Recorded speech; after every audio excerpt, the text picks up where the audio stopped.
Community Lanes and Lane 19 patio in Minster, Ohio. This is the PBA Kremer Roofing Central Classic. Good morning, everyone. I'm $2 Phil Brylow, bringing you all the action. This 5th annual Kremer Roofing Central Classic. Our 24 semifinalists trying to make their way to the stepladder later this afternoon, 5 p.m. Eastern, that's scheduled start time. As there's a $4,000 check sitting on top for the winner today, and they are going to be in a great position for the overall Brunswick Cup for the upcoming series of events we'll talk about a little bit more in Game 1. Practice is finishing. Bobby Jacob will make the announcements and get these players underway, and we will have player introductions momentarily. Okay,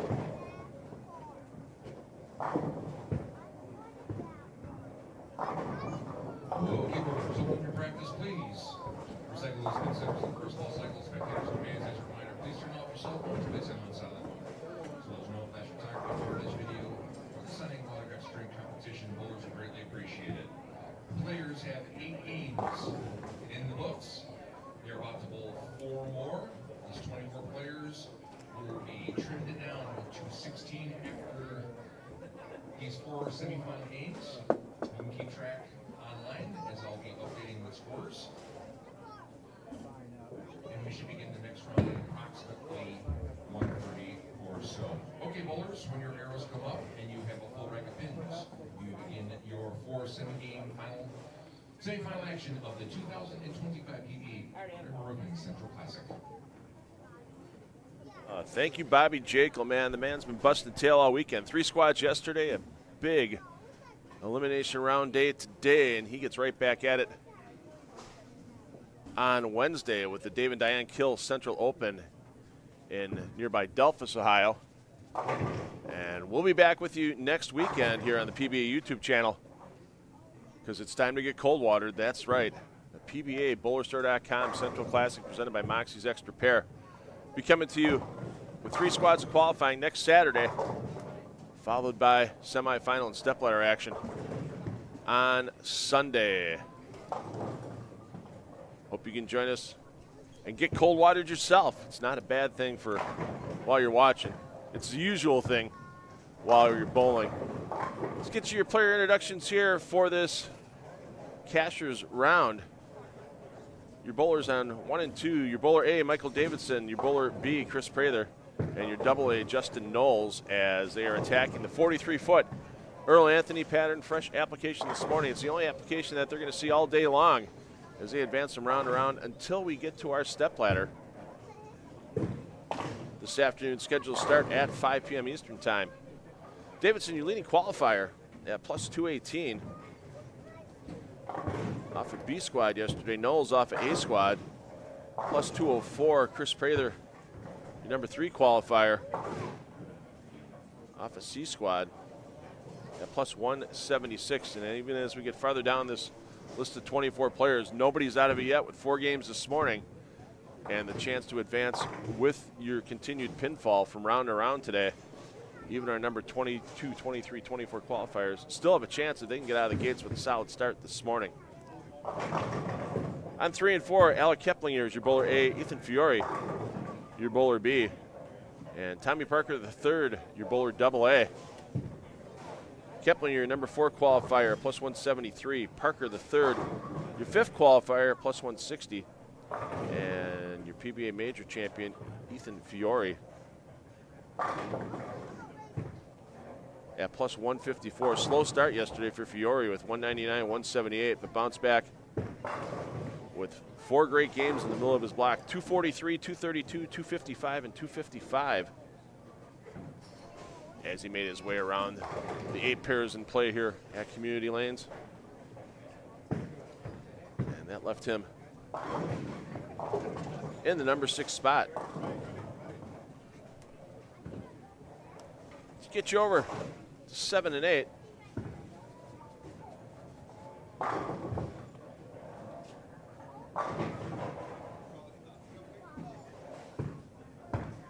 As we have Kyle Sherman, your A, Steve Novak, your B, and Nolan White, your double A.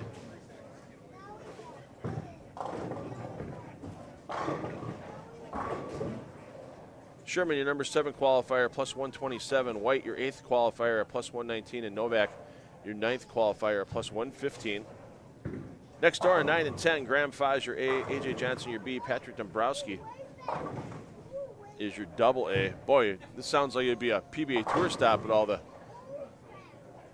tour names on there so far through our first 4 pairs.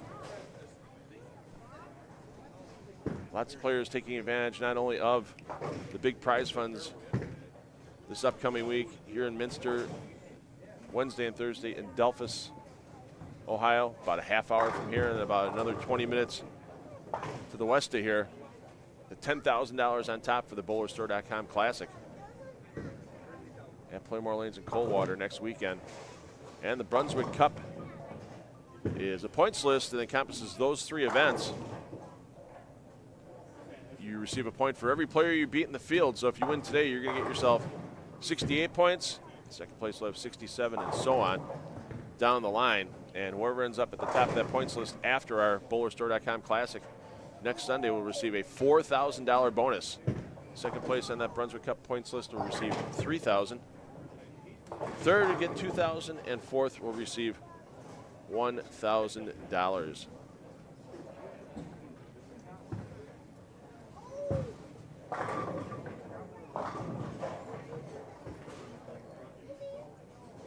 Now, even though we're switching from pair to pair here in the main feed,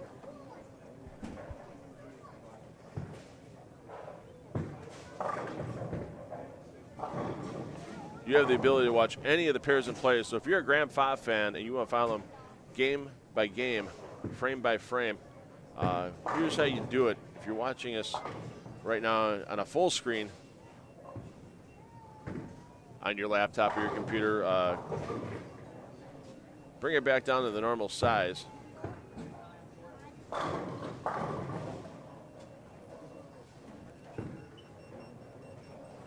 As you see here, you have the picture on your screen. Scroll down a little bit, and then the description underneath the video you're watching. Open it up, and there you see all the pair feed links right there for your main feed.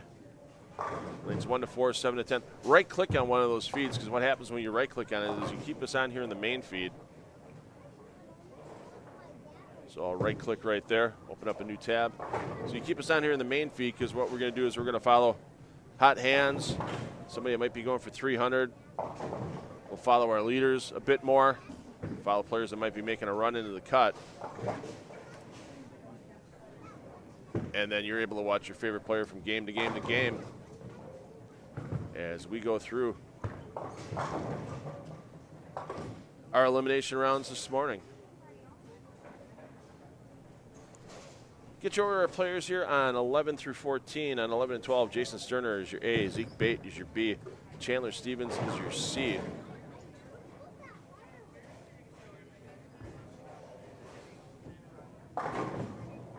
Sterner, quite a few pins back from AJ Johnson between 12th and 13th. 43 pins.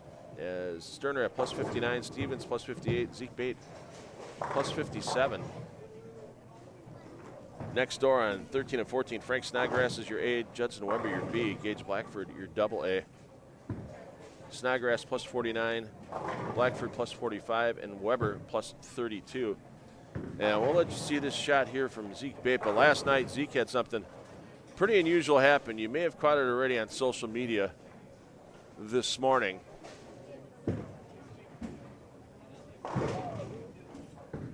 As that one comes high. Let's go back to last night here. Zeke Bait during the 6th game of qualifying on C Squad. Looks like a pretty good shot of the hand, and a little unusual there with the light pocket 6-7. You see Zeke comes back, checks his glasses, make sure there's nothing on him. Yeah, there's nothing on him there, Zeke. Just a weird, unusual hit and pinfall. He's still looking at it. Everybody kind of gets a good chuckle out of it. And with that 6-pin slide on the right, really made it tougher to convert. I mean, normally a 6-7 anyway. Bowlers have about 4 or 5% chance of making it. But take a look here at Zeke Bait. As he popped it out of the pit, converts to 6-7. And fans here were loving it when you go from a bad break to a good break. And Even Zeke can't explain it. Like, hey, you got to do what you got to do. You leave it, you got to pick it up. One of the highlights in the night last night for Zeke Bait. Yeah, that pocket 6'7", that light pocket 6'7", so unusual with the entry angles some of these bowlers are generating later in the block on this 43-foot Earl Anthony pattern as the lanes continue to break down. No perfect games yesterday. I only remember one player with the front six at one point in time. That was Nolan White on C Squad.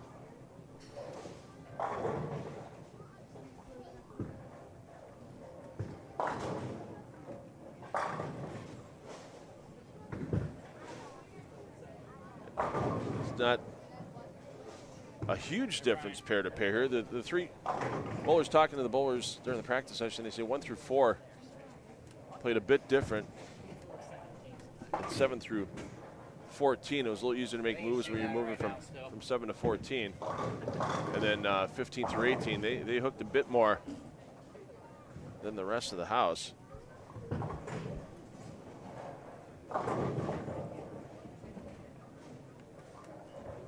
So, I mean, next weekend in Coldwater, if you ask players, they're going to tell you, yeah, we're bowling at 8 different bowling centers at the same time. With the difference of pair to pair there.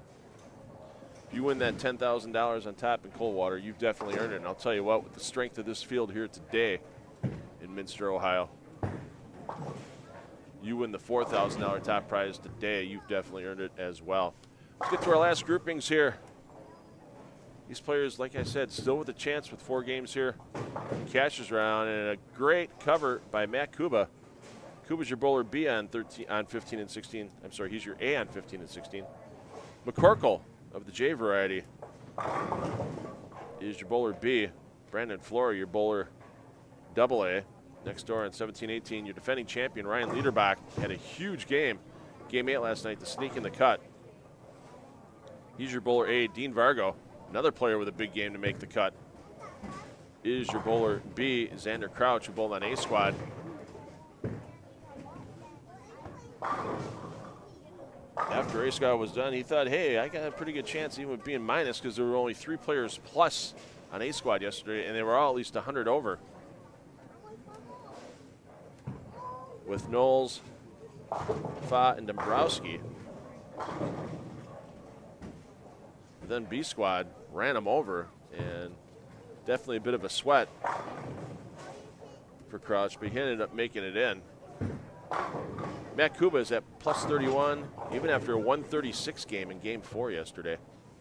Brandon Flora plus 29, Jay McCorkle plus 7. He gave a lot back in game 8 last night. We mentioned Ryan Liederbach's big game of 238 to get the plus 5 and get inside the cut. Xander Crouch minus 6. Dean Vargo was your number at minus 7. And I said Vargo had to pull off a miracle with the way the scores were going with 3 games to go. He was about 60 under. He put together 213, 235, 205 for his last 3. And he snuck by Anthony Lacaze, Jonathan Norman, Ethan McDonald, and Zach Tackett to be the number at minus 7. So even though right now Vargo might be 170 pins behind 4th place Alex Keplinger, because obviously you're looking at making the step ladder today. Of course, it'd be great to be the 1 seed, but getting in as a 4 seed isn't too shabby either.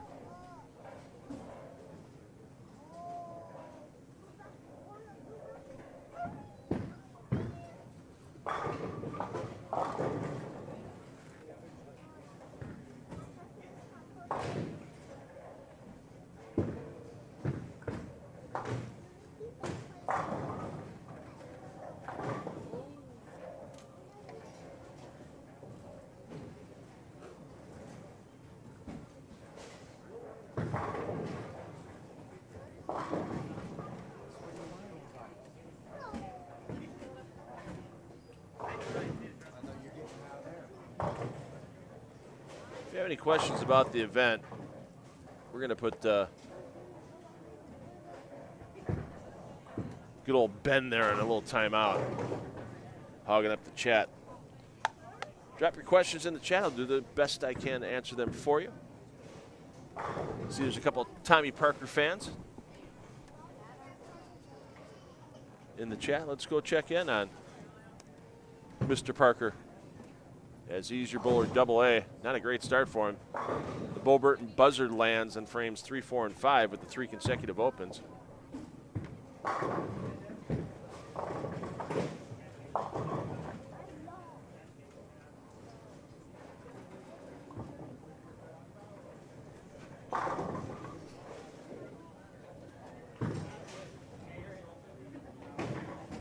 And let's see what Parker can do here to turn it around.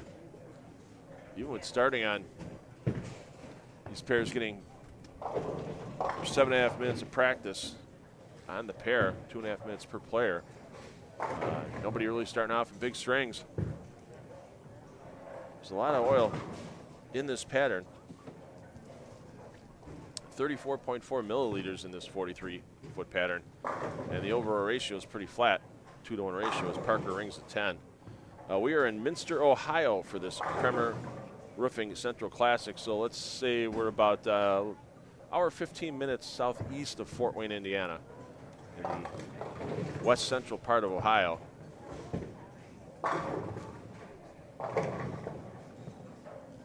Our next event with the Dave and Diane Kill Open in Delphos is about a half hour, pretty much due north of Minster, and about 20 minutes to the west-northwest is our host next weekend at Playmore Lanes in Coldwater, Ohio. So these players bowling all 3 events, they get to have there's some nice vacation areas around here. I'll tell you that. I'm staying at a condo on Grand Lake, and I'll tell you what, watching the sunrise in the morning, I got up a little early. Well, obviously we were up early yesterday with the 8 a.m. start time for A Squad. But yeah, beautiful sunrises over the lake. Friendly people. I'm enjoying my time in the area for sure. One of my favorite stops to go to for years now, since my days with Extra Frame, has been at Playmore Lanes at Coldwater, and I want to thank Doug and Lori Davidson, our host proprietors here at Community Lanes, for footing the bill for gassing up the Renault car and slapping on. Oh, A.J. Johnson just left the pocket 610. That's the same lane, same pair of lanes that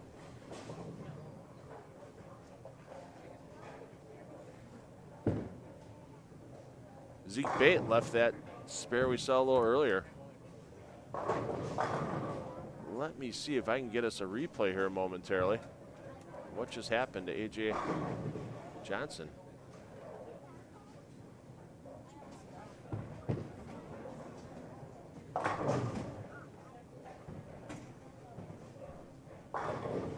Here we go. Let's take a look. This is a replay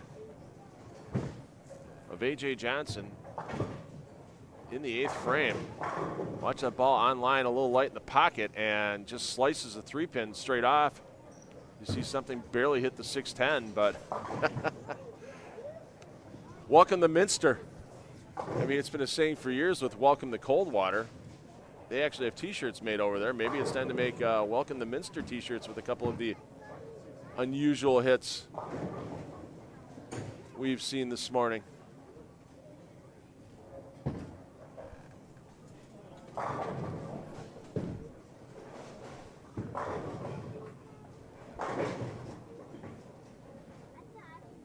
Real Deal Harrison qualifying. Well, obviously you see PBA Tour stars in this tournament. Tournament entries initially open to PBA members only, whether it's tour stars like Justin Knowles and Chris Prather, or many of our regional members. I mean, there's over 4,000 members of the PBA.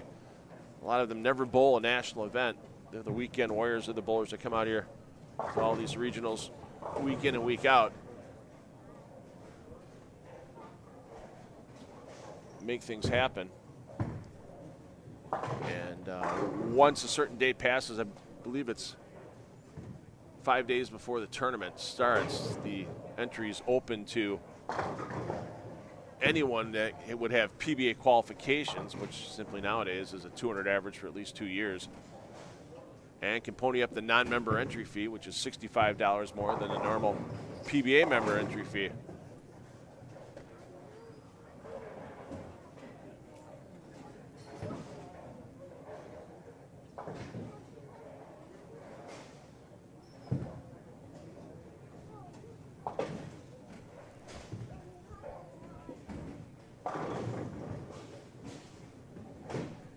We're going to pop over next towards the end of game one as we've got Nolan White on a big run, trying to finish out game one strong. Davidson some struggles early this game, but looking to still put 200 on the board, not give too many pins back to the field.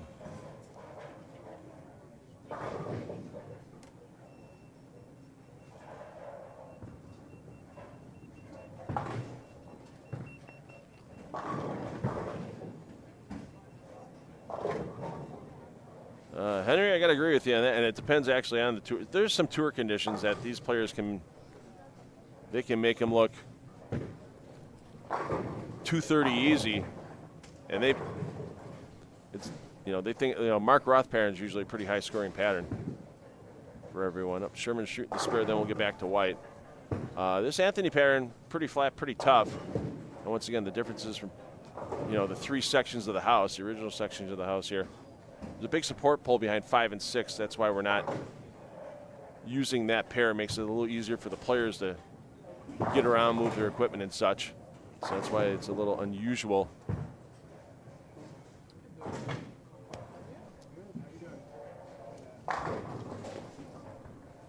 To have a pair not exactly in the middle of the house shut down, but that's why it happened. Linda, I'll give you the movement after every game here, but after game one, they're going to skip a pair, land on the second, because it's a little unusual move this morning. So I know you're looking for Ryan. So Ryan's going to go from 17, 18 to 3 and 4. Then he's going to go to 13 and 14, and then he's actually going to move left the last game. So yeah, a little unusual move this morning. So, but we'll give you the update. So if you're watching your favorite player on a second tab, while keeping us on for your audio, we will give you that lane movement at the end of every game. So as I said here, the players you see here on 1 and 2, they're going to skip a pair, land on the second, so they go to 7 and 8.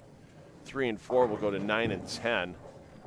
And we will get over to White as he's spared first ball attempt. Stay peeking at Kyle Sherman too.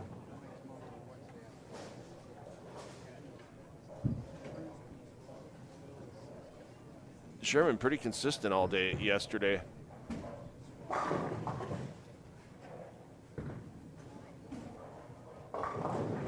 get in the number 7 spot.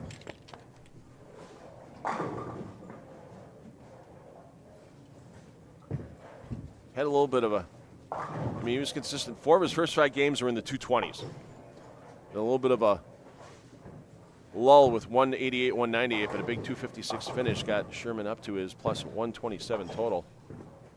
And 190, he's not going to give too many pins back. These players know if you're having trouble on a pair and you get off of it with 190, you're not going to lose a ton of the field overall. It's the players that you have down on our low end that need to shoot big games to move up the standings, and not really any big games getting started as Liederbach trips to 6. Let's look at the 214, and once again, don't give any pins back. If you can get a little baby plus game in game 1, you're okay with 3 to go. No doubt about it. So once again, your player movement, skipping a pair, landing on the second.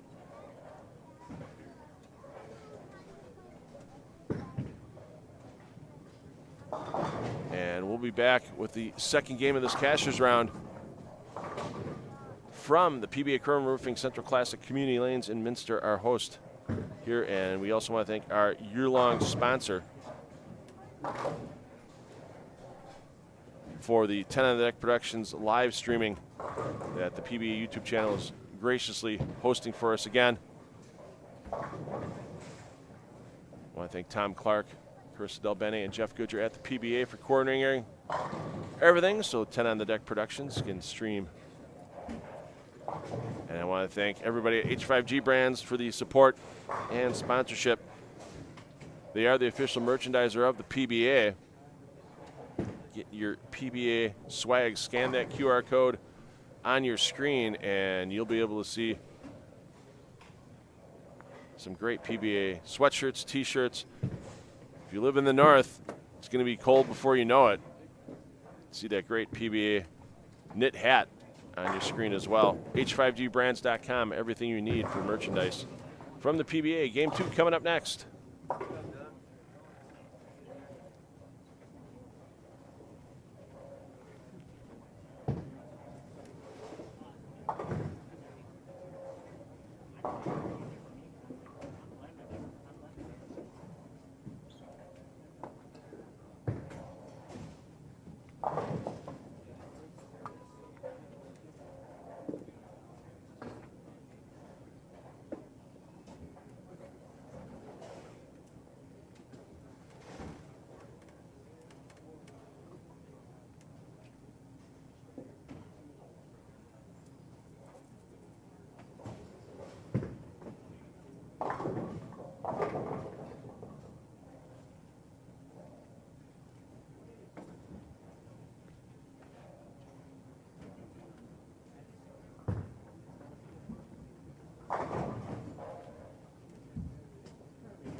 know Vargo's being the 190s. Let's get back to our leaders from qualifying yesterday as they are underway in their second of 4 Cashers Round games this morning. Davidson is your A, Prather your B, Knowles your AA on 7 and 8. On 9 and 10, Keplinger's your A, Fiore your B, Tommy Parker the third, your AA. And we're going to put our live scoring link in the chat. You can follow the game-by-game scoring updates, follow your favorite player each round today. And we'll bring you the standings here with the audio version once that information is updated by Bobby Jekyll. He's working hard in the tournament office, our central regional manager. Always appreciate Bobby's efforts for the bowlers and the fans at each event. As Knowles gets the 7 to go late. There you see the man. He is a legend. There is no myth about it. Bobby Jekyll, our PBA regional managers, 7 of the hardest working men in the bowling business.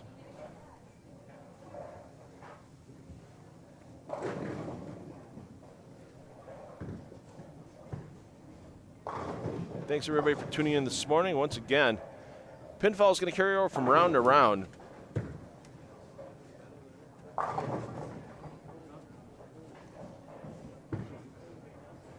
Throughout the day today, until we get to our step ladder. There's 4 games in this round of 24 players. We'll cut 8 out. 16 players will bowl the next round with 3 games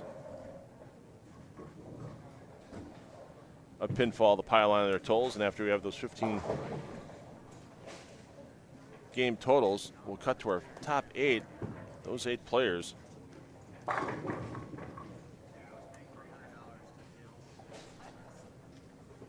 bowl 2 final games of qualifying, and then we'll, after 17 games, we'll have our 1st through 4th players seeded into the step ladder final.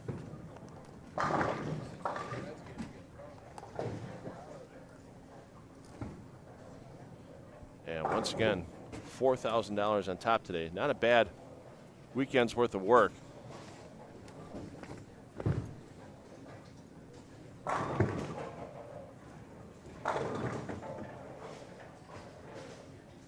And just as important, they end up putting their names at the top of the Brunswick Cup points list after our first event. Thanks to Brunswick and thanks to WCSM Radio, among other sponsors. $10,000 is in that Brunswick Cup points list prize fund. $4,000 for first, $3,000 for second, $2,000 for third, and $1,000 for fourth. So players will try to pile up the points from here in Minster. Wednesday and Thursday they will be at the Dave and Diane Kill Open in Delphus, Ohio. And Saturday and Sunday, Playmore Lanes in Coldwater, Ohio will host the BowlerStore.com Classic, presented by Moxie's Extra Pair. And after that event in Coldwater, we will have our final point standings, and those top 4 players in the points will get that nice little bonus check. Thanks to Brunswick and WCSM Radio.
Pro Bowling Lefty, thanks for the support in the chat. It's early, man. I mean, if you think about it, people on the West Coast, it's 8:35.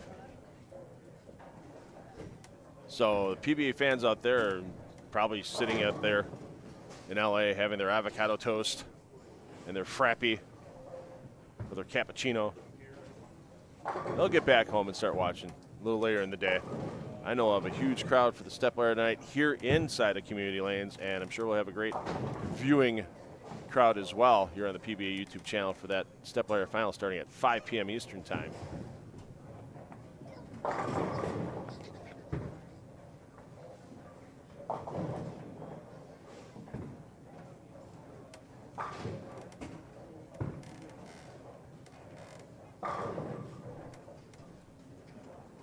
And here's your scoring update.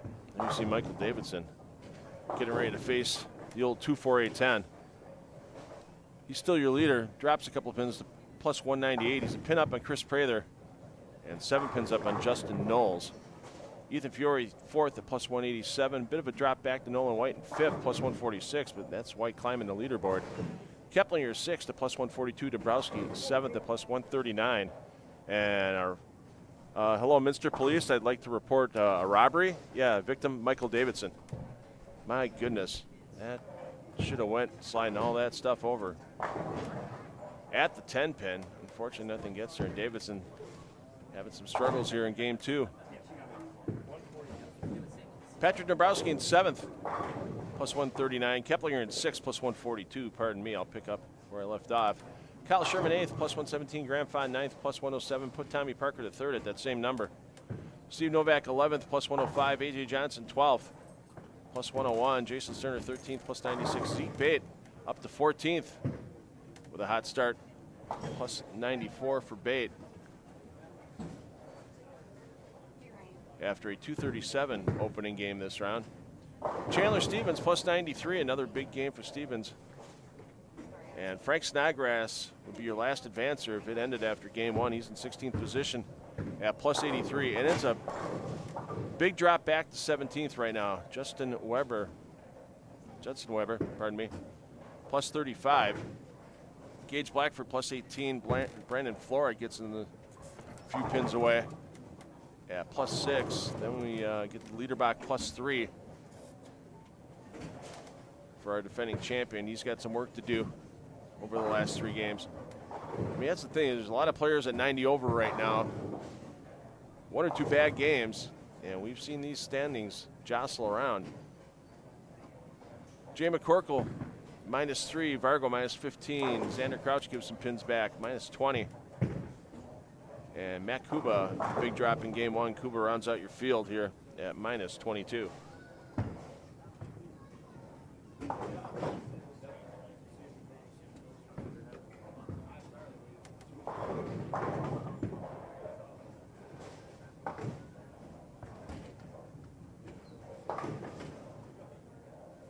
How about Justin Knowles making a run here, front 6? That's the second front 6 I've seen all weekend.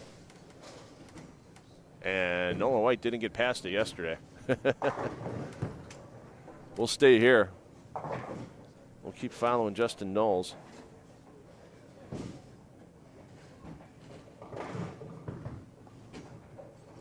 And I appreciate all you watching this morning. If you haven't already, let your bowling friends know that you're watching. Let's be honest, some stars of the PBA Tour like Chris Prather, Justin Knowles, Ethan Fiore. Here for free on PBA YouTube. No subscription needed here on the PBA YouTube channel. Well, you can subscribe. That way we can keep notifying you when we have some great live streams from 10 on the Deck Productions here on the PBA YouTube channel. Also, you got to get your Friday 5. Got to get your Friday 5 in every week.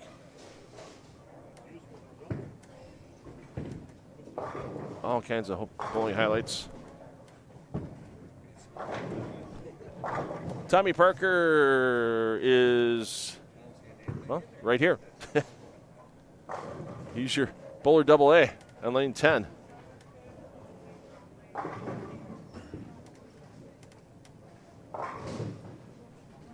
So even if we start bouncing around here in the main feed, as once again, we can't get past the 6-bagger to open a game here at Community Lanes. As the 3-7 stands for Knowles. You can open up that lane 7 to 10 feed on the PBA YouTube channel and follow him at the ambient audio. That's why we tell you to leave us open here in the main feed. As Prather gets the lean on the 10, and it's a good thing because that head pin spinning back across, it was well in front of the 10.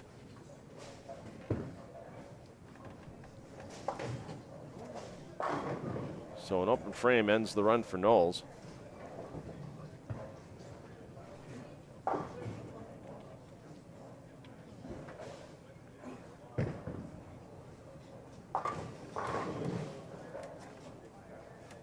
I mean, the great thing about us this weekend, we have every pair and play covered for you, like some of those subscription services out there, but you get to watch it for free.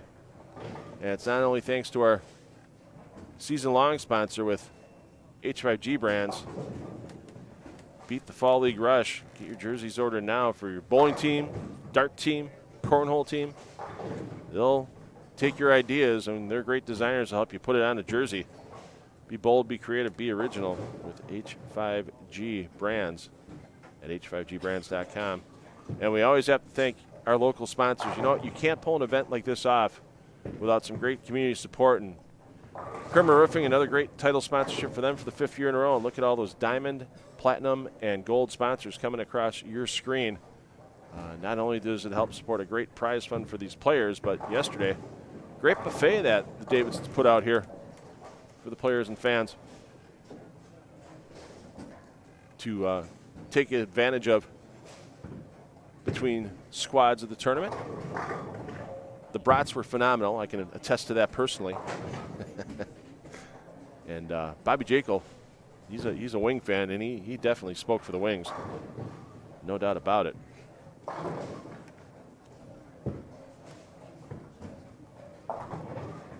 Let's take a peek down here as we got a couple players trying to make a run. Jason Sterner, front 4 before an open, and now looking to put a double on the board to offset that.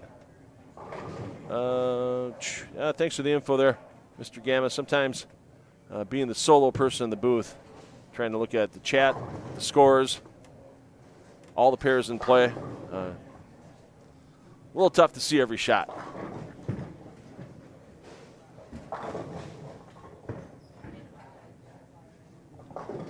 So thanks for clarifying that was a 7-9. Appreciate that for Knowles.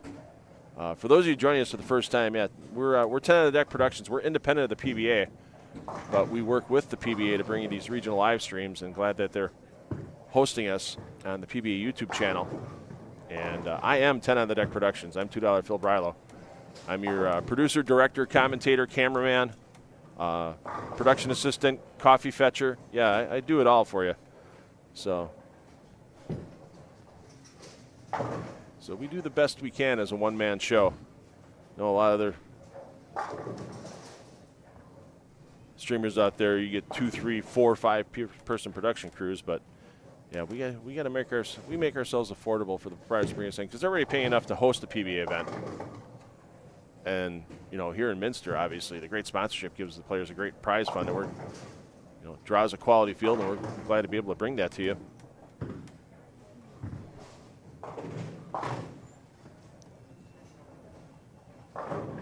Oh, we got a front 5 alert.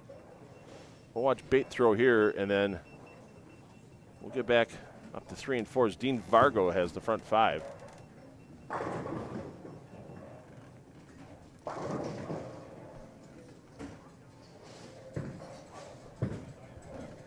So we appreciate all the proprietors that pay that little bit extra, bring 10 of the Deck Productions in, and be able to share their wonderful regional events with the world here on the PBA YouTube channel.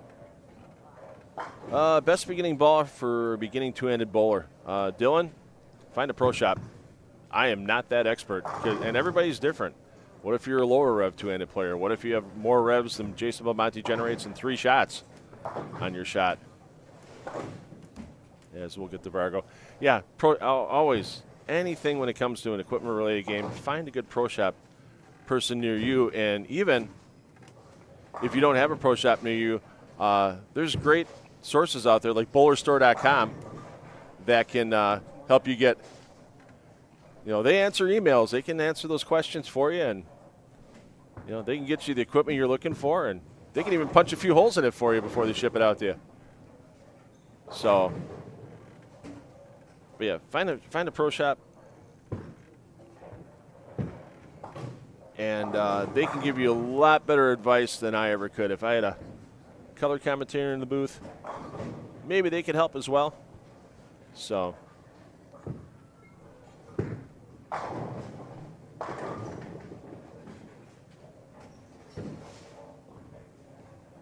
but yeah, we're glad to be able. I know there's a couple other events going on this weekend. Somebody dropped the New Mexico Open in the chat. I know there's a big event going on in Dubuque, Iowa. Jeff Riggles, our good friend, that has the 11thframe.com blog. He gets some great interviews with PBA, PWBA players. Brought back a great interview he did with PBA 50 player of the year, John Janowitz, onto his blog this weekend. And I believe he let that get in for free, but I'll tell you what, for $2.99 a month, yeah, Jeff Riggles, yeah, he's one of the true bowling journalists left, if not the one, because a lot of other journalistic sources out there are tied into other entities, and Jeff's not worried about being the old politically correct. So, and I know there's other live streamers out there this weekend doing their events, but they don't have every pair and play covered. You kind of have to watch and wait for your favorite player to pass through the couple of pairs they're streaming. You can watch your favorite player every game through the various feeds here on the PBA YouTube channel. So we keep up with technology here on 10 on the Deck Productions.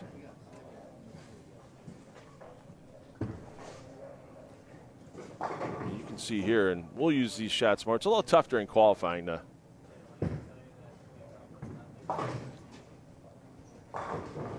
use some shots, but there you can see right here. I mean, we can kind of see Xander right there down on lane 4. The lane 3, pardon me.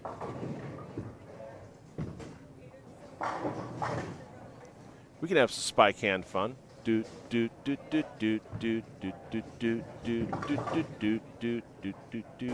there we go. Look at Dean Vargo. Watch that setup. Look at him ready to go. Gets that last little crouch going. And into the approach. Looking for 7 in a row. And he gets it. That's the longest swing from the start we've had this weekend here at Community Lanes. So we'll stay here with Mr. Vargo.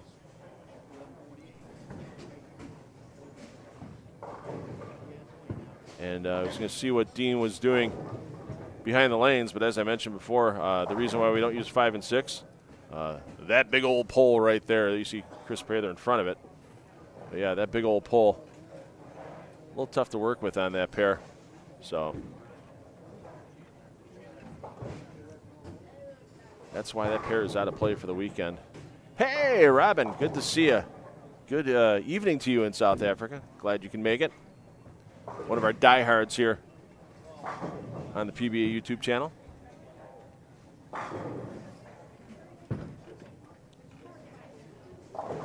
There's a lot of good-looking gentlemen here bowling this morning, let's be honest.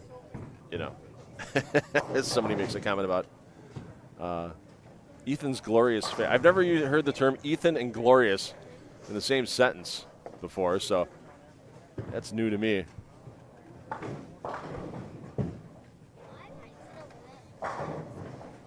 Taking a peek back, give you some scores here in Game 2 of some players finishing up. Justin Knowles, after that 6-bagger to start, and then they open the 7th, finishes with 235.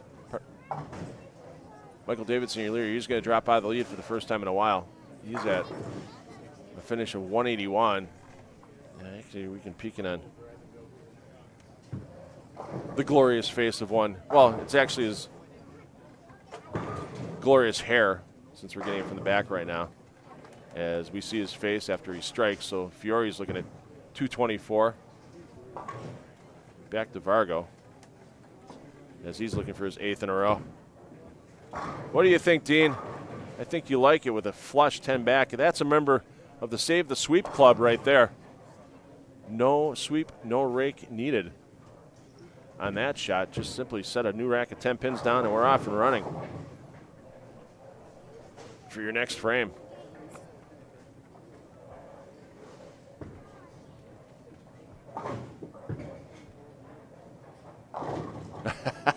Jason, thanks for that. Yeah, I always enjoyed my time at Hijinks. And I do that at a lot of places. When I'm close to home, I love killing time between blocks. I need something to do. And if there's a game arcade where you can win prizes or whatever, I just like playing the games. I'm a 58-year-old kid. What can I say? And yeah, there was a Special Olympics Pro-Am, and I had a ton. I just crushed one of the games down there. I wouldn't say I had a cheat code for it, but I had a pretty good feel for the game. And, yeah, we gave a bunch of the Special Olympians the tickets so they could buy stuff out of the arcade that day. That was a lot of fun. Nowadays, especially when I'm close to home, I use those prizes, and I give them the Toys for Tots. Or there's another benefit. My buddy Steve Sparky Pfeiffer from WSSP Radio in Milwaukee. We used to have the Spare Time Bowling Show on that radio station. They do a toy drive for Children's Hospital of Wisconsin, and we give the toys to there. So appreciate you remembering that. I appreciate that. Your players here on lane movement for between games 2 and 3. They're making a big move, so they're going to be moving.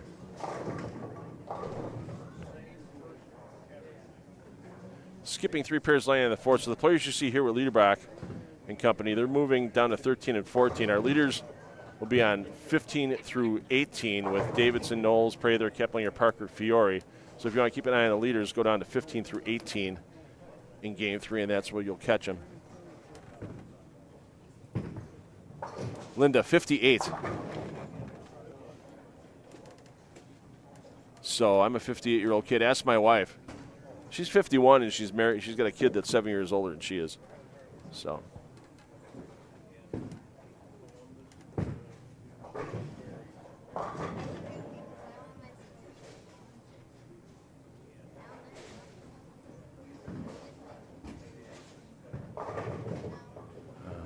Ben, I give everybody 3 strikes till you're out, Ben.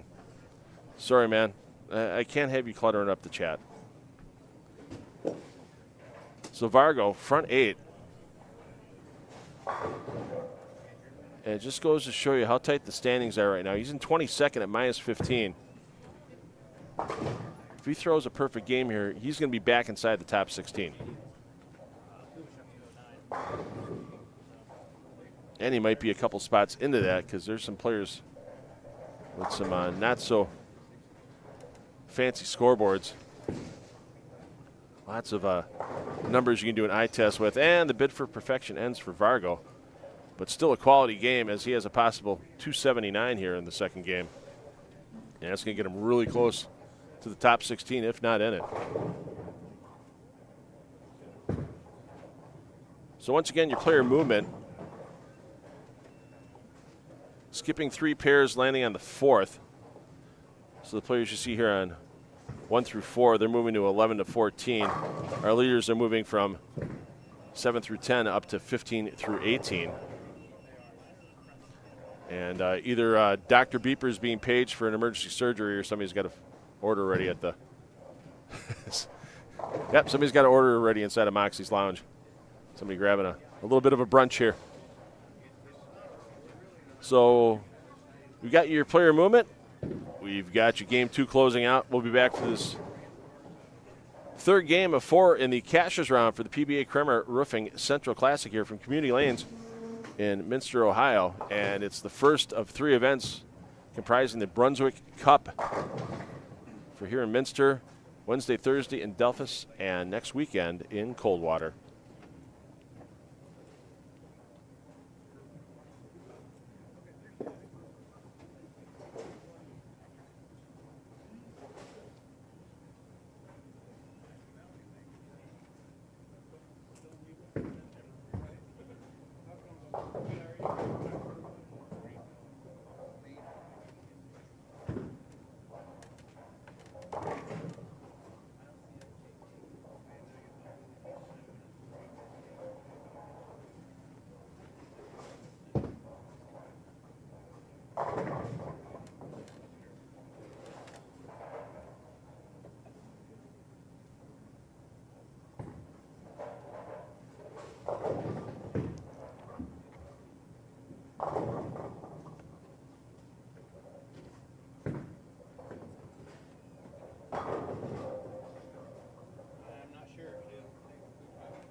All right, let's stick with our qualifying leaders to start off here in Game 3 of this Cashers round. We just passed the halfway point.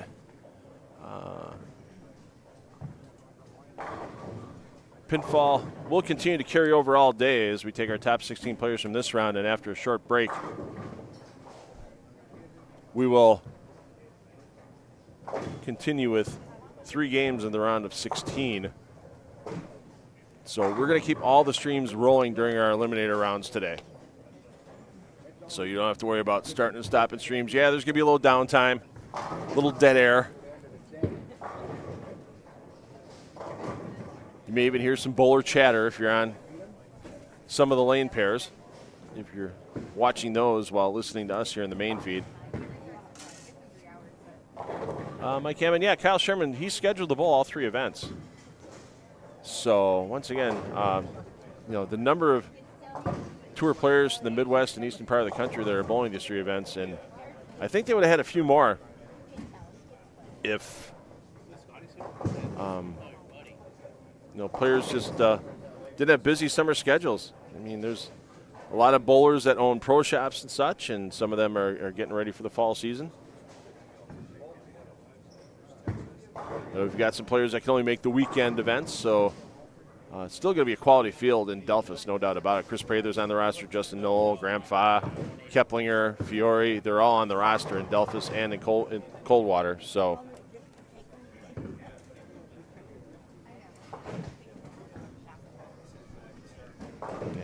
Ethan Fiore's gotten himself a good following in a short period of time. My first time seeing Ethan was at the World Series of Bowling in 2024 at Thunder Bowl in Detroit, and he and his partner Brandon Flora almost made the Roth-Holman doubles show.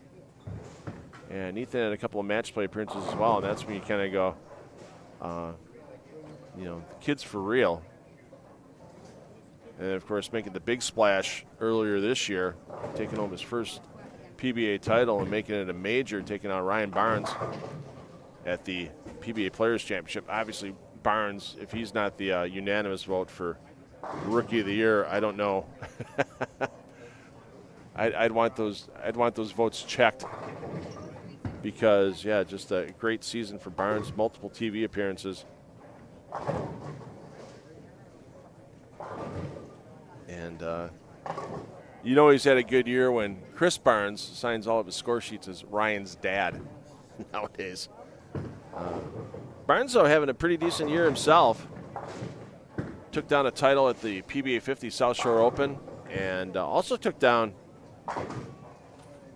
the Senior Classic Division title at the PBA LBC National Championships at Bolero Mount Prospect this past June and July. So that's a beat the board tournament. There were 7 weekends for players to try to take down their respective division titles, and Chris Barnes was your Senior Classic Division leader. So he already took down $5,000 for that event. And he's also going to be part of the PBA LBC National Championships Clash, and that's going to be coming to you from Thunder Bowl in Detroit. Historic Strobel Arena will be our host on Saturday, September 27th. Check PBA.com for all your LBC National Championships Clash details, and stay tuned on the PBA.com site for everything you'll need to know about the 2026 edition of the PBA LBC National Championships. You want your chance to feel what it's like to bowl at a PBA event, even if your average is not a PBA average. That LBC National Championships is your opportunity. 6 games bowled across the house. It's not a PBA Tour type condition, but it's not a house pattern either.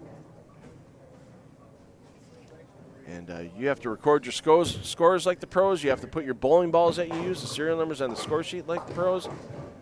It's as close as an amateur player can get to a PBA experience without a PBA average. So make sure you check out that information on the 2026 edition of the LBC National Championships at PBA.com.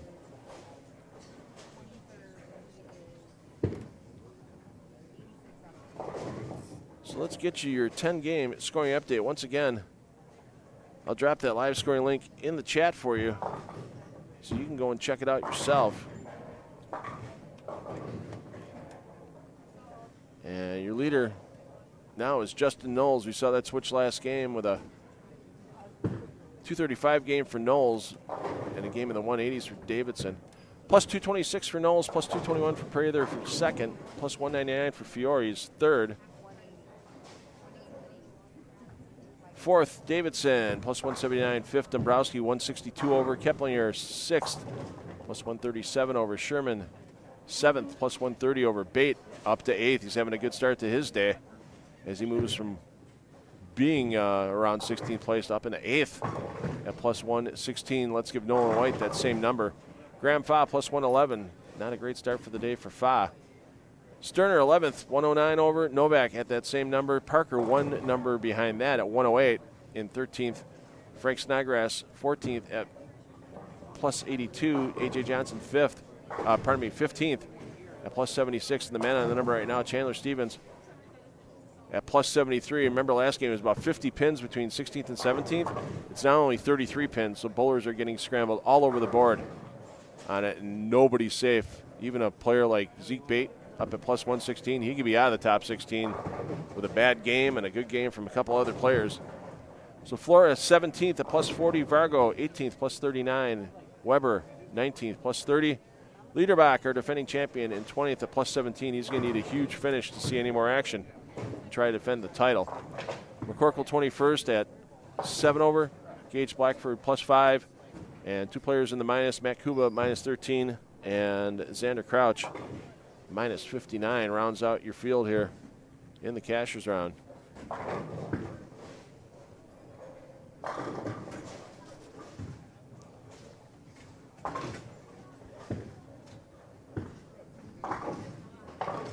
Well, we mentioned a player like Frank Snodgrass sitting right now in 14th at plus 82, 234, 199 for the start for Snodgrass. And we're going to take a peek over on him momentarily as he's bowling at 9 and 10, and he is on the front four. Davidson looking to get himself back into that number one position on the leaderboard. Down lane, scrambles up nicely. Let's get over to Snodgrass looking for the handful.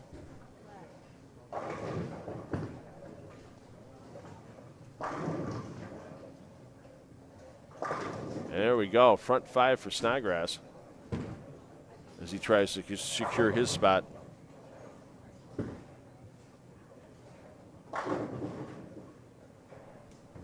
In the top 16 to advance.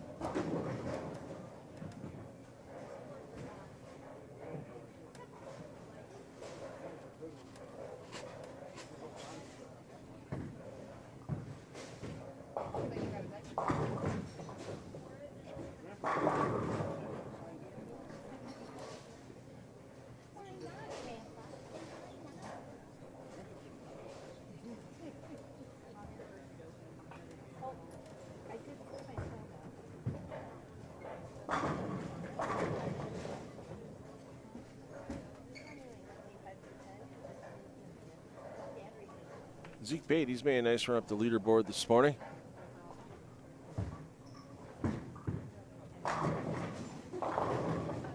Started the day outside the top 16. He's thrown 237 and 222.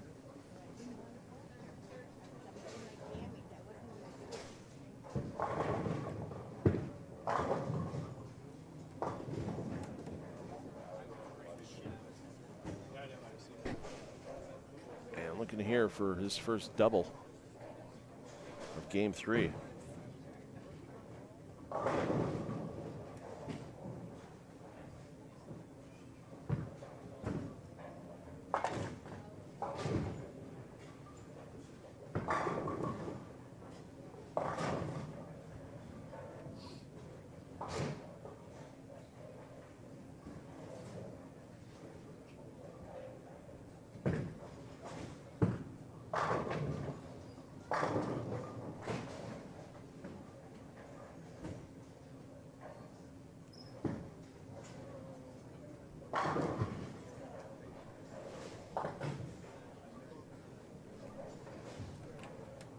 get back over to Keplinger, as he's currently in 6th at plus 137, and a solid start for Keplinger here. With a spare 5-bagger. And let's scramble him up for a 6th.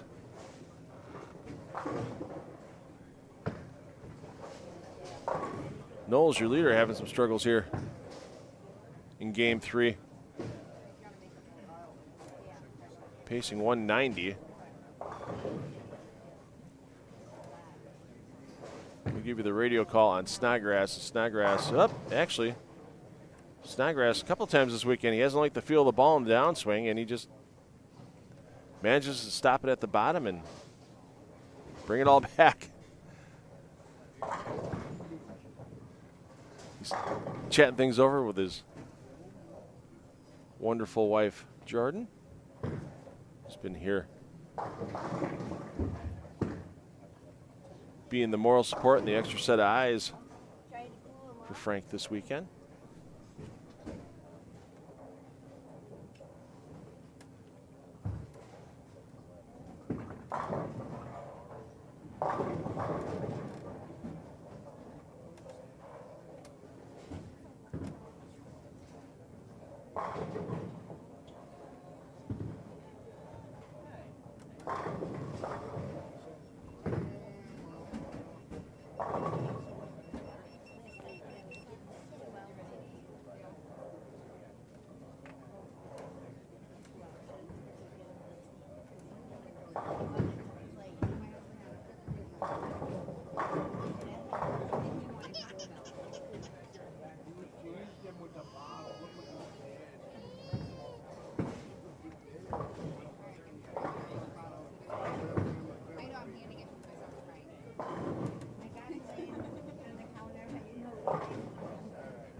Drop the bottle, just don't drop the baby.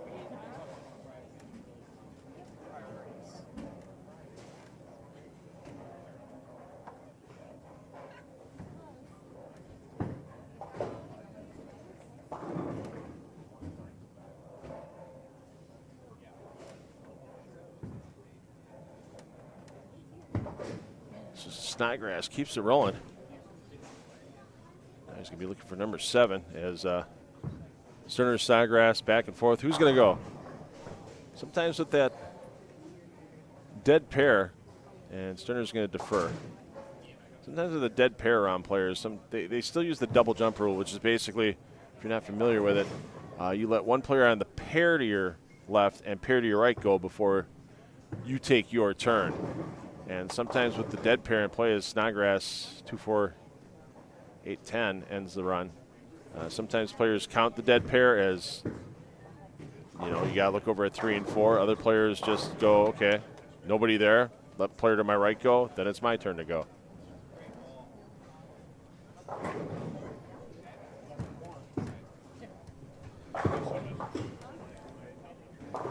Let's see. Brad Miller's not here. Jordan, she's really... She's the extra set of eyes and ears for Frank, and I'll talk to her between rounds.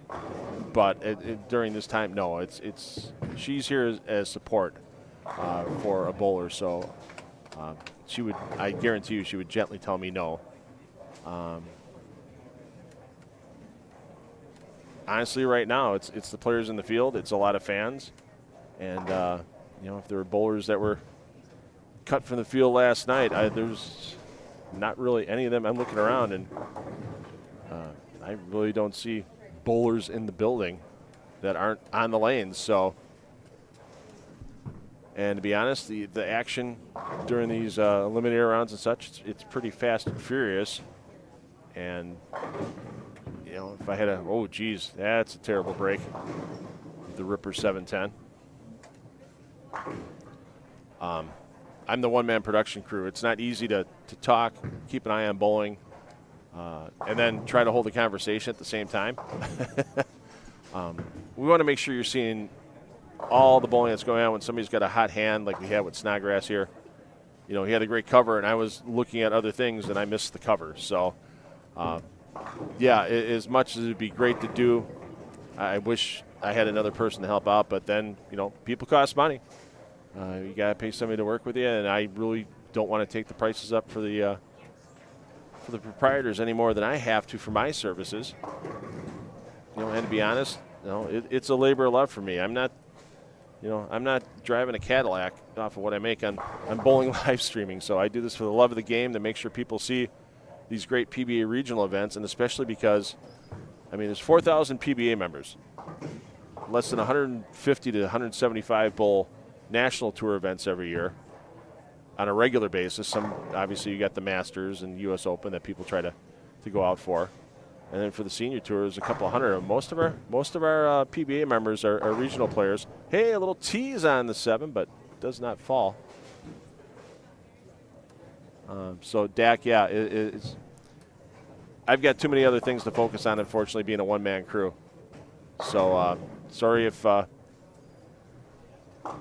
don't like listening to me to drone on over and over here, but yeah, it's a 10 on the deck production, and I am 10 on the deck. Let's check in on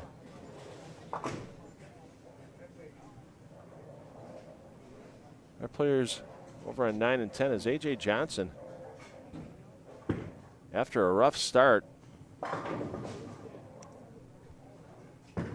he's on a 5-bagger getting into the 8th frame.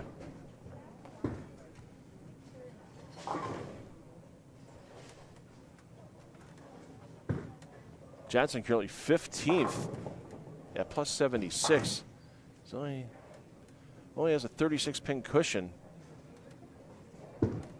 over 17th, so this game here is going to be huge for his efforts to advance. And oh, that 8 teased him a little bit, but it did go. Dombrowski having some struggles here with a max score of 193. Punch out. Dombrowski at plus 162 in 5th position on the squad. All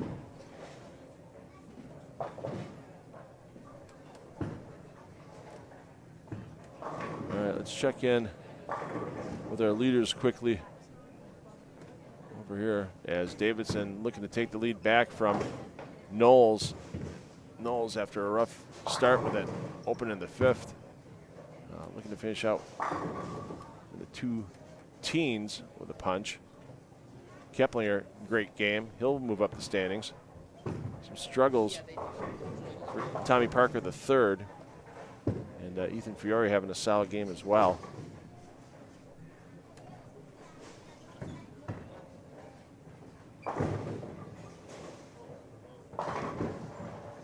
So Snodgrass struck in the 9th.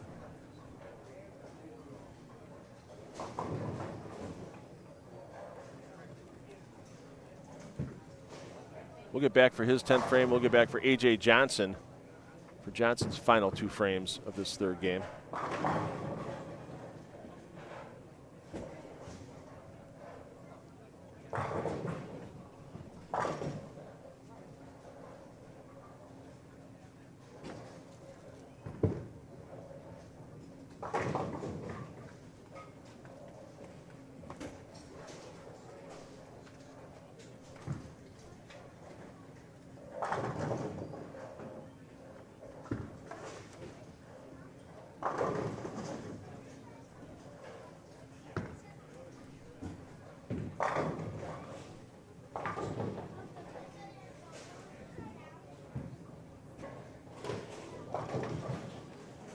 Parker trying to make the save on this game. He's going to end up in the 170s. We'll give a few pins back.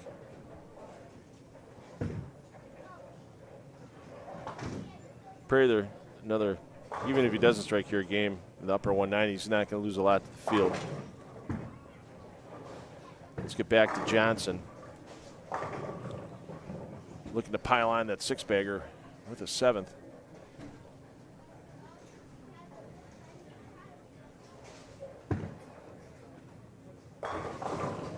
dead money flush. Another strike of the Save the Sweep Club.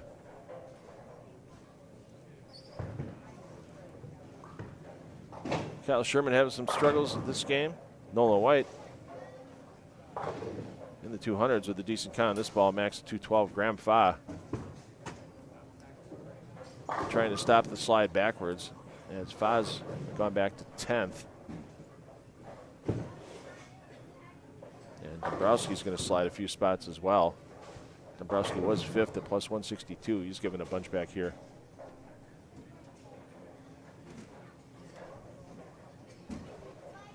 In game 3. Let's get over to Snodgrass.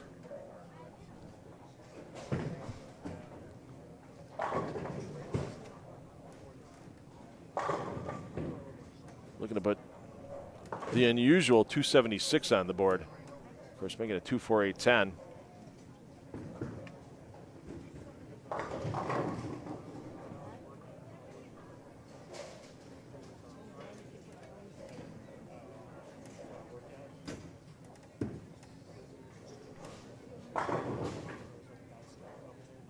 Helps you get to that unusual number. Peeking on Sherman while we're waiting to get back to Snodgrass. As you can see, that ball definitely had a little bit of a wiggle in the front part of the lane as this Earl Anthony pattern.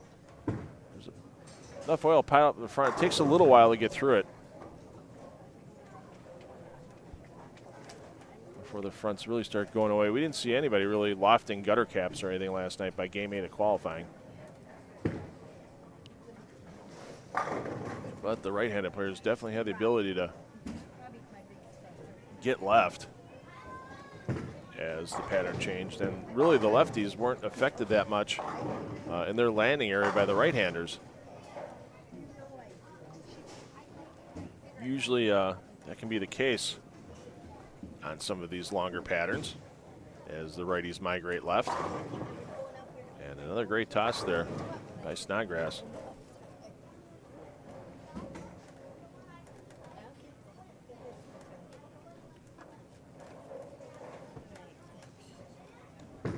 Flash holding tough. He's in 11th plus 109. So he's added 50 pins to his plus today. And he'll add a few more here in this game. Chandler Stevens. He's the man on the number now, plus 73, and he's going to put at least 2 teen on the board. So hopefully he'll move away from the cut number at 16th position a little bit. Radio call on Johnson of the AJ variety. Strikes his first ball of the 10th, so Johnson flirting with the cut line. He's going to make his way up. Big break there for Stevens. Part of the game. Bowlers always remember the bad breaks. They rarely remember the good ones.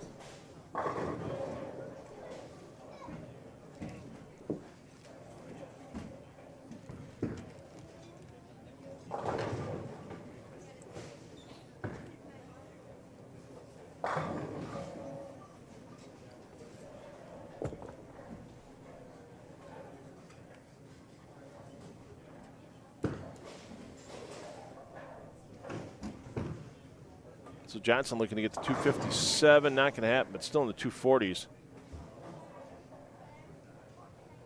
Great game for Johnson trying to get past that cut numbers. So your player movement, it's a little unusual here from game 3 to game 4 as the players are going to be moving 2 pairs to the left. Skip a pair land on the second. So the players you see on 15 and 16 earlier for our leaders are going back to 11 and 12. 17 18 goes to 13 and 14. Players you see here on 7 and 8 with Sterner and company, they are moving to 1 and 2, and Snodgrass and company moving to 3 and 4. So we will have our final game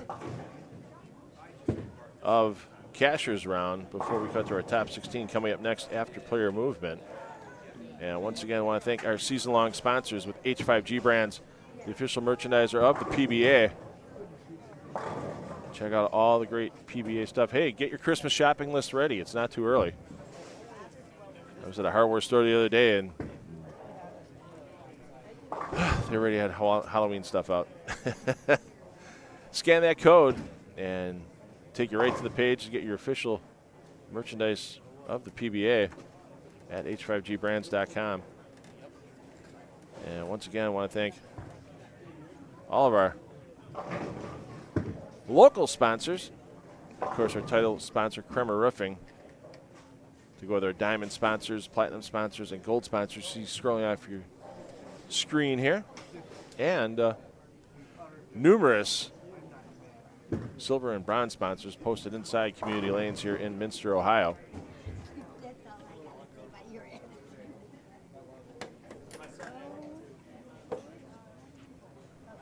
So after your player movement, we'll get you a score update, and we'll have your final game of Cashers Round coming to you from community lanes in Minster, Ohio, for this Kremer Roofing Central Classic.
Frank Snodgrass had the hot hand last game. Let's start you off with his pairing this game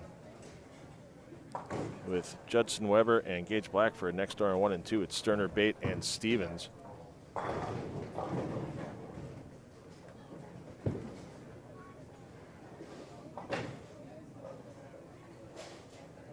Stevens was the number, but had a nice game. Game 3 should get him up above it by a few pins. We'll see where Bait and Sterner end up. Bait was 8th, Sterner 11th. We'll get that 11-game scoring update for you momentarily.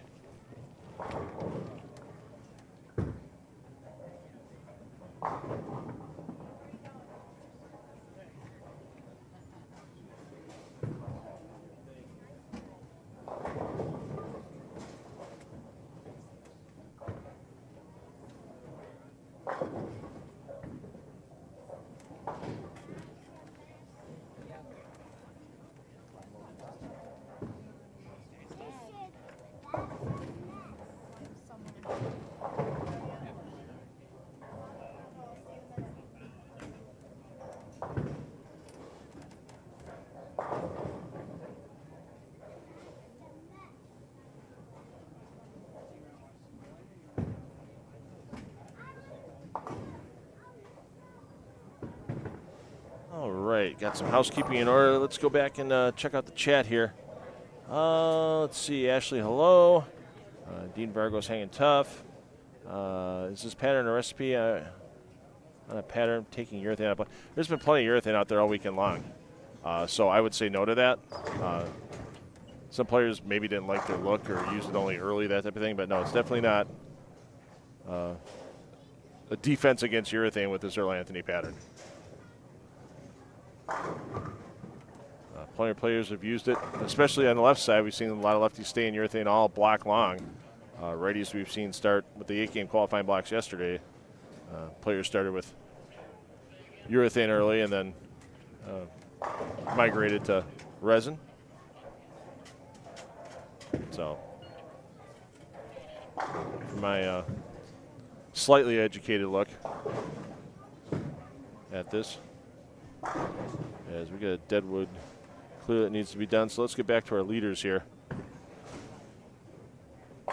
Davidson, Prather, Knowles on 11 and 12. Parker, Keplinger, Fiore on 13 and 14.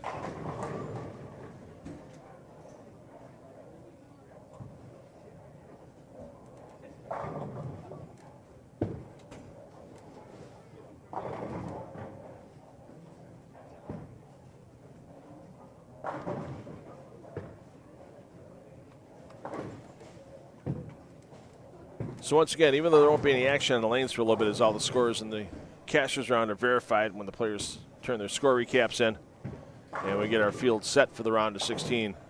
Your streams will stay live. You'll just hear the ambient audio from inside of community lanes here in Minster, Ohio. And I know Bobby Jekyll is going to make sure we turn things around very quickly. If there is a tie for any advancing position, and I just got a dirty look shot at me for using that 3-letter word, yeah, it's a one-game roll-off. So if there's ties inside the top 16, it doesn't matter. It's only if there's a tie for 16th position that there would be a one-game roll-off held immediately after the conclusion of this cashers round. Same thing would happen for an advancing spot in the round of 8. 8th place tie in the round of 16 would have a roll-off. And for any stepladder spot, the last event that we streamed, PBA 50, Gary Schlichter Memorial in Bowling Green, Ohio a few weeks back. That actually had a tie for the top spot in the stepladder between Brad Angelo and Mike Clark Jr. As Davidson gets the messenger to take the 10. Angelo won that roll-off, making him the 1 seed in the stepladder, and then had to take out Clark Jr. again in the championship match.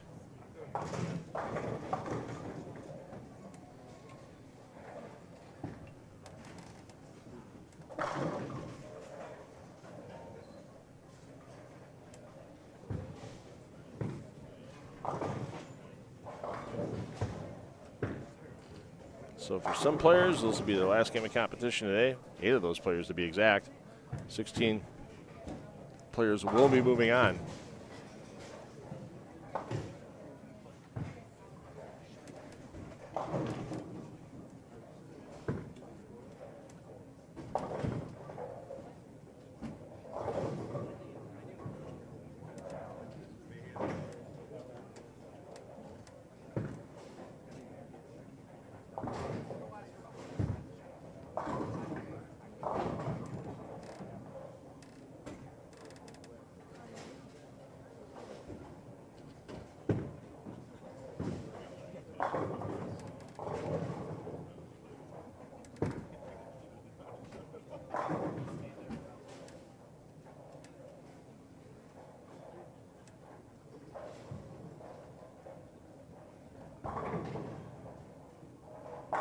So Knowles front 3, Keplinger Fiore doubles to start this game.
Well, that's a little interesting there for Knowles. That was a 3-6, so he gets a break there. It's going to have to be respotted on its original spot.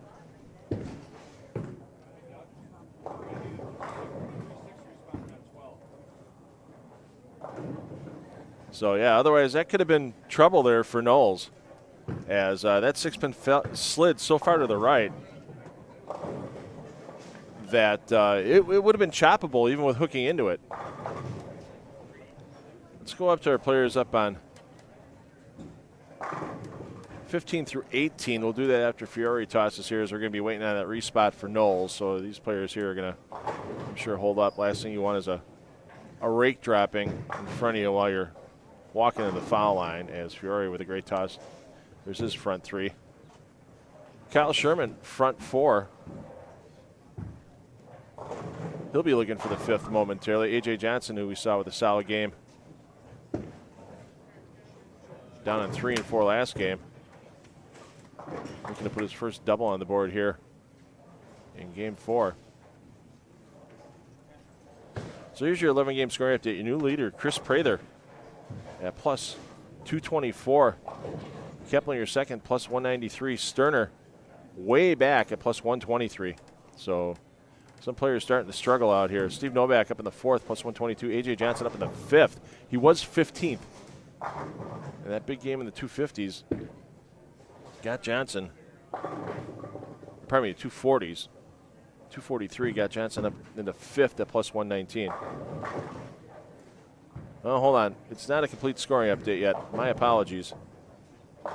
So those pinfalls are right, but positioning's not right. We got a couple of players like Michael Davidson doesn't have his score entered yet. So sometimes our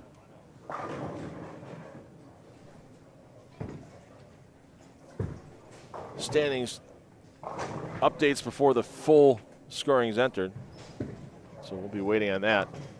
Oh, how about that, AJ? Oh, almost the 2A10 pickup. Another few inches of tumble by that 8-pin. And AJ would have had himself a spare on the board.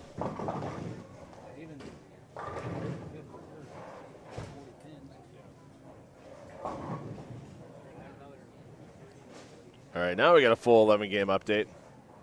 So Ethan Fiore is your leader at plus 234. He's 1 pin up on Justin Knowles. Davidson third at plus 225. Another pin back, Chris Prather. Keplinger fifth, plus 193. Snodgrass sixth, plus 157. Dabrowski seventh, plus 133. Eighth, plus 131. Sterner ninth, plus 123. Novak 10th, plus 122. Johnson does move into 11th from 15th, so a little breathing room for AJ at plus 119. Nolan White 12th at plus 117. Kyle Sherman 13th at plus 109. Zeke Bait 14th, plus 105. Chandler Stevens 15th, plus 97. And the man on the number right now is Tommy Parker Jr. And we'll show you what Parker Jr. is shooting at here in a second, as Sherman keeps the strike string going. 4-6, 9-10 for Parker, and it's not been a great start to this game, so he's going to need to right the ship, turn things around. He has a 40-pin advantage, however, over Dean Vargo, but you shoot 160, Vargo shoots 200, and Parker's going home. Judson Weber in 18th at plus 27, Flora 19th, plus 26, McCorkle 20th, plus 19, and Matt Kuba 21st at plus 1 are your players all in the plus. Ryan Liederbach not going to defend his title, unfortunately, but still a good start on that Brunswick Cup points list for the 3 events here in Minster, coming up in Delphos, and coming up in Coldwater next weekend. And we'll bring you the Coldwater event. Unfortunately, I had a schedule conflict with some television production, live streaming production back in Milwaukee, where I'm from.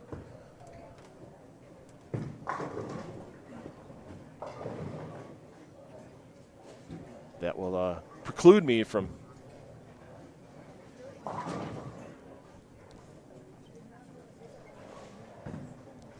being in Delphos, but it's a great center. We were there a few years ago for the PBA 50 Central Region RPI when it was under prior ownership.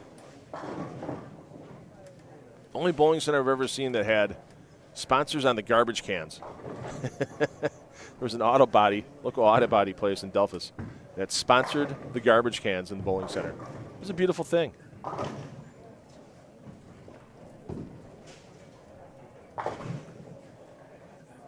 So Keplinger front 5. Fiore looking to match. As these players, 5 of the 6 you see on this pair, in solid position to advance. The man that's in trouble right now and the man that's on the number is yet to strike here in game 4, halfway through. That's Tommy Parker III.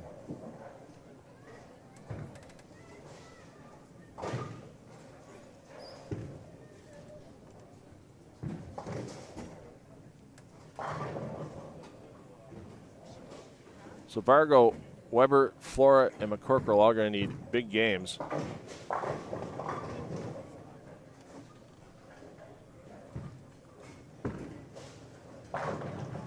Flora has a max 232. McCorkle has a max 245, but they have to run the last 6 strikes to do it.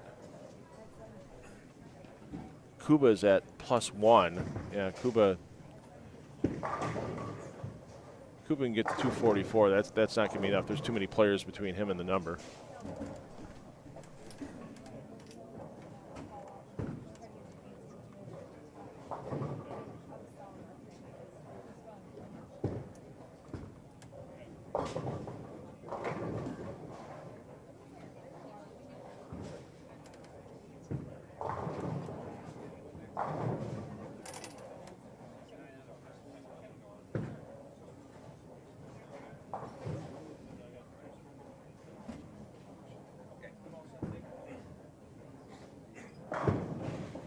All right.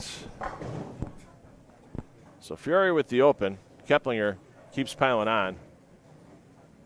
Somebody's got to get the front 8-9 again. I mean, not a lot of 10th frame excitement this weekend. Nobody with the bid for perfection all the way to that point. And actually, let's go over to 15 and 16. I'm asking for 8 in a row. Maybe Kyle Sherman will deliver. How about it, Sherm? Oh, there we go. Look at that ball face up. So pretty. And the front 8 for Kyle Sherman.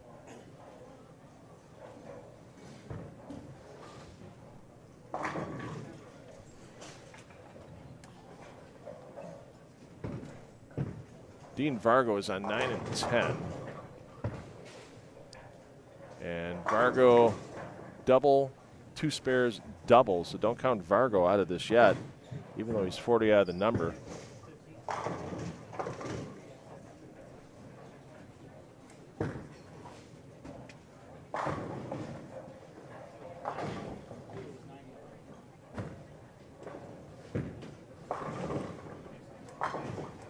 Let's check on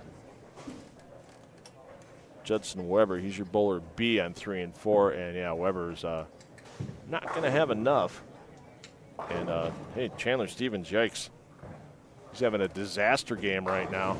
He's got a strike there, can still get to 182, but whew, Vargo can get past it pretty quick.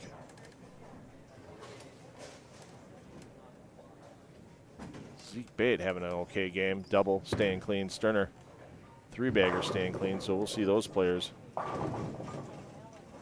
coming up in the round of 16.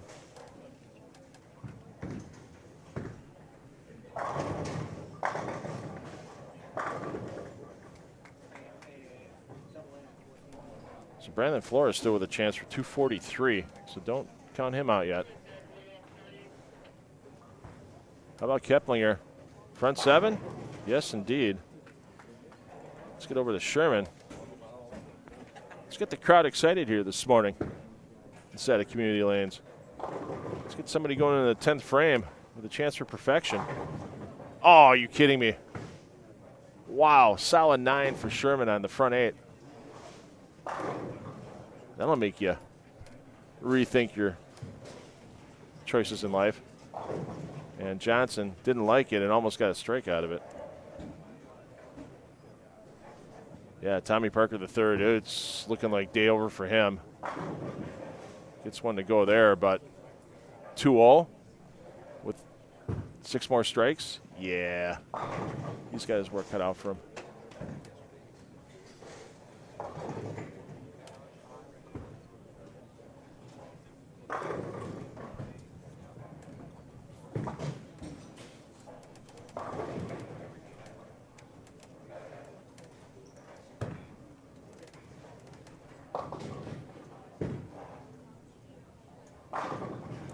Sherman, though, that game, he was at +109 13th. Yeah, he's in sure with that. Stevens leaves another split down at 1 and 2. And Stevens is going to be falling out.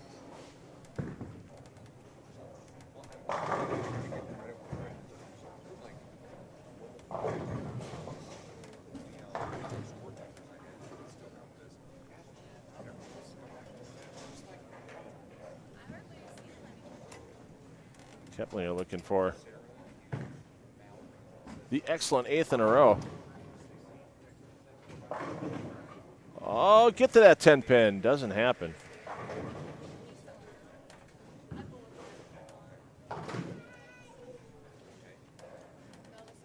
There you see that open frame for Stevens, and yeah, he's done. D-U-N. Zeke Bait here. Strike here. He'll stay in. As he'll be still in triple digits. Strike here locks it. Otherwise, spare locks him in triple digits. I think he'd rather have the strike and get it over and done with. Well, he's got a spare to shoot at now.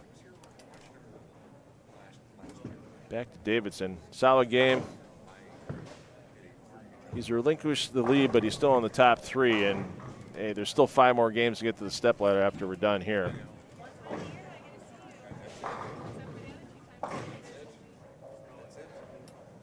So let's peek in on an end pair here. A.J. Johnson +119. Spare won't leave him sweating. Graham Fa having a great game. Fa going to be moving on.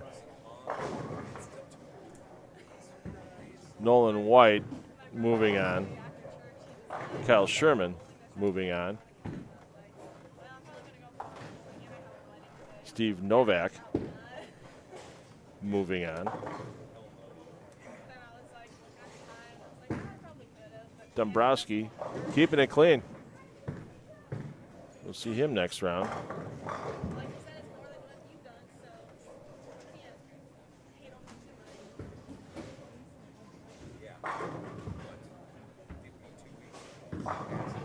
Oh, gee. Could somebody find Kyle Sherman's fingers, please? Apparently he lost that on that shot with that flat A10. My goodness. Kyle Sherman forgot the fingers on that one. Yeah, Fiore finding a little bit of problems, but he's our leader. He's not going anywhere. Whoa, a little tease there for Prather. Prather moving on. Davidson moving on. Knowles moving on. Fiore, how about that for a 2A10? Great pickup there by Fiore. Bounce it to the right with a little bit of that backup ball. Well done. These young players are so fun to watch because they will use all 40 boards of the lane. All 40 boards.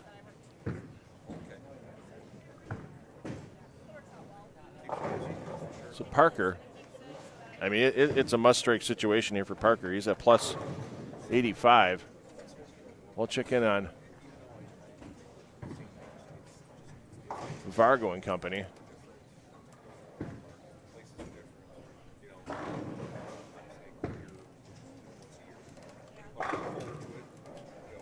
Vargo's got a chance to get to 264.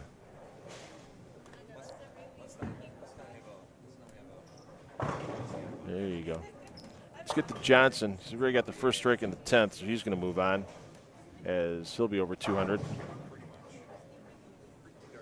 And it's pretty much day over for Tommy Parker. Let's get to Vargo. Vargo was 40 pins behind Parker.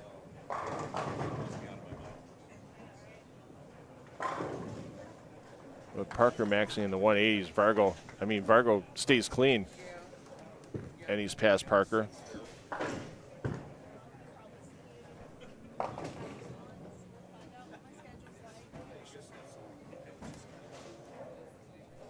Brandon Flora, 173. He's not going to get there.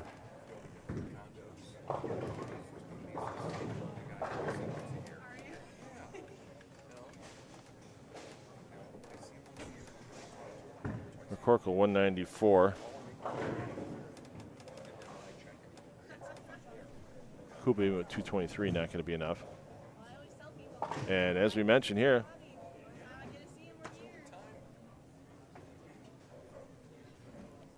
checking on Zeke Bait.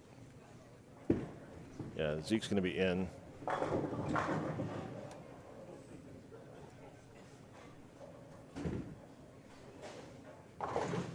And even with that, 216, he's at plus 121. So checking on Vargo. And we'll get back to Tommy Parker's 10th frame.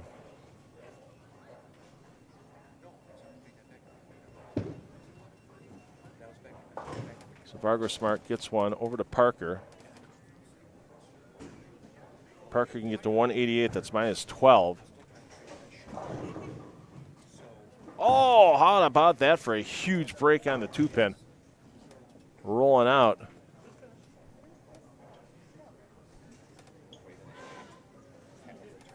So if he gets to 188,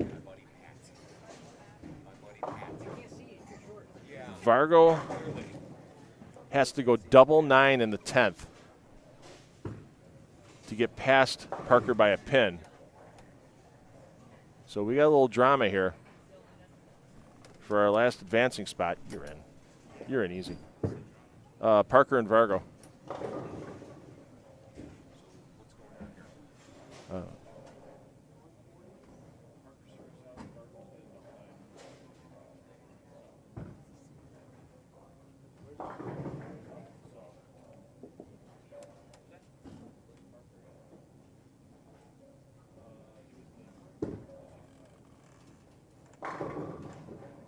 Parker's going to get to 178. That makes it a little easier for Vargo in the 10th. Vargo's going to need to get 19 pins in the 10th. If Vargo gets 18 pins, we got to use that dreaded 3-letter word and break it, because that would be the last advancing spot.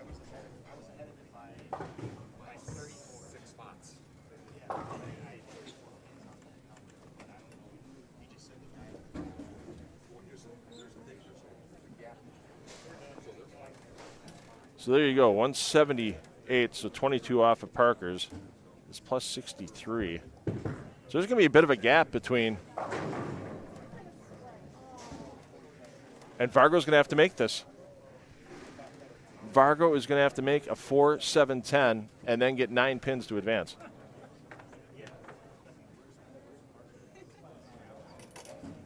Boy, Vargo looked like he was cruising towards making it happen. He's going to need a bounce. Not going to happen. And unofficially,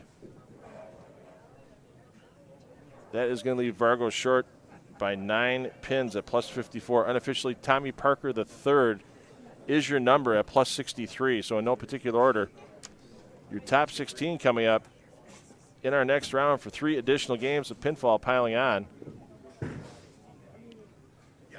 is going to be Fiore, Knowles, Davidson, Prather, Keplinger, Snodgrass, Dombrowski, Fa, Sterner, Novak, Johnson of the AJ variety, White, Sherman, Bait, Parker,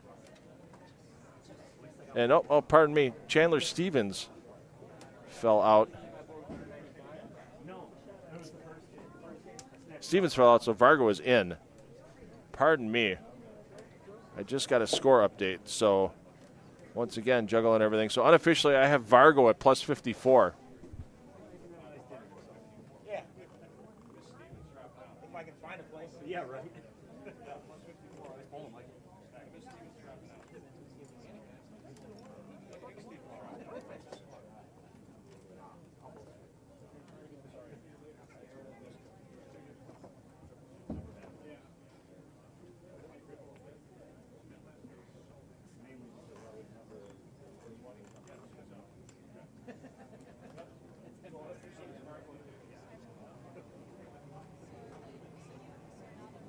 All right, yeah, Chandler Stevens, 127 the last game. So, yeah, Stevens falls out.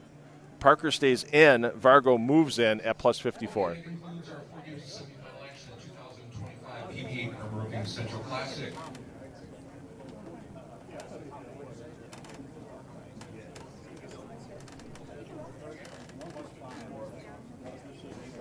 Please go ahead and get those score sheets in unofficially. 16th position plus 54, plus 54. I will have official results in just a few minutes. Top 16, remember we're going to begin on position 1 will begin on lane 3. You go ahead and wrap itself across. I will have checks for players finishing in 17 through 24th place. And then we'll resume bowling shortly. Thank you. All right, thanks, Bobby Jekyll. So once everything's verified, but I have Dean Vargo at plus 54 with Chandler Stevens falling out with a 127 game. My goodness, that's painful. So Vargo's still a chance, Parker's still a chance, but they're going to be 60, 70 pins behind 14th and beyond. And they're only going to have 3 games to make up getting into the top 8 overall.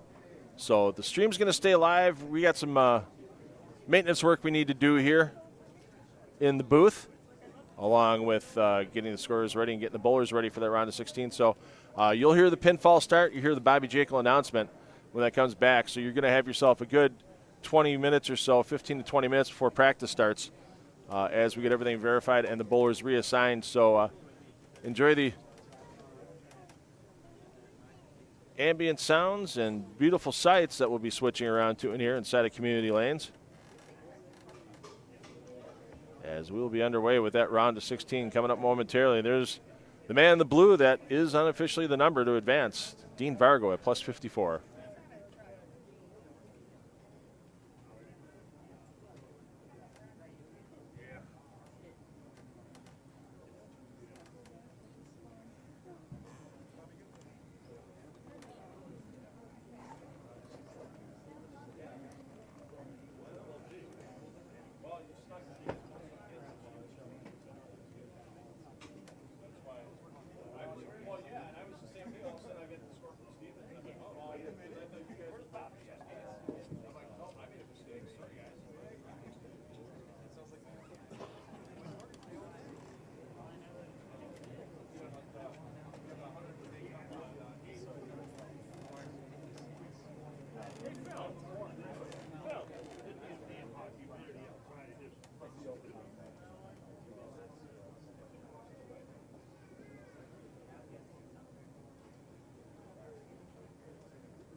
All right, Linda, don't need any mustard right now. The stuff you gave me back in Cuyahoga Falls has been holding me in just fine, but I appreciate that.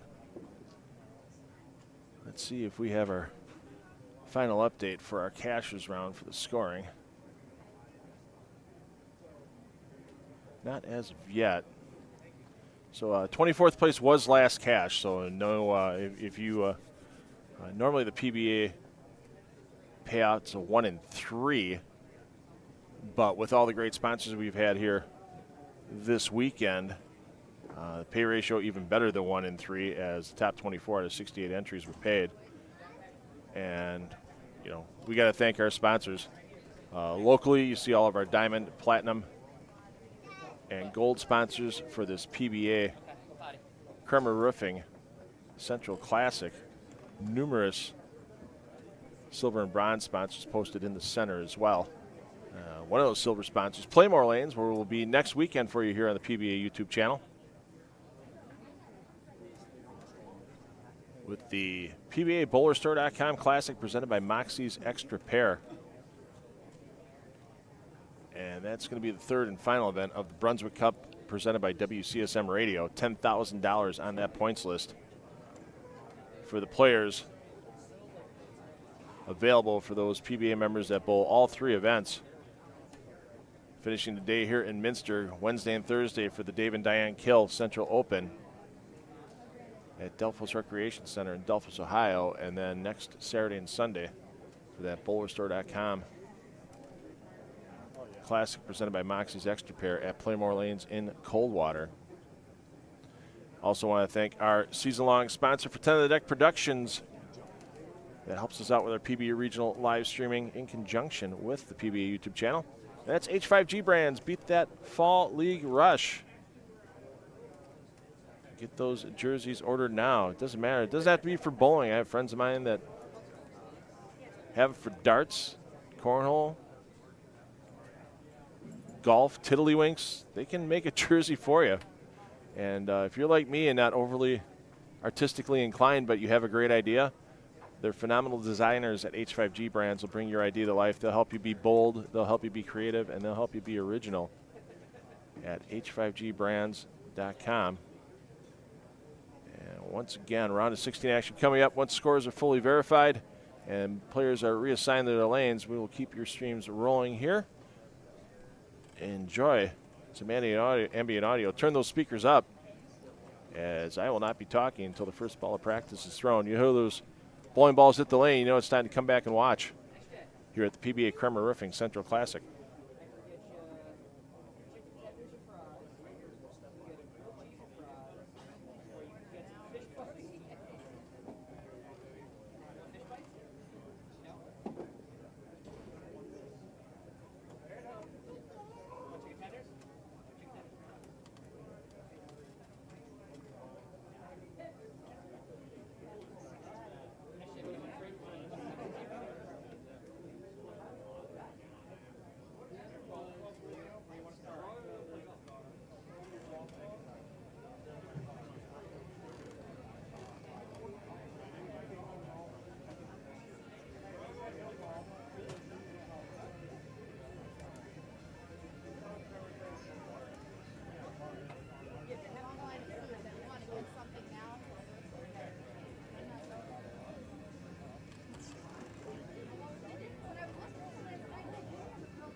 I just, you know, Florida in December is so much more appealing than Florida in July.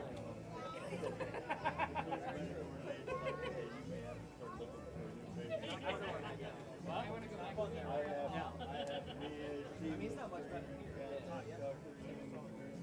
It didn't take you back to carry and The funny part is the only reason why I went down that year is I needed one more flight to get my goals down in Delta. So I found something I could go to. And it worked out really well all around. That was literally the only reason why I ended up there. It all worked out. I needed one more flight. I'm like, oh, should I get to Jacksonville like 20,000 miles? No problem. Do I got to pay for it? What do you give it the gold standard?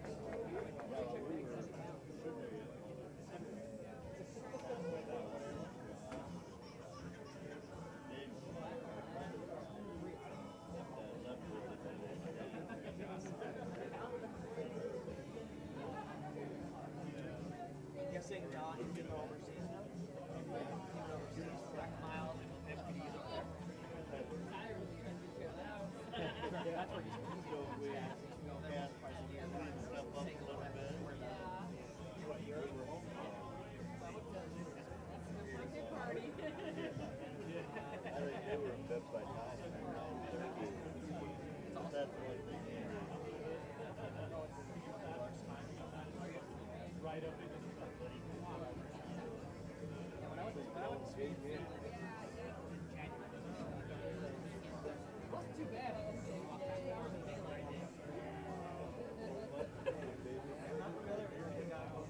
Yeah, now this time you're gonna go there. You're gonna have probably 19 to 20 hours daily. I noticed it's still a lot colder. Yeah. Oh yeah. Still be well, the thing, hey, what I noticed when I looked at it, the latitude of Michigan and Florida is how much further north that is from Michigan. It's like, yeah, like that's the equivalent of latitude. Like it's like 60s.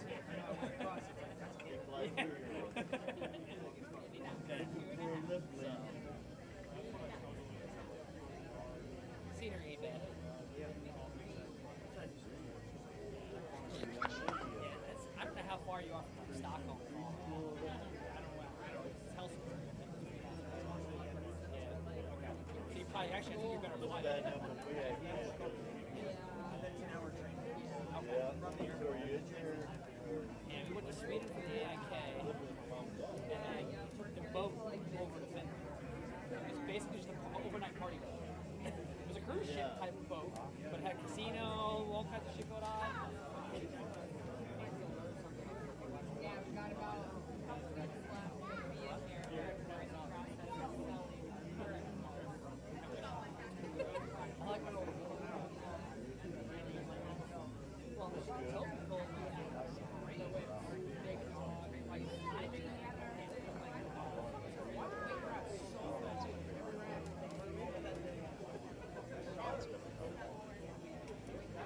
Still bone. Especially because there's 70 minutes. It's all right. Yeah, go ahead. Hey, put it. You know what time they start again?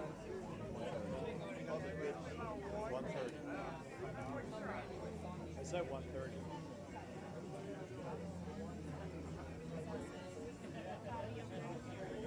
Bobby, what time do they start again?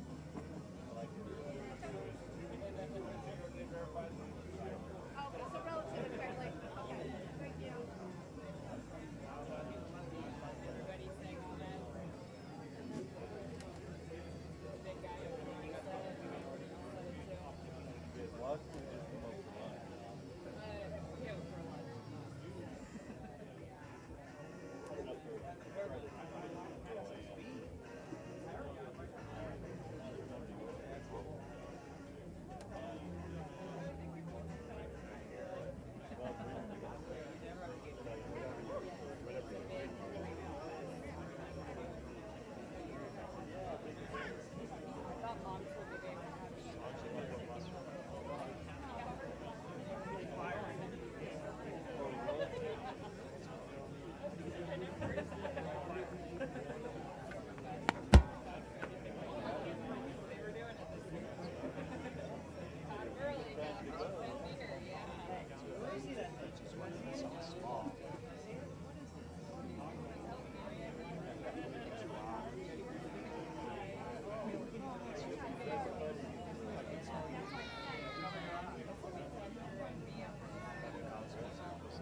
Tell them to be chilling. Yeah, that's, yeah. Yank on that arm too hard. That leg. Just get whatever you like, whatever you don't need, I will.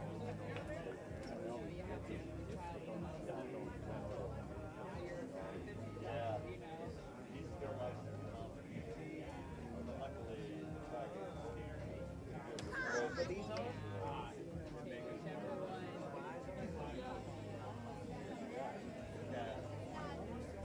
Yeah. Yeah, don't do it, buddy. Hey. Especially not even near anybody's eyes. Put the old glasses on. Yeah. Well, you can't reach it.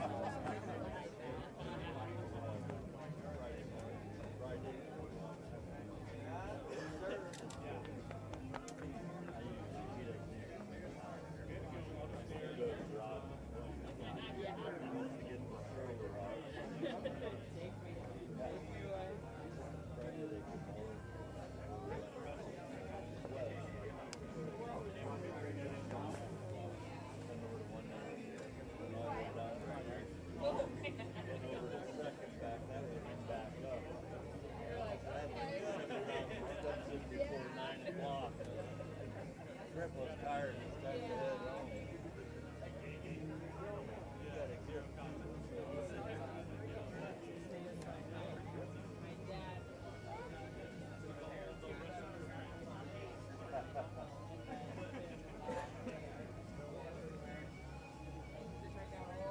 All the things happening. 16 like the young moms, they're taking their kids out, you know. Give me a number in the middle, I had to start counting.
talk to you. Yeah, take care.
Back and forth.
Getting better little by little here.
Okay, players, thank you very much for your patience. We got Wait till Friday, just throw it again. plus 54 was indeed the number. Plus 54. So Matt Kuba, Chandler Stevens, Liederbach, McCorkle, Weber, Flora, and Blackburn, I have your checks up here at the counter. In the meantime, we are going to begin. Here are your lane assignments for your top 16.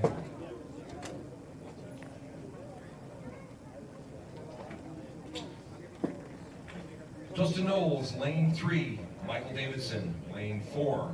Alec Keplinger. Lane 7. Ethan Fiore, lane 8. Chris Prather, lane 9. Kyle Sherman, lane 10. Graham Fa, lane 11. Steve Novak, lane 12. Patrick Dabrowski, lane 13. Nolan White, lane 14.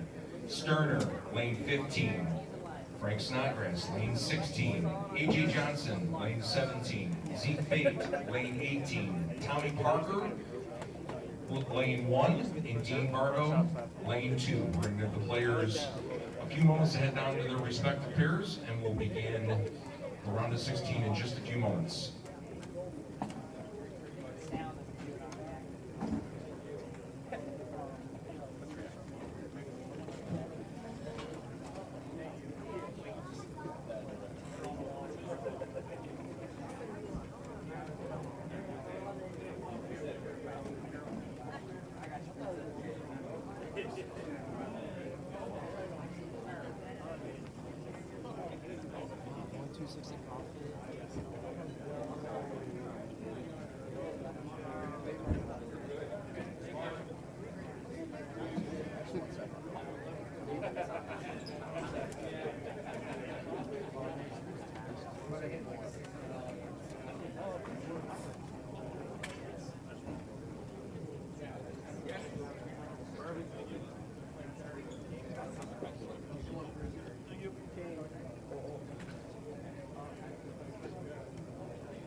Okay, players, please report to your starting pair.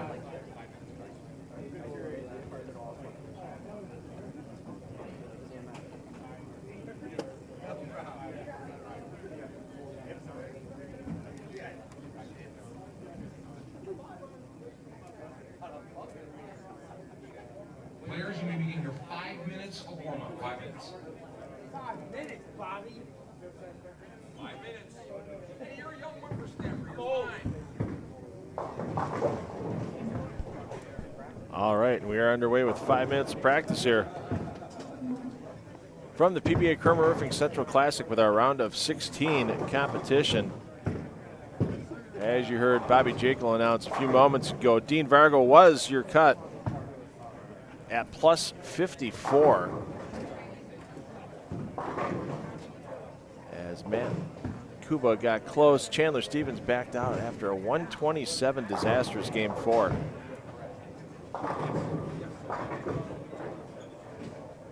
Vargo and Parker the third, both about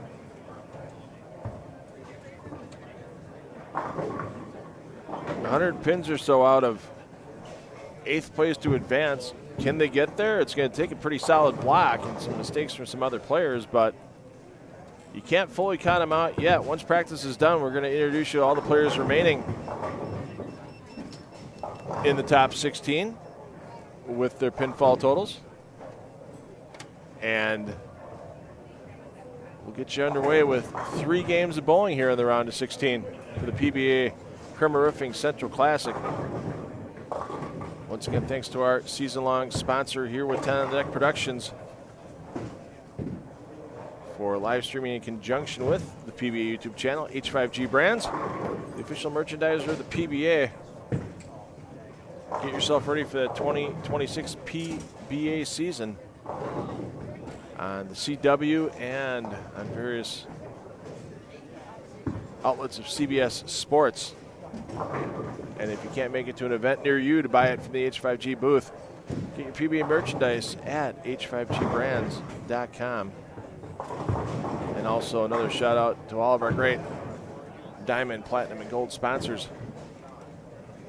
here locally in the greater Minster, Ohio area. As without their assistance, we wouldn't have the $4,000 first place prize, some other quality checks for a weekend's worth of bowling work going out as well. And yesterday, all the players and fans were treated to a phenomenal buffet lunch or buffet dinner, depending on their time of arrival.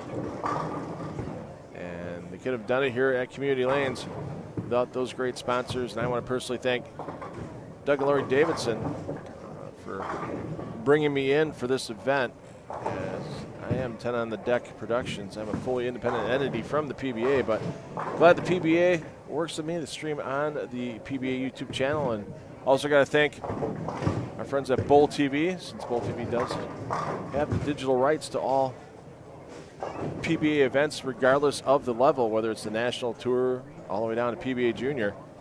And working with Chase Kaufman at Bowl TV. Thanks to everyone there for relinquishing the rights to this event, 10 on the Deck Productions. And there's a lot of these players here in this event that aren't out on tour that are going to be trying to qualify for the Bowl TV RPI in Reno at the National Bowling Stadium in December. And you're going to be able to catch every RPI qualifier for the Standard Division and the PBA 50 Division on Bowl TV throughout September, October, November. Check your Bowl TV listings for that information. And don't forget to jump on and subscribe to Bowl TV if you're looking to follow your favorite players through their RPI quest here in 2025.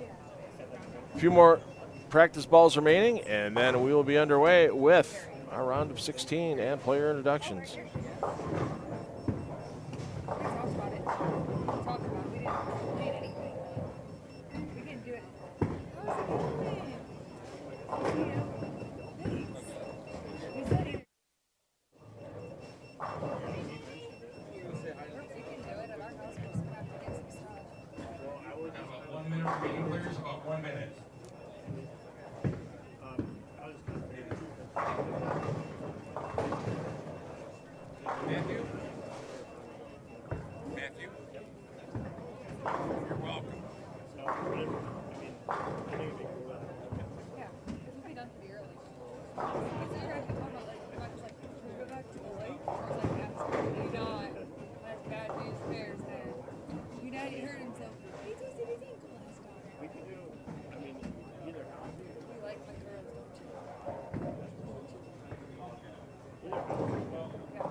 As a reminder, please turn off those cell phones, place them on solid mode, as well as no flash photography, no flash video, or signing on during competition. The bowlers are greatly appreciated. We have 12 games in the books. These top 16 bowlers are going to bowl 3 more games. We're going to end their pinfall, and then we're going to make another collect to the top 8. The top 8.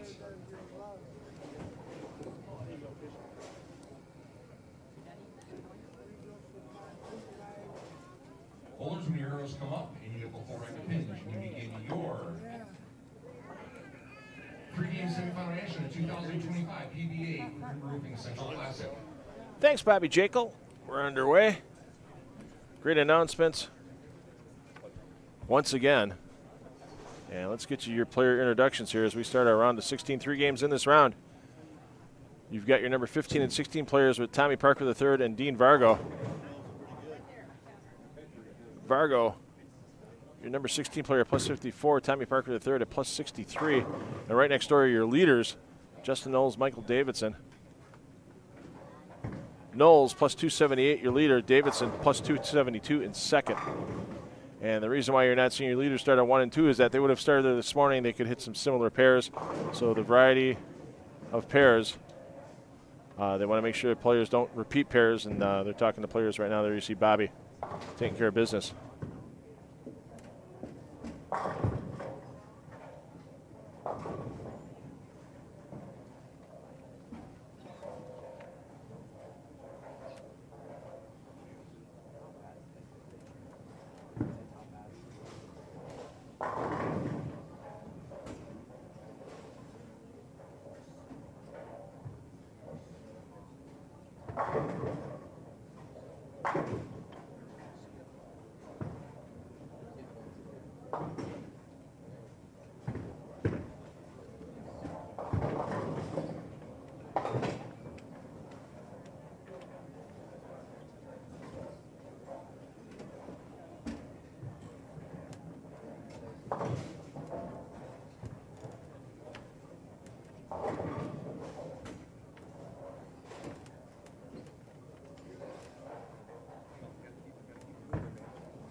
So there was no rear oil done on the pattern on the lanes. So this is the remnants from the Cashers round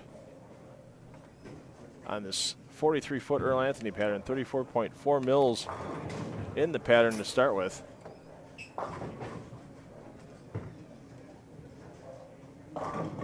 And about a 2-to-1 ratio side to side. Alec Keplinger, there you see, he's in third, plus 260. He's paired up with Ethan Fiore. So Keplinger, your A, Fiore, your double A. Fiore plus 255. Chris Prather in fifth on the squad, plus 250. And then a little ways back at plus 177 and 6 is his lane mate, Kyle Sherman. So Prather, your A. Sherman, your double A.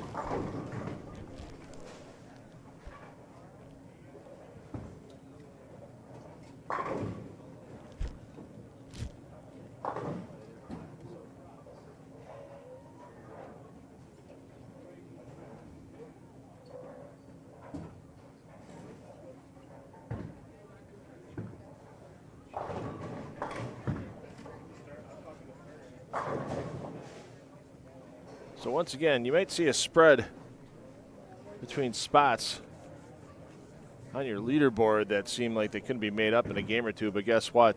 We've had a lot of that today. We had a 60-pin difference between 16th and 17th after 2 games in the Cashers round, and that difference by the time it was done was 30 pins. So, and a couple different players into the top 16, a couple other players fell out. And you see this player is definitely farther left earlier for the right-handers today than we saw them yesterday. Of course, fewer players in the field than quality players. You're going to have more of a tour-type breakdown of the lanes than a regional event breakdown of lanes. I mean, you look at, you know, all of our bowlers in the top 7, and they're all experienced players on the PBA Tour. There's Graham Fye. He's also leading your Central Region points for the year, looking to get his umpteenth Central Region Player of the Year award. Fye is in 7th at plus 166. Steve Novak in 8th. Novak, your double A. Fye, your A. And Novak, that's the man everybody's shooting at right now, is 8 will advance out of this round. Novak plus 158 for his total. Nolan White and Patrick Dombrowski next door. Dombrowski in 9th, he'll be your double A. He's at plus 150. White in 10th is your bowler A at plus 146. And once again, all the pair feeds available to you here on the PBA YouTube channel.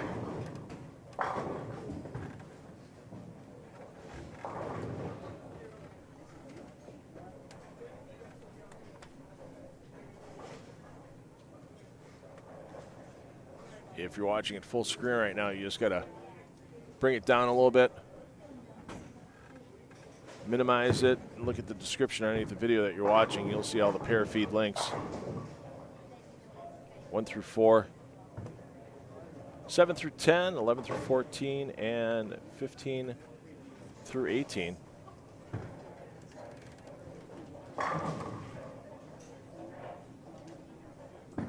And we'll get to our players on our final 2 pairs momentarily. We'll watch another toss here from Dombrowski and another one for Fa. And then we'll make the transition over to 15 through 18.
All right, let's get you introduced to your players on our final 2 pairs, 15 through 18. On 15 and 16, we got Jason Sterner and Frank Snodgrass. Snodgrass, your double A, Sterner, your A. Sterner in 11th, plus 140. Snodgrass in 12th at plus 138. And next door on 17 and 18, A.J. Johnson's your A.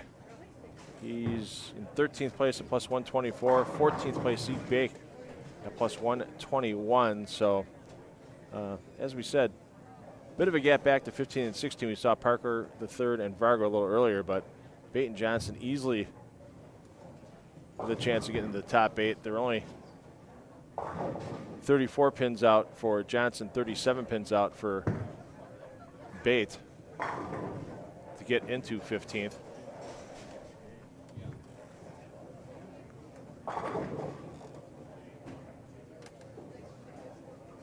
Let's go back down and check in on our leaders with Knowles and Davidson, and our 2 players bringing up the tail end of the field with Vargo and Parker III.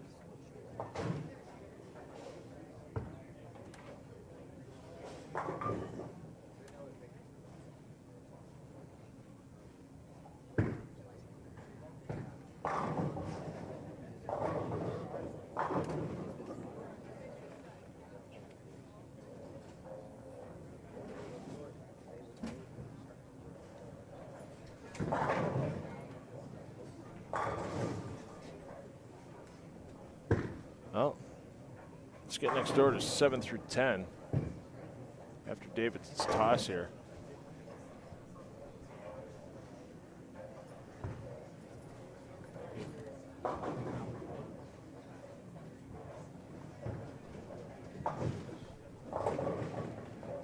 And Davidson, the errant toss. Boy, as these rounds get later and later,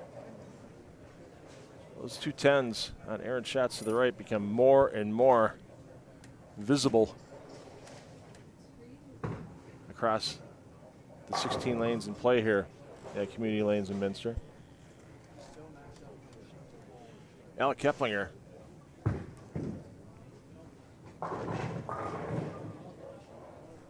On the front 8, we saw Keplinger with a big run.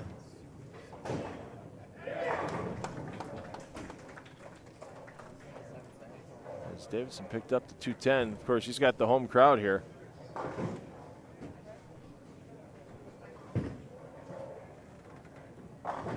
Keplinger, final game, 268.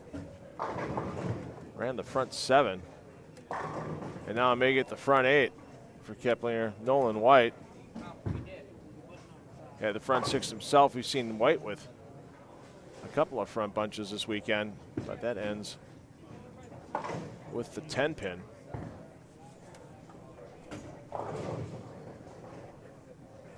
Keplinger talking things over to Davidson. I don't know exactly what they're talking about here. May have just been congratulations on the spare conversion. As there you see Keplinger getting ready to step up. Looking for the front 9.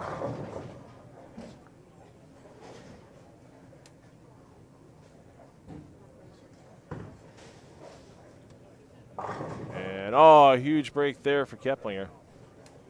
And you see the big smile on the way back, knowing that he got a little bit of a break on that one. And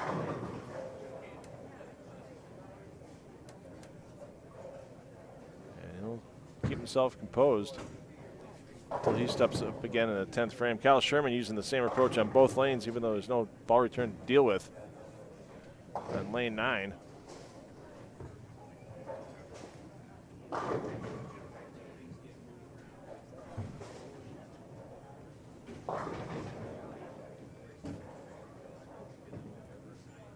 Pardon me, Fiore with the front 8. My apologies. Still a great game going for Keplinger. And now I'm making the front 9 for Fiore. See, a little chat with himself on the way back.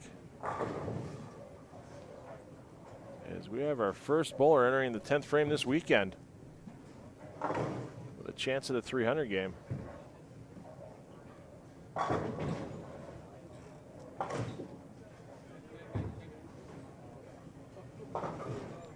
We are at Community Lanes in Minster, Ohio. PBA Kremer Roofing Central Classic. There you see Chris Prather deferring to Ethan Fiore, as Fiore has the front 9 in this opening game of the round of 16.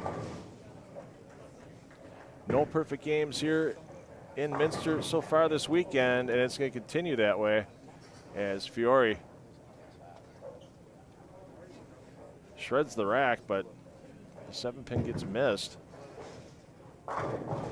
It's still a quality opening game for Fiore as he enters this round of 16th in 4th place. 8 will advance out of this round for 2 more additional games. All pinfall carries over all day long from round to round.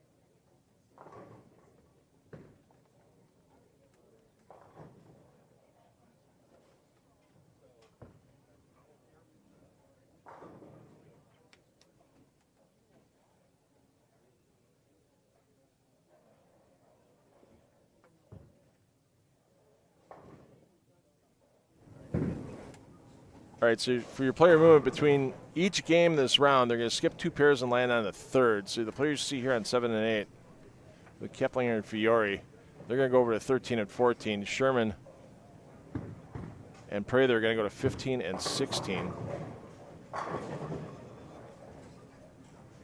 And it's a pretty quick run.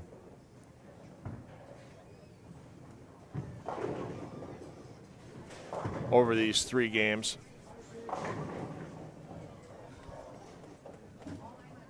With only 2 on a pair, we should be done with this round by a little before 3 p.m. And we should be underway with round 8 by 3:15. Done with that by 4:15. And you will get a break in the feeds on YouTube after the round of 8. So we're going to go straight through if you're watching any of the pair feeds. Those will stay live all the way through the break between the round of 16 and round of 8, as well as our booth feed. And then we'll have a separate feed for the step ladder scheduled to begin at 5 p.m. Eastern time here from Community Lanes in Delphos, Ohio. Delphos, geez, we're in Minster. We're going to Delphos next. Community Lanes in Minster, Ohio. First time I made that mistake all weekend. As this PBA Kremer Roofing Central Classic, part of the Brunswick Cup, presented by WCSM Radio. An additional $10,000 in prize money will be distributed to the top 4 in that Brunswick Cup points list after all 3 events are complete here in Minster, Wednesday and Thursday in Delphos, Ohio, and next Saturday and Sunday. It's time to get cold watered at Playmore Lanes in Coldwater, Ohio.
Joe would do that, he's my neighbor.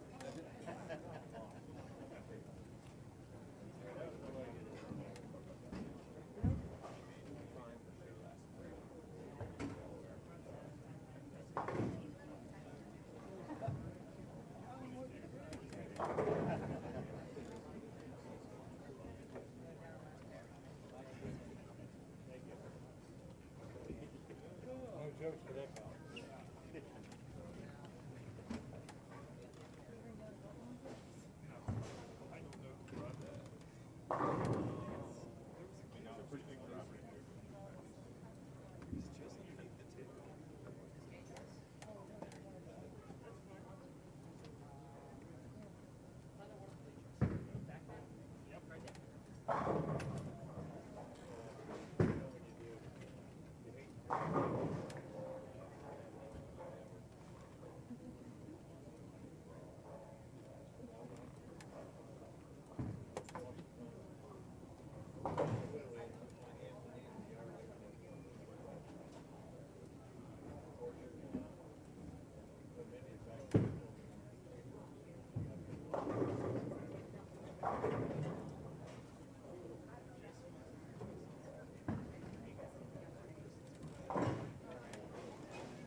All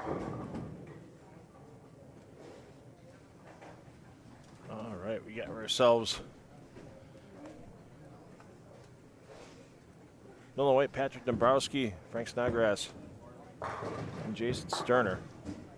Starting off here, we'll get you around back up to our leaders momentarily, as they are just getting underway on 11 through 14. 13-game scoring update should be available shortly. Let me drop that live scoring link in there for you in the chat. There you go. So you can follow your favorite player game by game as well. Hey, Adam Lemery. Sorry I haven't had a chance to say hi. It's busy as a one-man show, as you know, Adam. You've seen me do some streaming before for the PBA up in Portland, Maine. One of our favorite places for both of us, Bayside Bowl.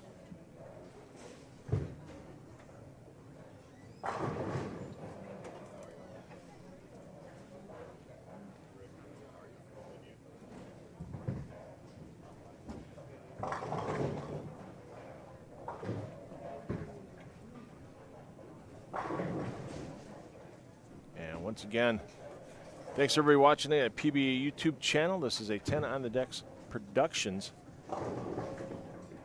live stream. We're a separate entity from the PBA, but we're glad the PBA lets us stream these great regional events to their YouTube channel.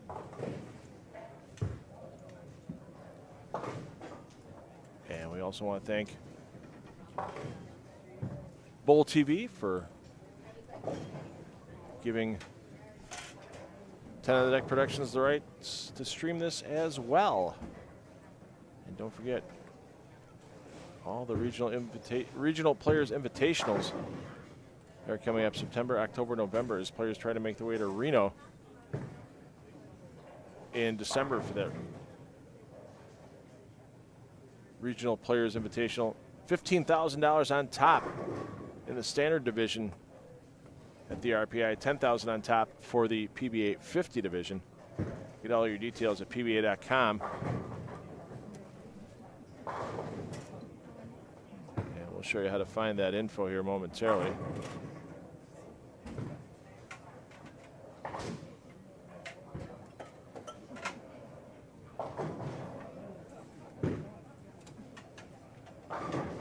Yes, Fiore. Oh, the third effort by the six-pinner. Rattle once, rattle twice, and then finally went down.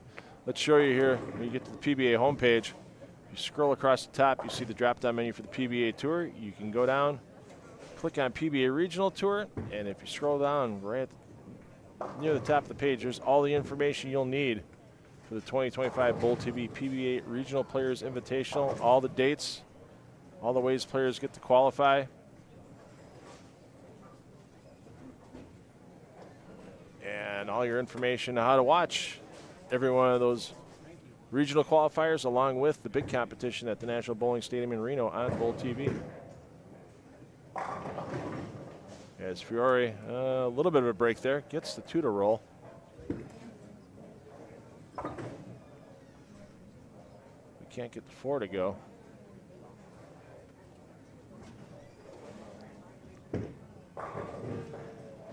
Knowles almost on the conversion. Prather starting to get a little loft in the plate, wraps it up.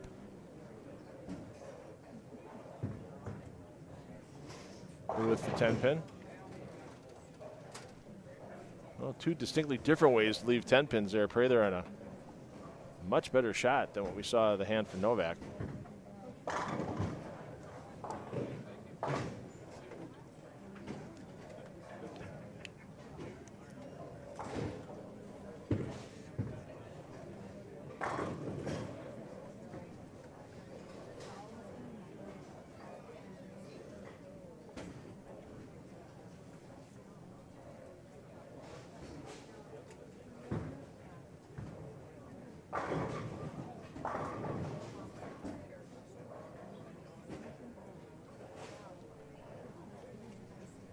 As soon as a 13-game scoring update comes across, the live scoring link, we'll give you the audio update here. You can get your visuals through the link that you see in the chat.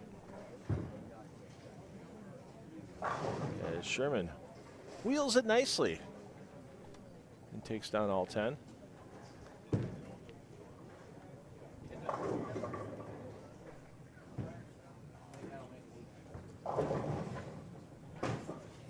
Let's work our way down to 1 and 2.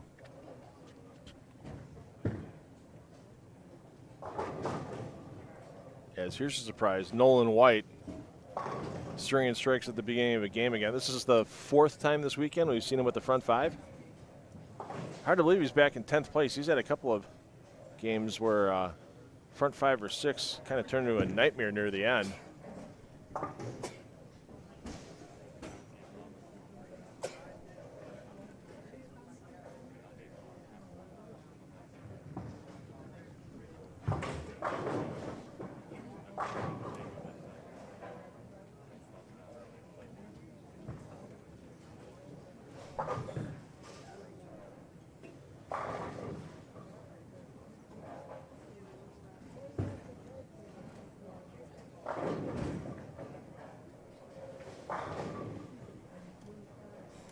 Make it front 6 for Nolan White.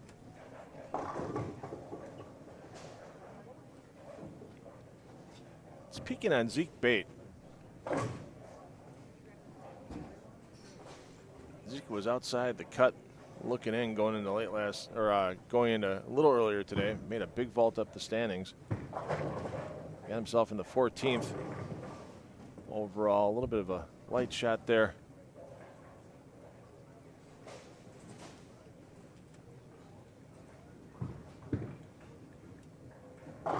But we're going to take you back to last night for Zeke Bait after he shoots this 10-pin. In case you missed it, I know it's been spreading like wildfire on social media, but Zeke Bait had a very unusual frame last night during the 6th game of C Squad.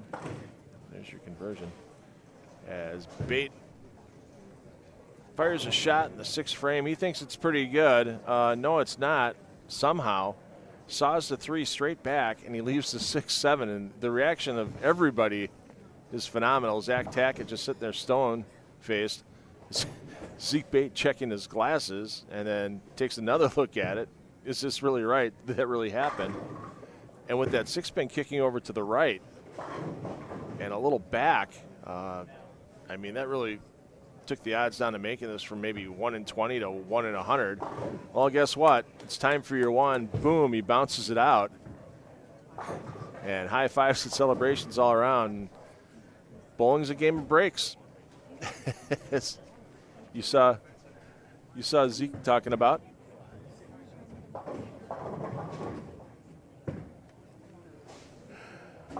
Sometimes they're good breaks, sometimes they're bad breaks, sometimes you get both in the same frame. And, well, let's see how good Zeke's spare shooting is once again, as he's facing a Greek church here in the 5th frame. And then we're going to get back to Nolan White, as White's sitting on the front 7.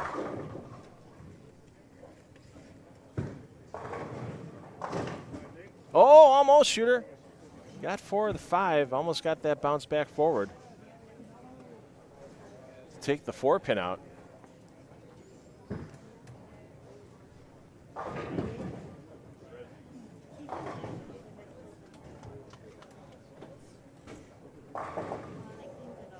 Snodgrass trying to bounce back a bit from a slow start, pacing 195.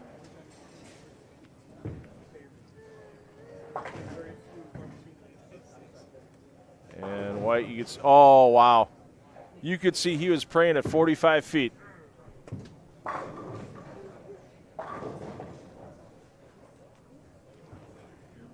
Let me carry this one, and I promise I'll go to church next Sunday. Sure, that's how that works. So let's see if Nolan White can put himself in the same position we saw Ethan Fiore in game 1 of this round of 16.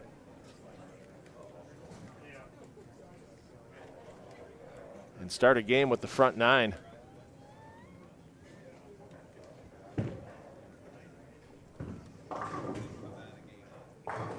Yes, he can. Nolan White currently sitting in 6th, and he's going to be rapidly moving up the leaderboard. Here's your 13-game scoring update. Ethan Fiore, your leader, plus 331. Kepling, your second, plus 319. Knowles, third, plus 293. Prather, fourth, plus 275. Davidson, fifth, plus 267. White in 6th, plus 213, looking to make it plus 313. Kyle Sherman in 7th, plus 201, and if they cut after that first game, Patrick Dombrowski would have been the number at plus 168. Jason Sterner, 24 back. Zeke Bait, 37 back. Graham Fa, also 37 back. 45 back, Steve Novak. A.J. Johnson, 53 back, and a long ways back for Parker, Snodgrass, and Vargo.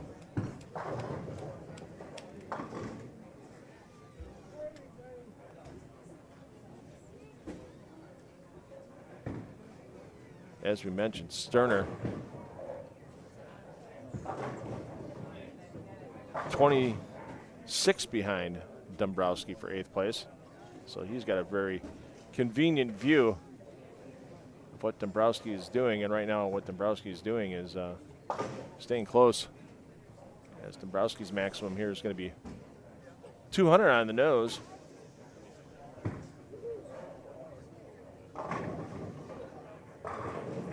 Great toss to lead off the 10th for Team Coaster Bowlers.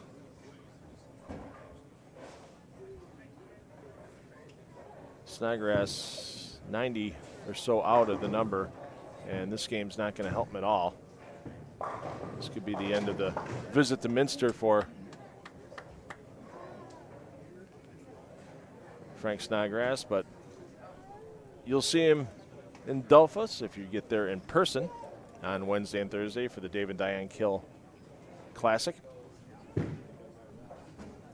we will not be doing any live streaming for 10 on the Deck Productions, as we've got some commitments back in Wisconsin for TV and live streaming.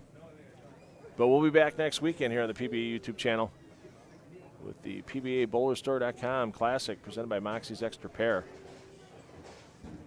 with the final Brunswick Cup event and the $10,000 on top for that tournament at Playmore Lanes in Coldwater. Looking forward to seeing the Hardings family a little bit more. Saw them a few times already this week. Actually, there's a couple of them here today watching the action.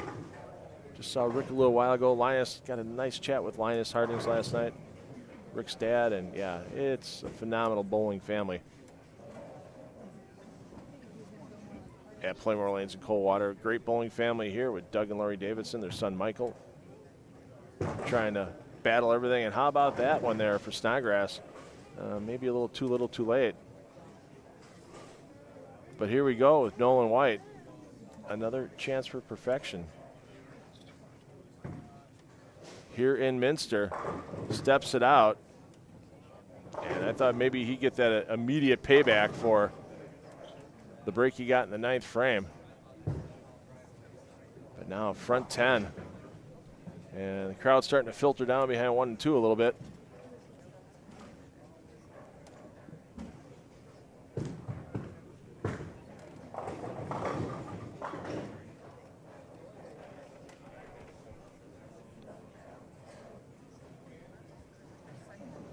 It's Nolan White. You see, not too far left. We see a lot of other players even farther left, but he's getting that little bit of a left walk around the ball return. That's tight. Wow. I think if you told him, if you asked him the moment he let that go, he would have said no way. Would have said absolutely no way. That was easily 3 left of where he was last time near the break point.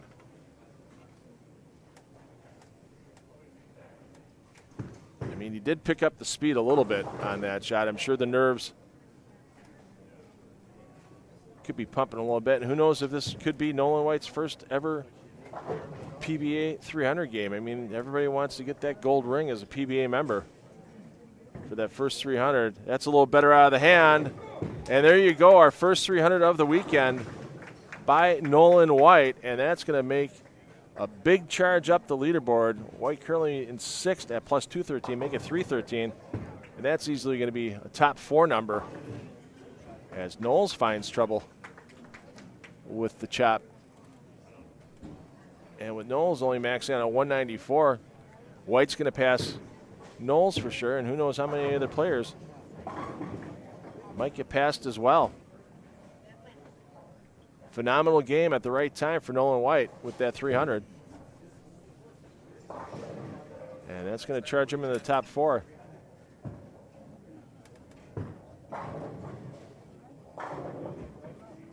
So once again, your player movement between game 2 and game 3 of this round of 16, they're going to skip 2 pairs and land on the 3rd.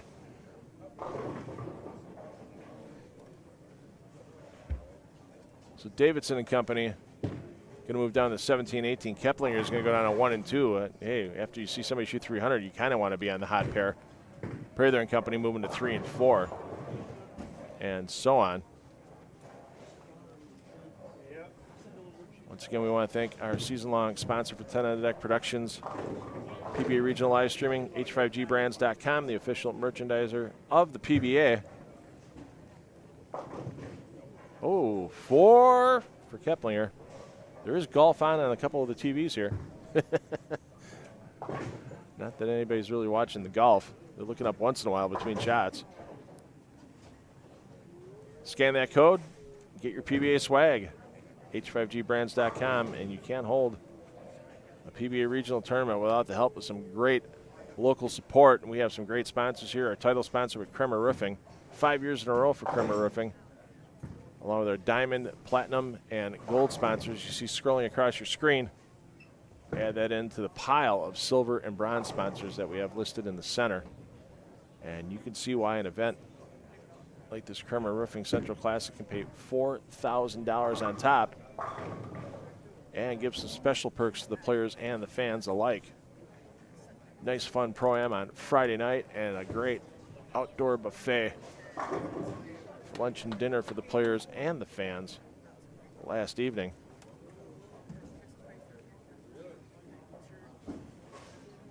So once again, your player movement, skip 2 pairs, land on the 3rd.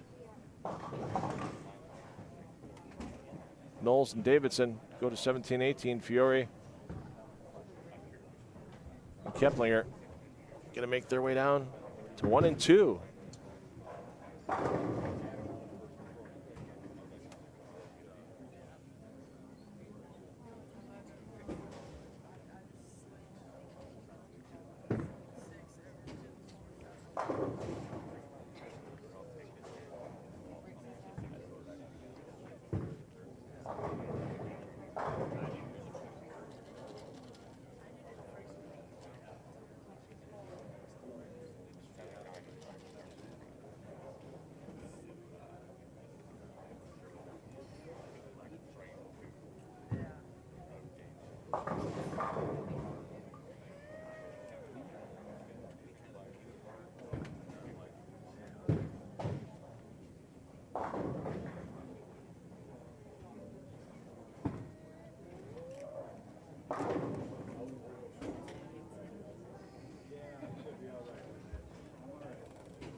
All right, let's start you off with a couple of the bowlers that started around the top 4 with Fiore and Keplinger.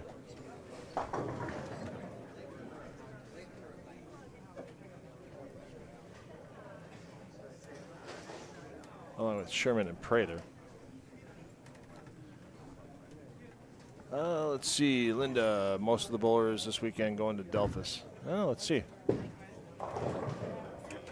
Let's see if they have a roster posted yet. Kind of go through some of the players that are. Let's go through the players that are in the top 16 here. Zeke Bait, yep, he'll be in Delphus. Michael Davidson's on there, Patrick Nabrowski, Graham Fye, Ethan Fiore, A.J. Johnson, Alec Keplinger, Justin Knowles, Matt Kuba, who was eliminated in the Cashers round.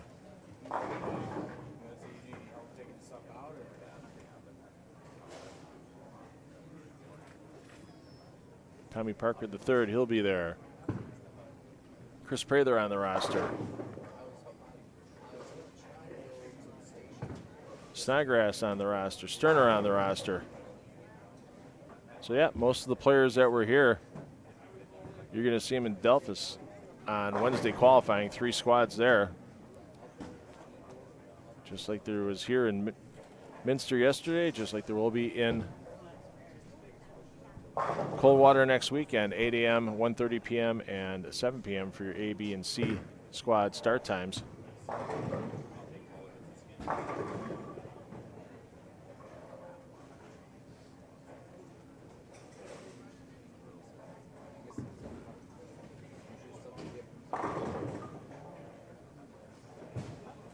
Yeah, a lot of those guys, especially when the Brunswick Cup presented by WCSM Radio was announced. That enticed a few more players to get to all 3 events. I mean, when there's an extra $10,000 out there, I mean, give bowlers a chance at it, and most of the time they'll show up. $4,000 for first on that 3-event points list. $3,000 for second, $2,000 for third, and $1,000 for fourth. And you have to bowl all 4 events to be eligible. And it's a pretty simple points list. Every player you beat in the field at an event, you get a point for. Winner today, you'll get 68 points.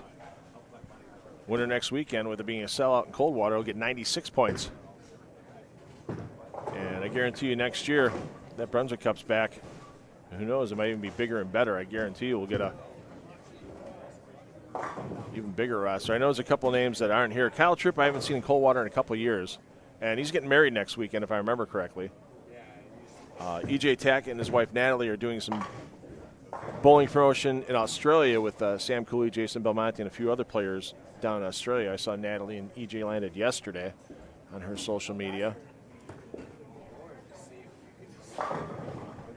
So, yeah, I think prepping for the wedding will take any precedence over any bowling for any player. Well, at least it has any common sense. It doesn't want to give all the cards in their marriage away to their wife the moment they walk down the aisle.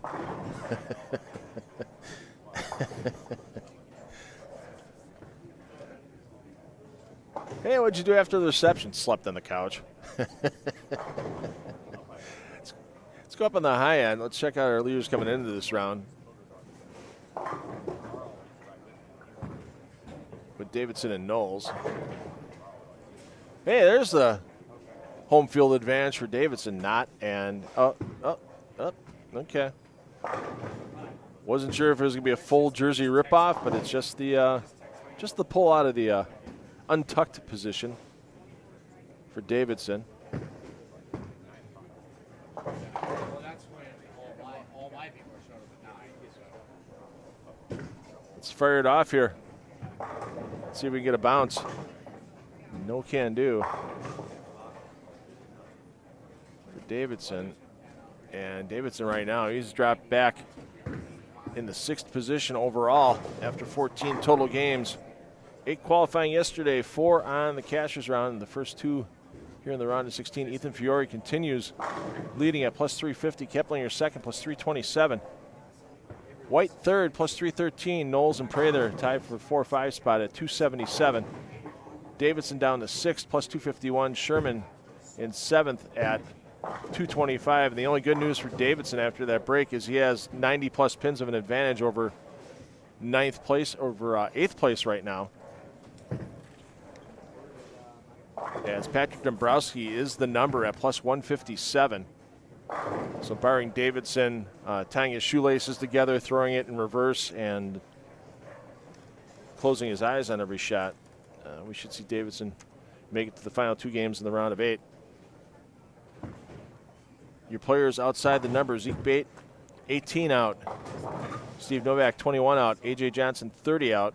Graham Fott, 32 out. Jason Sterner, 38 out. Our players that are close to Dombrowski, and like we said, Dombrowski basically 75 pins behind 7th, so it's a big race to see who's going to try to take down Dombrowski. Dombrowski bowling at 9 and 10, and he has the front 5, so he's trying to make sure everybody stays in the distance. We'll check in with Dombrowski when he steps up in the 6th frame. And just in case, well, we kept an eye on Kyle Sherman. As we said, Sherman, he's almost 100 up on 9th place. And now strike spare front 3. This may be a pretty uneventful last game of the round of 16. However, as close as the field is for the top 8, there's going to be a lot of fireworks those last 2 games.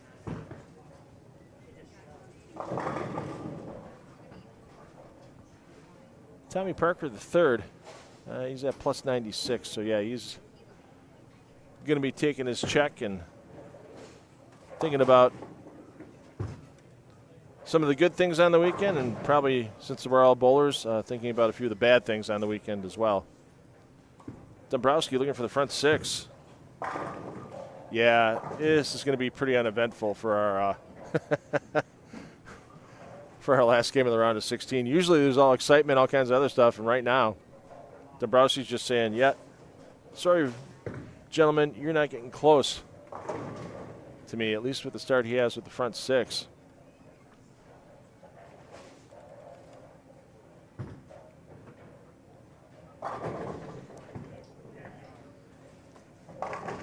I mean, Davidson 112 up on Zeke Bait.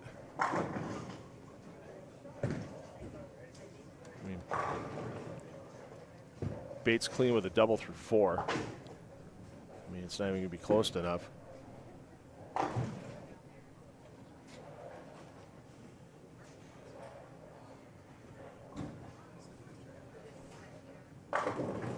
Oh, a little bit of flat there. That 8 was teasing him just a hair.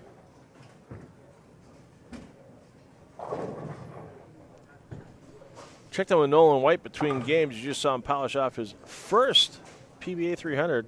We found that out officially from him, so he'll be getting that gold ring everybody wants to receive as a PBA member. You know you've done perfection on a very tough lane pattern as Johnson front 4, but yeah, when he's sitting at plus 127 and you're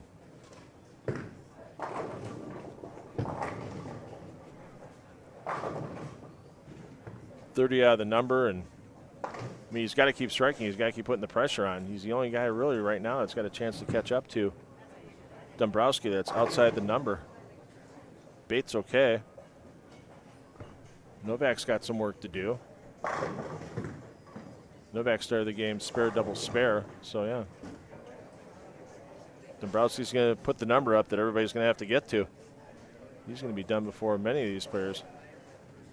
Is that pair already in the 7th frame? You know, Johnson just throwing his first shot in the 5th.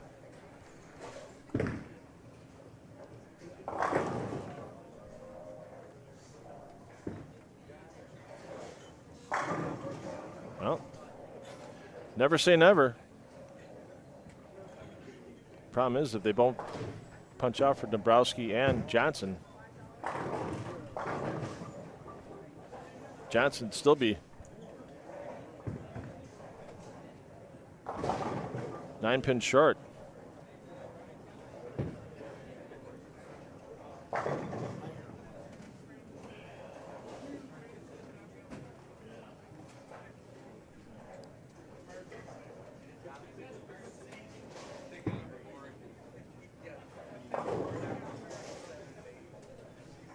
So White currently in 3rd. Zeke Bait.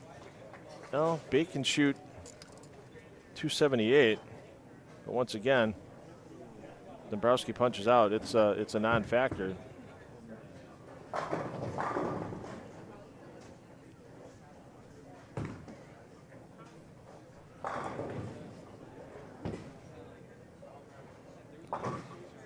And technically, A.J. Johnson's already passed him on the scoreboard with that front 5.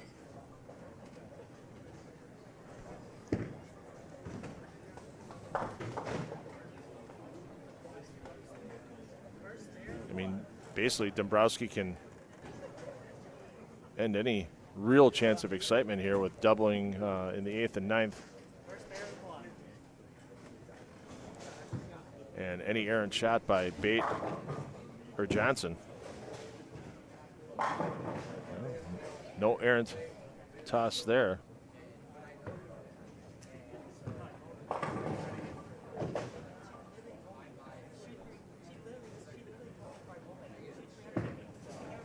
Novak 21 back of Dombrowski, but I think, you know, once again, his max 269. Dombrowski feeling it right now. As we said, Dombrowski gets at 1 in the 9th. Any errant shot by any player with Novak, Bait, and Johnson, and keep the ball in the lane in the 10th frame. For the man from Team Coaster Bowlers. And we'll see him in the round of 8 with some work to do. But like every good tour player does, all they got to hear the words, so you're saying there's a chance, and they will keep fighting. Like A.J. Johnson, like Zeke Bait, like Steve Novak are all doing right now.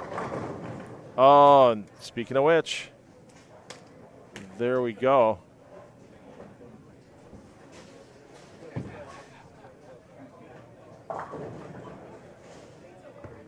Conversion there. Gives a 259 max for Dombrowski. He's going to shoot at his spare before AJ steps up. Make sure he covers it up.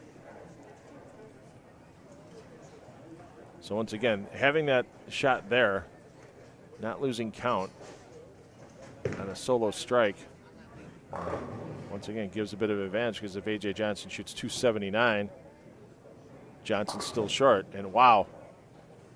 Oh, my goodness. I did not expect that. He did not expect that.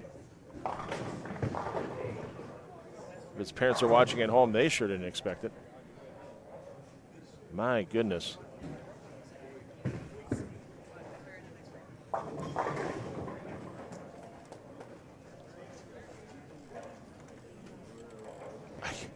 I can't remember the last time at any PBA event, national, regional, I've seen a player with the front six. 3 count. Goes to show you this Earl Anthony pattern as AJ waves it around. Yeah. You can see the frustration on AJ on the way back. He knows that was just a big miss. Gentle misses right will leave 2 10 combos. Big misses right, like we saw there for AJ Johnson. I mean, 273 is still the max. Dombrowski still has to bowl a 10th frame. Novak stepping up first before Bait. Novak's got a chance for 269, still make Dombrowski work.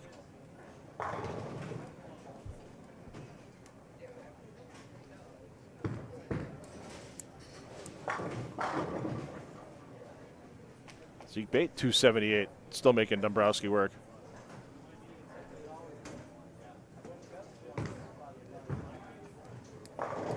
And even with that 191 for Nolan White there, you'll see him in the upcoming round of 8.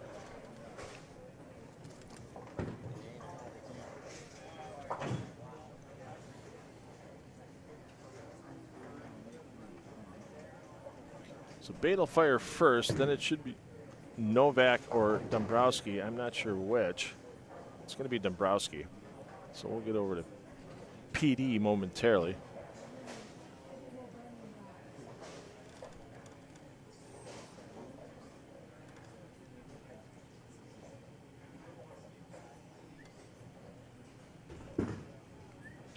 Bait fires, gets them all to go. PD fires, gets them all to go. I mean, PD punches, nobody can catch him. Stay here with Novak. Novak can't make an error. And there's your error. Novak gone.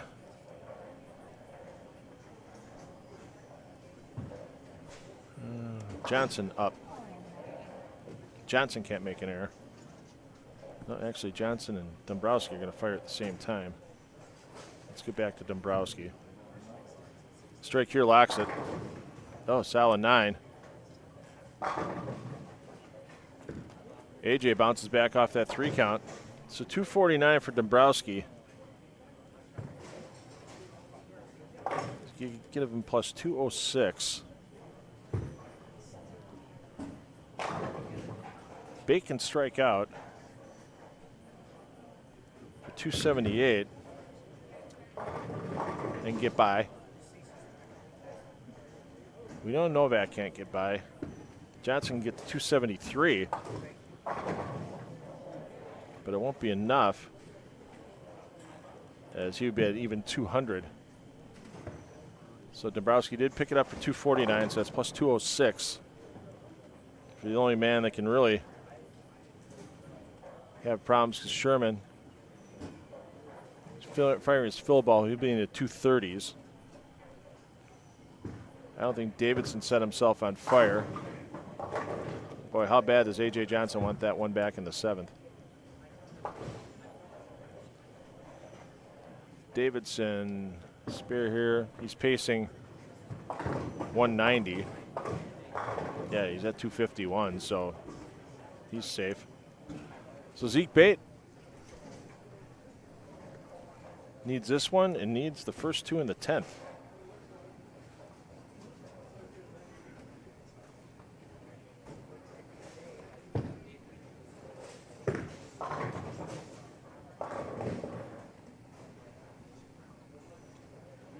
Bait goes strike, strike, 9 spare. We'd have a tie at 206.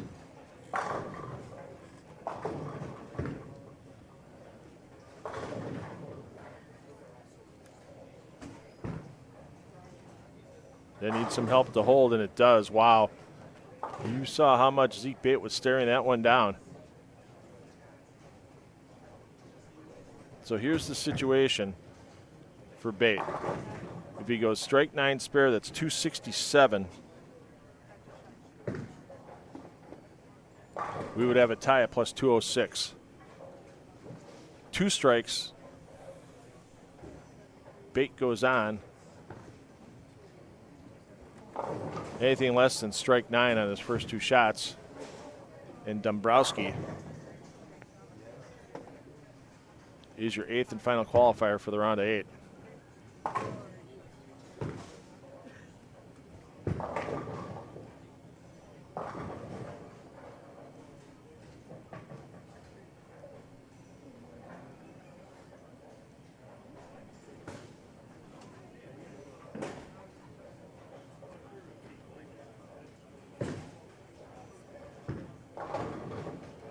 That's an unusual amount of time Bait's taking to get going here.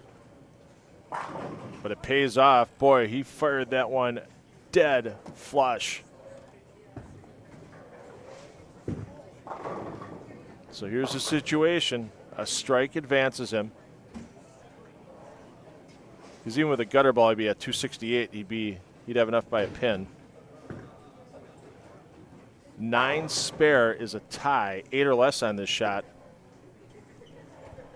Or 9 miss for Bait. Dombrowski would advance. So shot of the day here. So much for my comment of not having any excitement here in this final game of the round of 16. It's all excitement at this moment.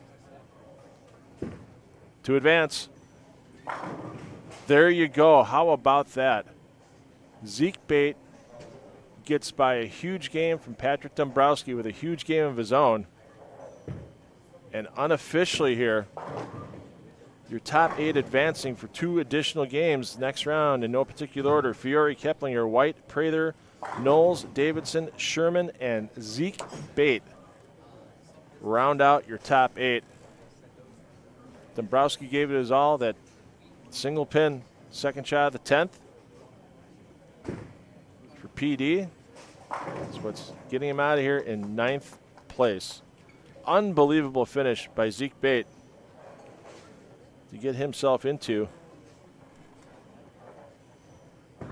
the next round with a plus 217 total. So there's going to be a little audio intermission as the scores need to be made official. Bowlers will be assigned for their rounds of 8. If you're watching us on the additional pair feeds, the next round will take place on lanes 7 through 14. So we're going to end the stream on 1 through 4. We're also going to end the stream on 15 through 18 when those bowlers complete this game. Give us a little bit of time to make everything official. Get our bowlers reassigned for their lanes for practice, and that's the next time you're going to hear me here from the PBA Kremer Roofing Central Classic. I want to thank our season-long sponsor with H5G Brands, the official merchandiser of the PBA. And I also want to thank all of our sponsors here locally in the greater Minster area, especially our title sponsor, Kremer Roofing, and all your diamond and platinum sponsors to go with our gold sponsors strolling across your screen. Thanks to all of our silver and bronze sponsors listed in the center as well. Round of 8 coming up after a short break.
We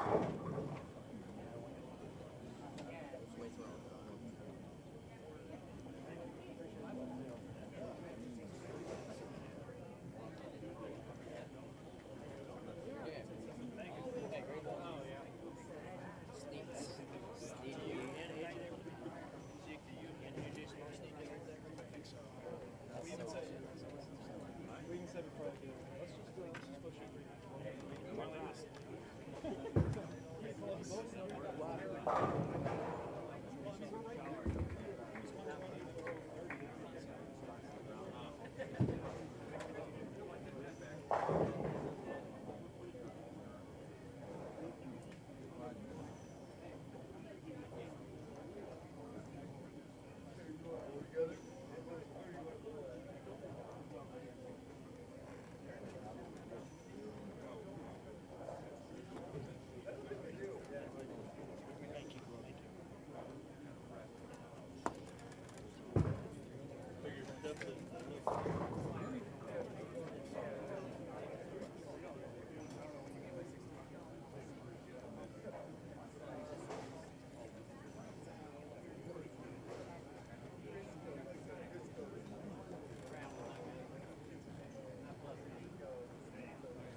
Okay, that concludes our 3 games top 16 semifinal action in 2025 PBA Kremer Roof Central Classic. Unofficially in 8th position advancing is plus 217. Plus 217. But please wait till all the numbers are official and all the score sheets are in. The round of 8 will be on lanes 7 through 14. Position 1 will begin on lane 7. Position 2 on lane 8, so on and so forth. As soon as I verify the scores, we'll go ahead and get the next round started. I'll also pay the positions of 9 through 16 as well. Thank you.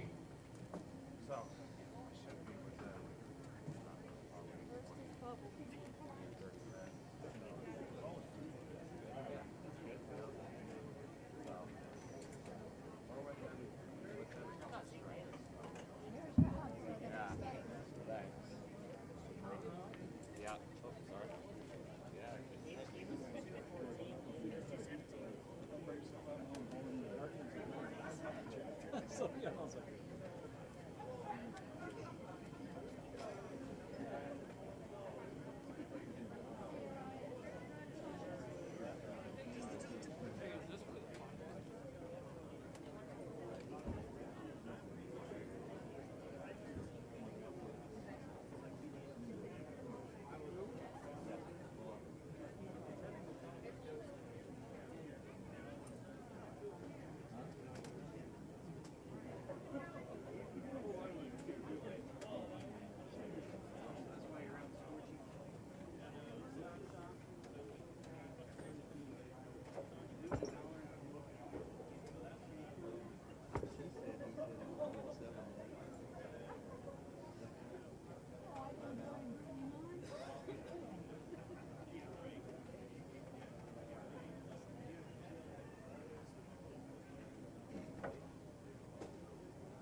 All right, everybody, thanks for hanging in with us during the break. And we are underway to practice for the round of 8 here at the PBA Kremer Roofing Central Classic. 5 minutes of practice for these players. We'll give you your field introduction, and we'll give you their current pinfall carrying over into this 2-game round. After practice is completed, I'm Phil Brylow. Thank you for joining us with the action here today. And we may be bumping the stepladder start back slightly. We'll know more by the end of this round of 8, as we'll need to figure out who our top 4 is, what order they're in. Also need to figure out if there's any ties for any stepladder positions that would need to be broken. And also we have to handle the reconditioning of this 43-foot Earl Anthony pattern for the 4 players in the stepladder finals. That'll take place on lanes 9 and 10.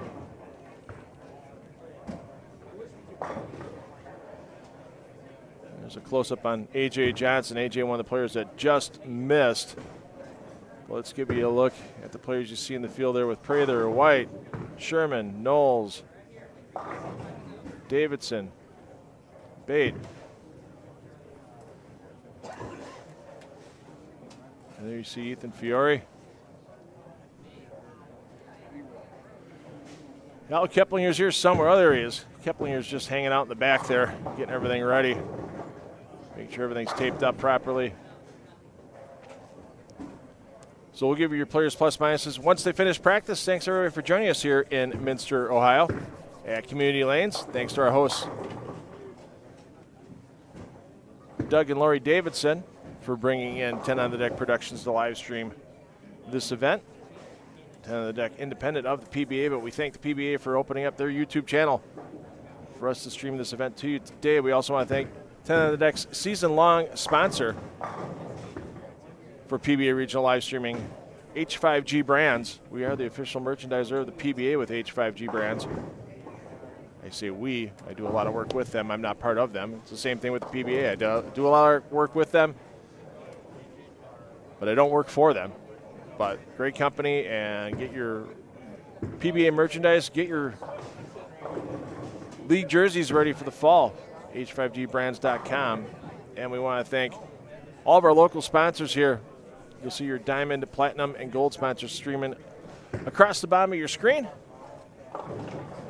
as that $4,000 top prize for this weekend wouldn't be possible without the great support of these local sponsors. The community is coming out.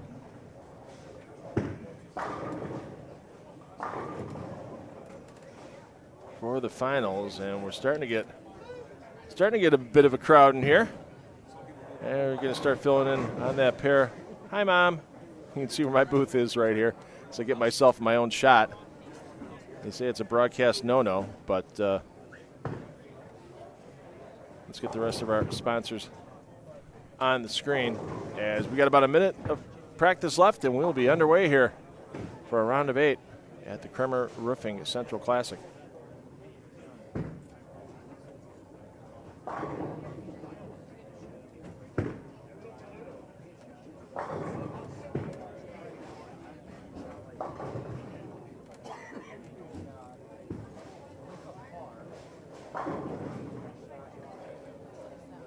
Less than a minute, players. Less than a minute.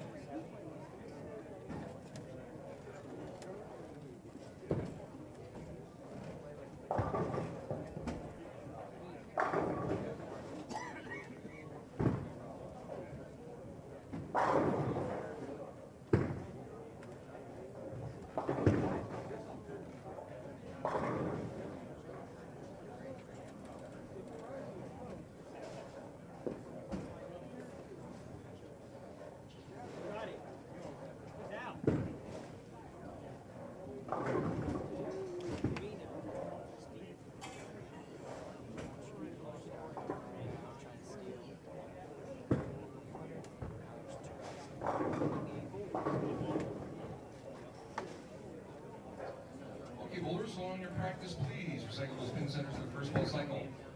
Minster, as a reminder, please turn off those cell phones and place them on sound mold while the round of 8 is going on. The bowlers greatly appreciate it. We have 15 games in the books. We've got 2 more.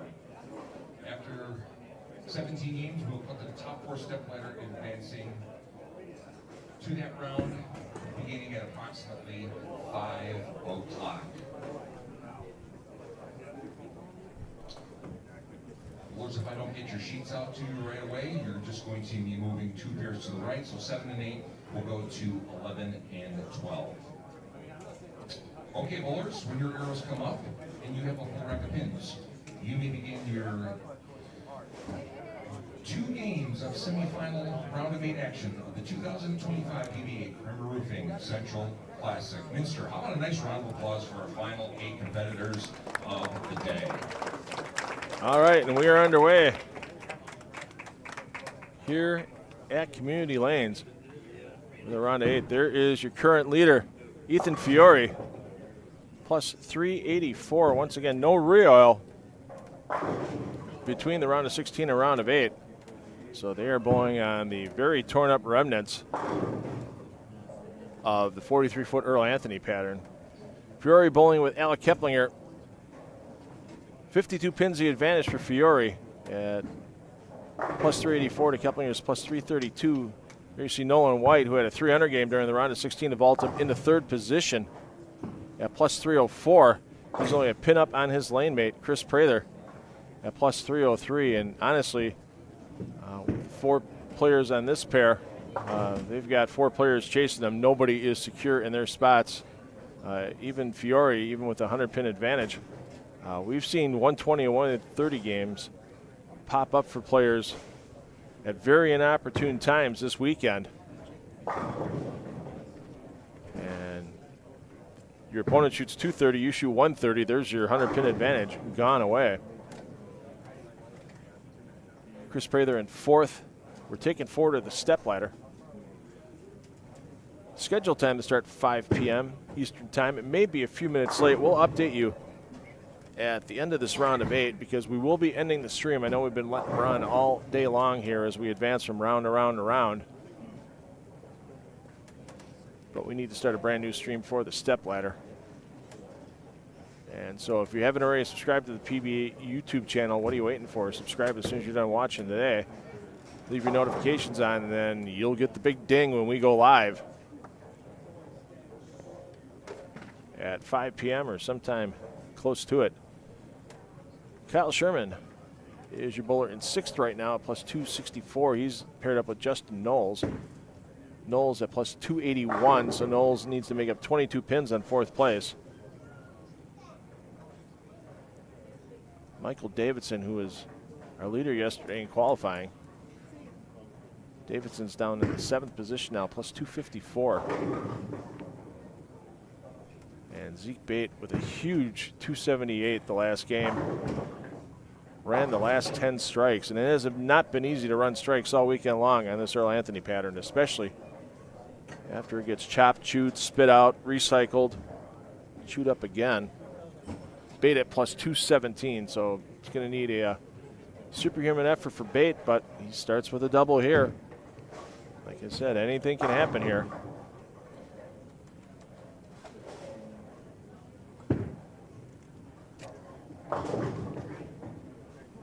In this round of 8 competition.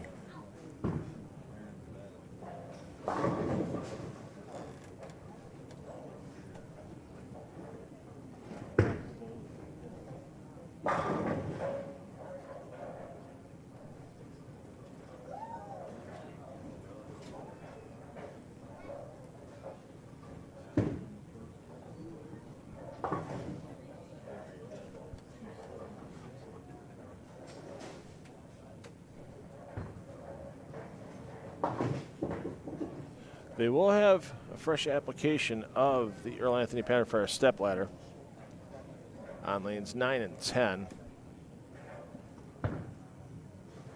So there will be some downtime between the conclusion of this round of 8. Usually it's about 30 minutes from when the round ends to when practice will start after the re-oil. And then we'll go live towards the middle of practice for our players, get you introductions and such, and get you set up for our 4-player stepladder.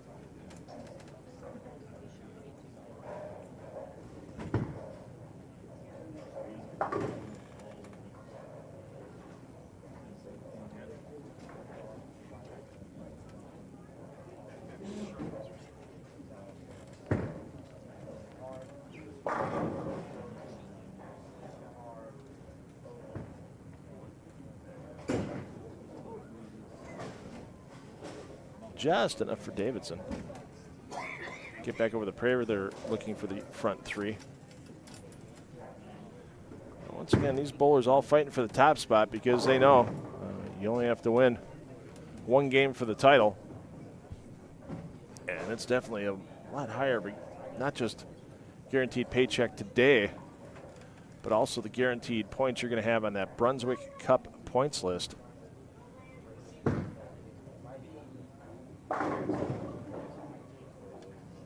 Brunswick and WCSM Radio here locally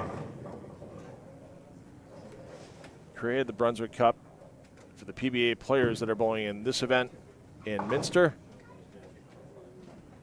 Our next event, the Dave and Diane Kill Open in Delphus, Ohio, Wednesday and Thursday, and then the BowlerStore.com Classic presented by Moxie's Extra Pair in Coldwater, Ohio, next weekend. We'll have the Coldwater event for you here on the PBA YouTube channel. Unfortunately, I can't make it to Delphus due to some other commitments, but I'll be happy to show everybody how players get cold watered in the toughest little center on the PBA. Well, it used to be the PBA Tour when it was an extra frame event. I usually call it the toughest little center on tour. It still is the toughest little center. It just happens to be on the Central Regional Tour.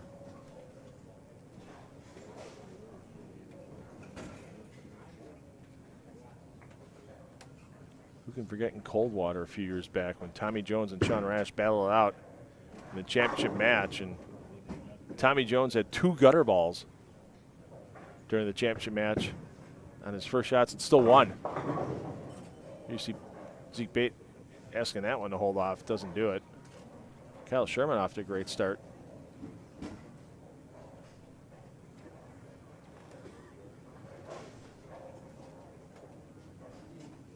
With the front 4.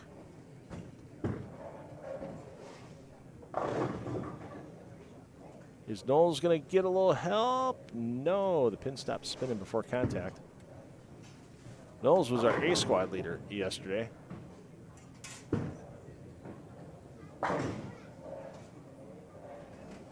The other 2 top players from A squad, Graham Fopp, Patrick Dombrowski, both made their exit in the round of 16. Dombrowski just missing by 11 pins, even after shooting a 248 game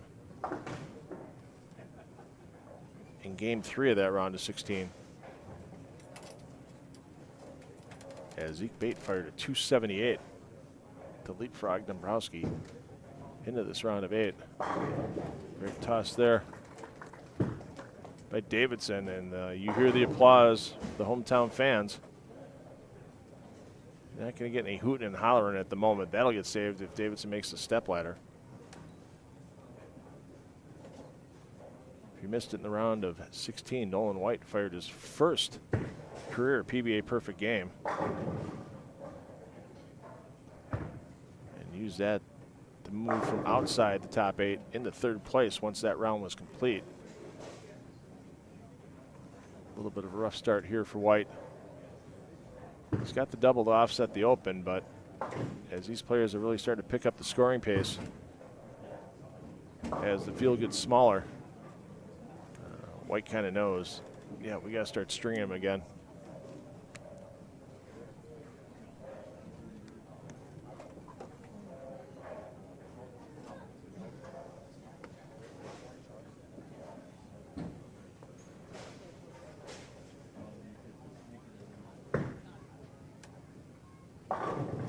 Keplinger can't get the 4 to go. Fiore in a little bit of trouble on that pair and opening a double.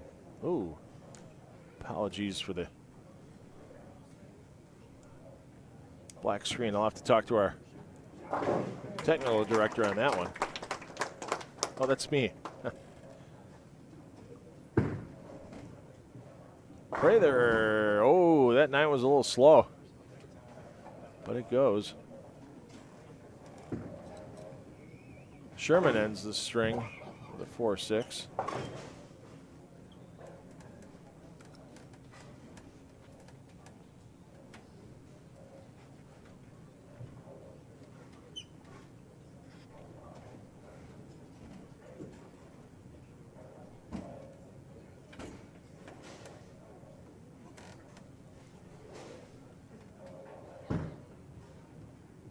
Bait looking to get striking again. Nope, that one, wow.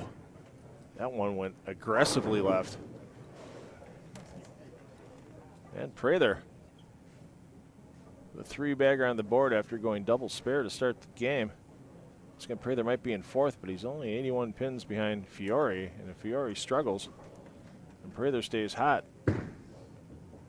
we could see some passing on the leaderboard.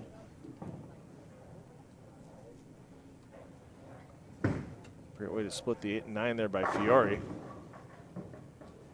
Sherman back to striking after the open. Let's see what Bait can do here on the cover. It's done. White almost 210. Saw the pins bouncing around on the deck. Something finally rolled the 2 out.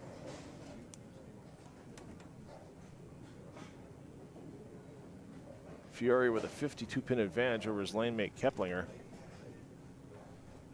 And there's a loft we haven't seen all weekend long, and a nice mix for Fiore.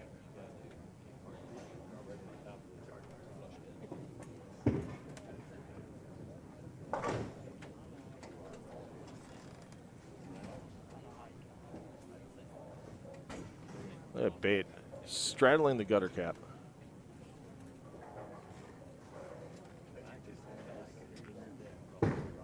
Foot almost in the left gutter.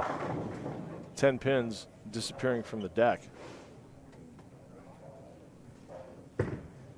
Oh, he came around that one a little hard. Oh, I'm surprised. It held that pocket. He's really making sure the side rotations get on that ball to push it down lane for Keplinger. Yikes for Knowles. And when your ball hooks so hard, it doesn't trigger the pit.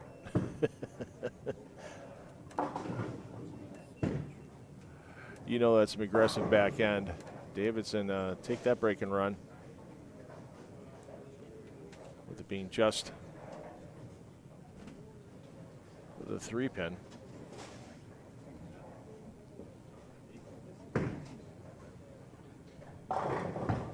Well, every once in a while, an errant shot becomes an X on the scoreboard, and that's the case for Keplinger. Let's see if White can get himself a quality conversion here. Not this time.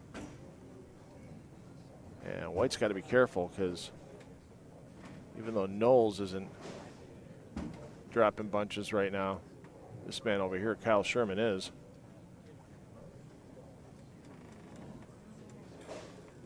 Only 40 pins difference between White in 3rd and Sherman in 6th.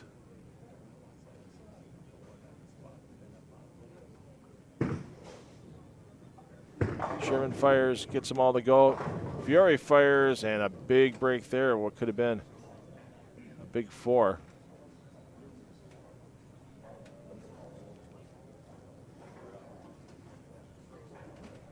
Prather looking to get a big advantage over his lane mate. As Davidson finds trouble, you see the 410 staring on lane 13. Ooh. Furry's gonna take that and run. Over to Sherman.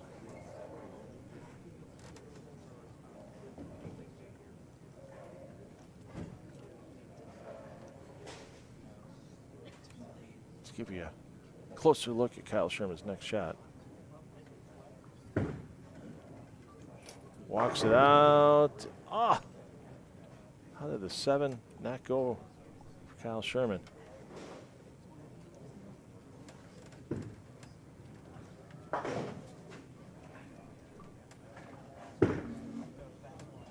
Prather likes it. Oh man, he's clearing decks. Those shots are so flush. There are no remnants of any wood on that pin deck.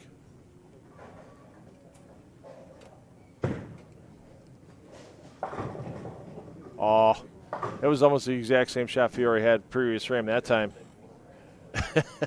Well, Keplinger and Fiore talking it over. They're both going, how did those balls go high? We thought they weren't that far left. Well, far enough. So Bait's still a possible 265.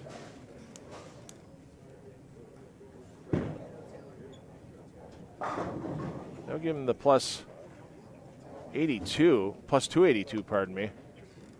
And not in bad shape. Could get him past Davidson, could get him catching up to Knowles. If Knowles has any struggles towards the end of this game, as, sorry I said anything. And he could get past White, because White now having a world of hurt with back-to-back opens.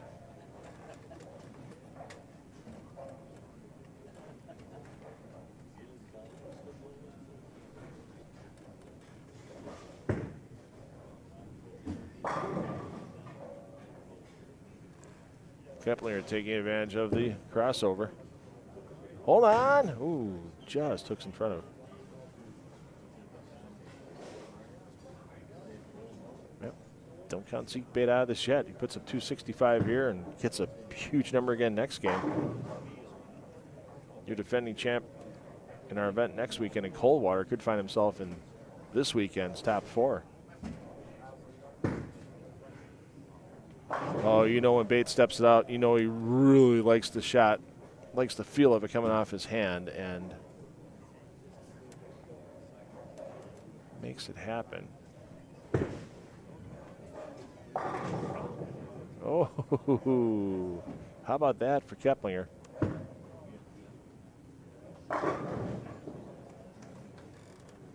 So Knowles can still get the 223, but he's hearing those footsteps from Bait. Davidson struggling. Sherman with a solid game. Get to 240 range. Prather can get to 279.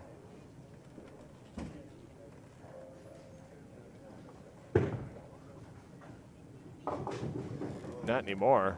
And that could drop him back into the 240s with an open. Keplinger 259 with 2 more in the 10th.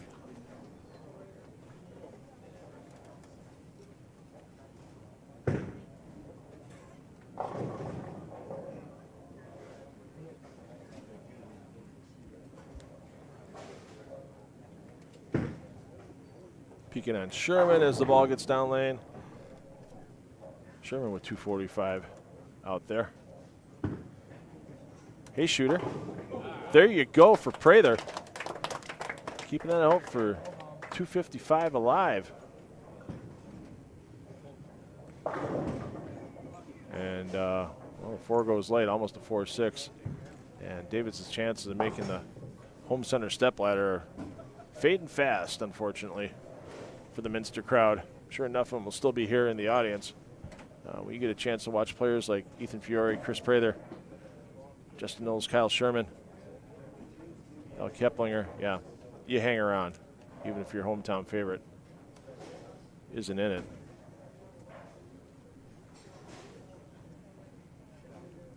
Let's give you a little closer look here at Sherman. What the cameras will have for you during the stepladder finals. Oh, that one rolled a little flat. But still took them all down.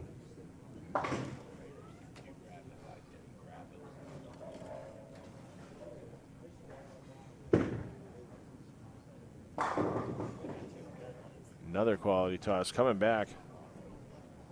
Taking advantage of that spare conversion.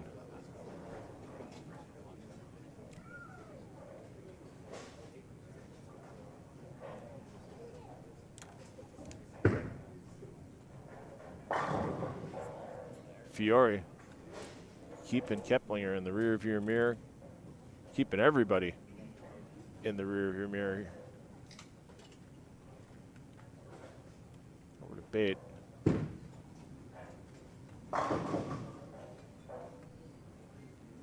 .265 still out there for Bait. Another look at Sherman.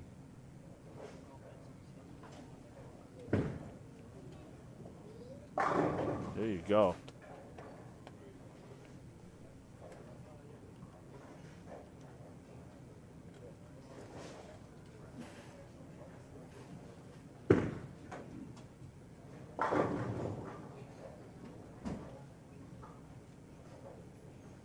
Give you the radio call on Bait.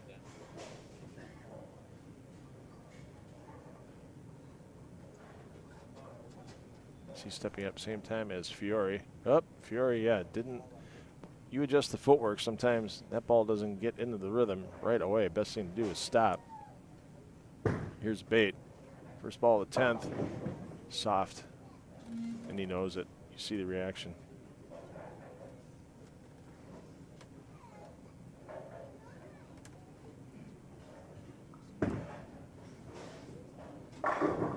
Here's your 245 for Sherman. Get Sherman a plus 309.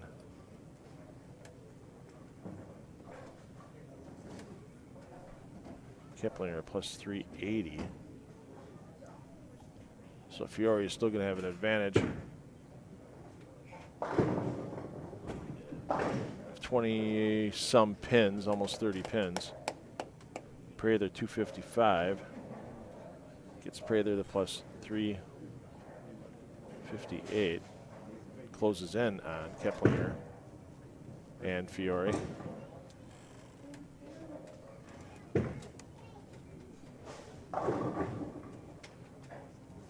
.225 for Fiore.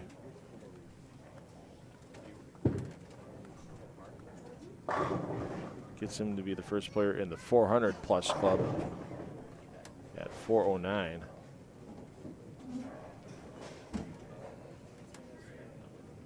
The opening of the 10th for Bait. Yeah, he's going to need a huge effort now.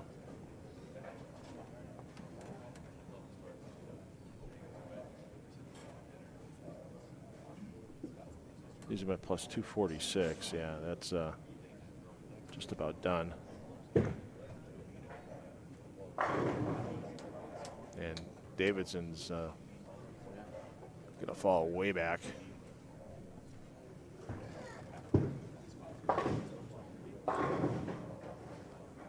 Davidson 171, so minus 29 for Davidson. So your player movement, players are skipping 2 pairs. So 7 and 8 goes to 11 and 12, 11 and 12 goes to 7 and 8, and so on. So our second and final game of this round 8 coming up next for the PBA Kremer Roofing Central Classic.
top 4 entering this round of 8 on your screen right now.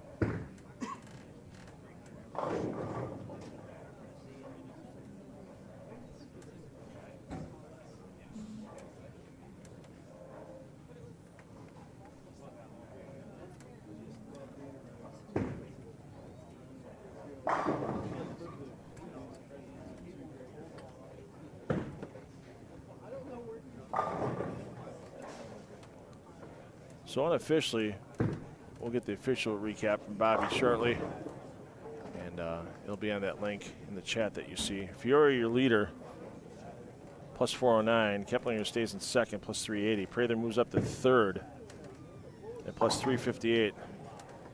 Sherman moves in the fourth, plus 309. Knowles fifth, plus 284. White down to sixth at plus 277. Bait in the seventh at plus 246. Davidson drops to eighth at plus 225. Once again, fully official. We'll double check my adding with the master,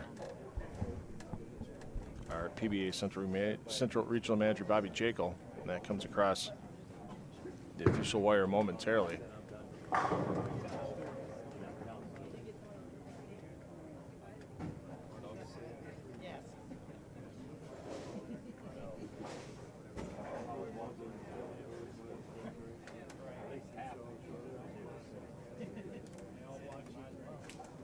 So right now, Sherman,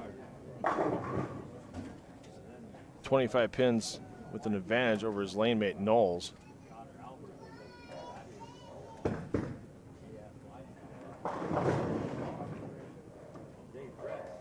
if we take a peek over at Knowles right now, you just see left a solid 8 in his opening frame.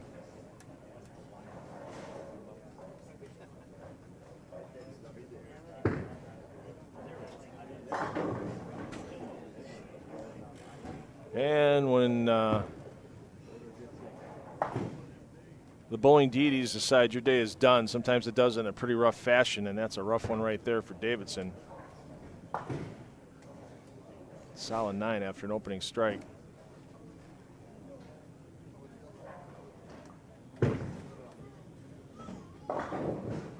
Prather knew that one is practically his backswing, I think.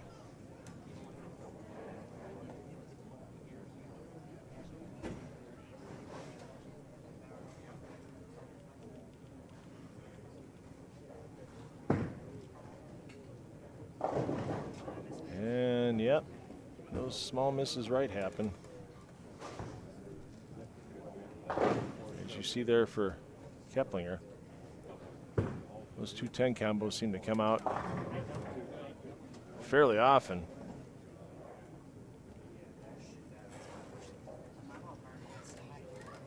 Bait plus 246, so he's 63 pins outside the number, so once again a huge game, and Sherman can just keep everybody in his rearview mirror. He's 49 behind Prather for Sherman, 71 behind Keplinger, and 100 behind Fiore. So Sherman's just going to worry about his own game, obviously. Ooh, and Knowles, who's the closest to Sherman,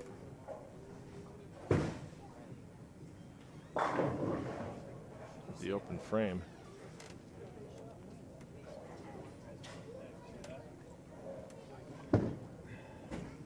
Over to Bait, and let's give you a little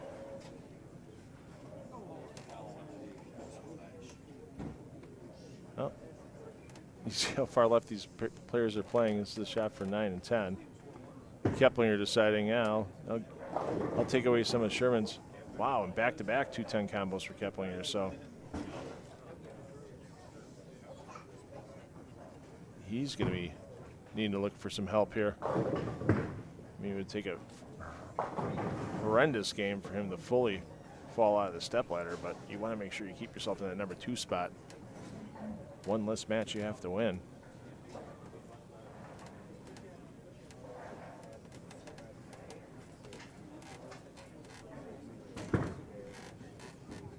And Bait keeps it going. That was the lane last night. He left the light 6-7 on, and that 6-pin was kind of late there. Oh, a tease for Keplinger, and it doesn't go. And White now in a world of hurt.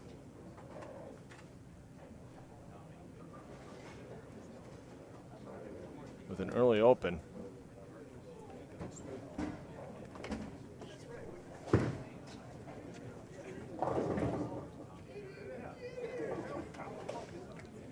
Davidson, how about that? That's when you know the bowling DDs are really on you. When you stone a 9 and then all of a sudden, hey, here's your immediate payback when you don't need it. Don't save it for down the line or anything. So it looks like my addition was right. So Fiore, your leader, plus 409. Keplinger second, plus 380. Prather.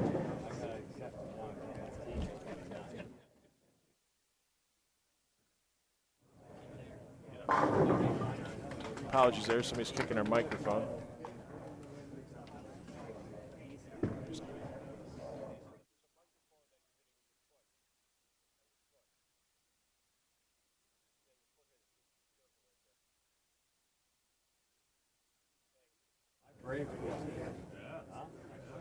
Had a young man decide to. Didn't know our microphone was right next to his foot. It happens on occasion. It's a tight fit in our broadcast area. So let's give you the rundown once again. Fiore, your leader, 409 over. Keplinger, 380 over. Prather in third, 358 over. Sherman in fourth, 309 over. You'll see Sherman firing here after going back-to-back spares to start this game. Justin Knowles plus 304. Nolan White plus 277. Zeke Bait plus 246. Michael Davidson plus 225 rounds out your field here in the round of 8. A little better look at Fiore's ball entering the pocket to stay clean through 4. Prather clean through 4.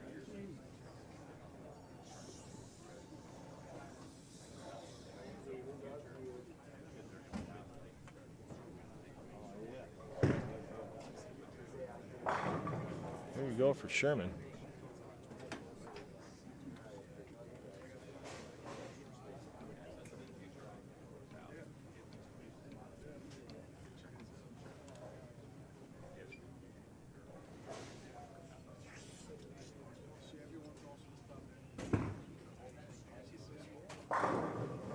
Great toss by Zeke Bait. But when you're 60-plus pins behind 4th place and he's bowling right next to you, you see he's doing okay, you know you're going to have to string him to go. Oh, the second effort takes down the 9-pin. That wasn't the head pin off the sideboard. That could have been the 2 or the 4. Let's see what Keplinger can do here to stop 210ing.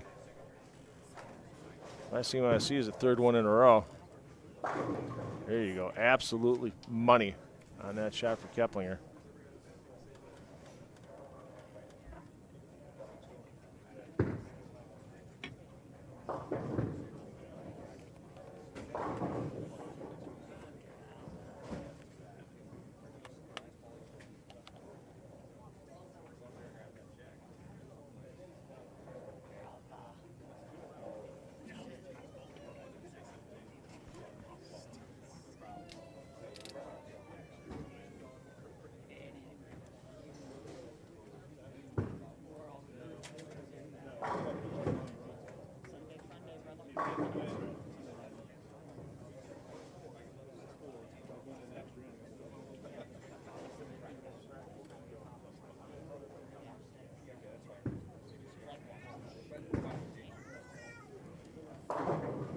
All right, just talking things over with Bobby Jekyll as we'll leave the start time at 5 o'clock for the moment. I mean, obviously we have to see if there's any ties for any step ladder positions. They're going to be reconditioning this 43-foot Earl Anthony pattern. They need to burn a pair of lanes, and they're going to oil some lanes. They're going to oil 7 through 12. We're going to have 9 and 10 as our championship pair. 11 and 12 is the backup, just in case. And then 7 and 8 is the pair that the bowler that just won a previous match will be able to stay loose on. during the stepladder final as Sherman gets himself a double.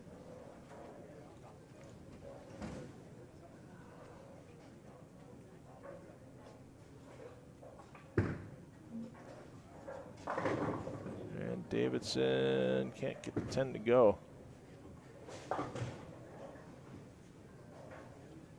Fiore keeping it clean. That's all he needs to do right now. Not easy to have anybody play catch up, especially when it's a 59 pin advantage that he has over his lane mate. Sees exactly what Keplinger has done, which is not much with those back-to-back 210s. And Prather just can't find anything on lane 14. He's had air for 3 shots. So Sherman, your man in 4th.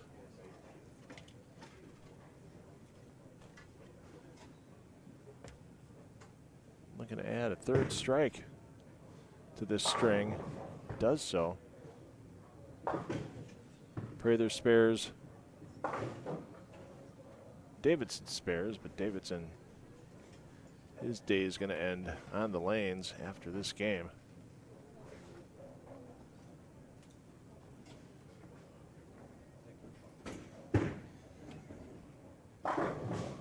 Ooh, serious rappage of the 10 there.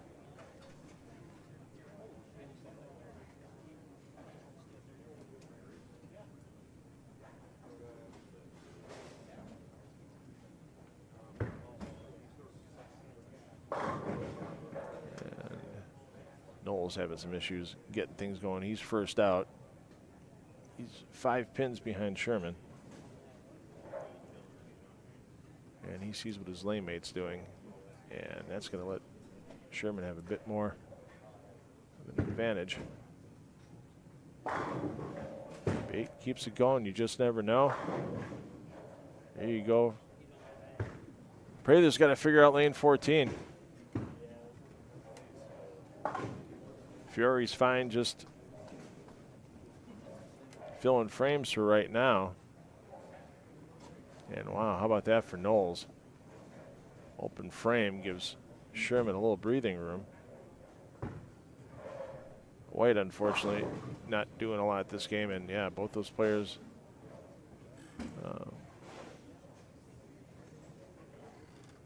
not liking that particular lane.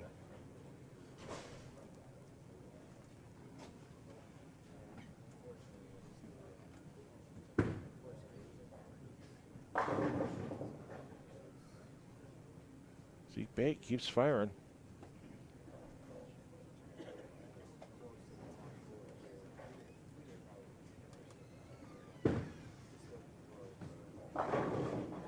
Problem is the bowler that's closest in score debate in the stepladder with Kyle Sherman keeps striking as well.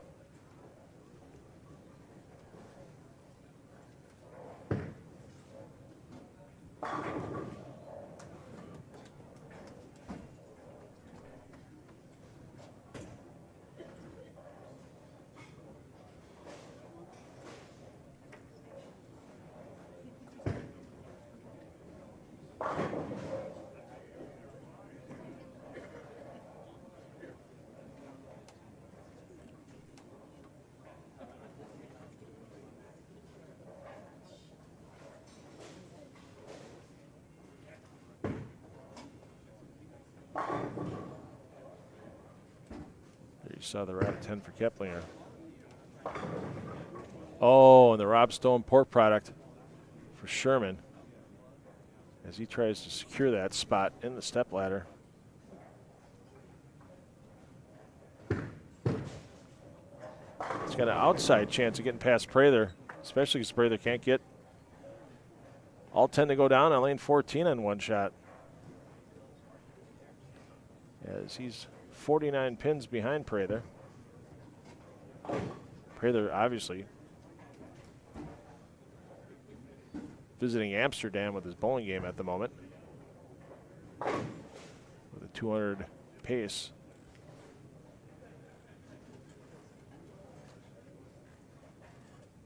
Sherman with a 279 max. Sherman could catch up to Keplinger as well if Keplinger finds more struggles.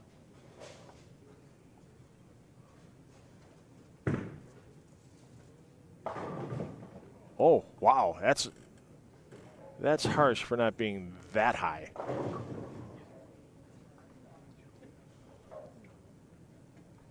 Fiore keeps filling. He'll be your 1 seed.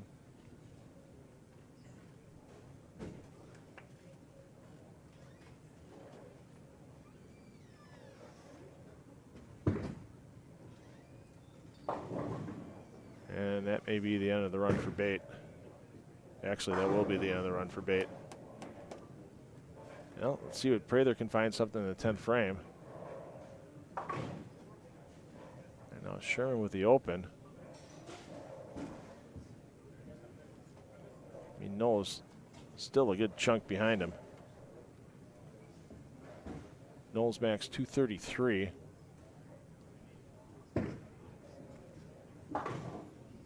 .215 pacing for Sherman with a max of 245.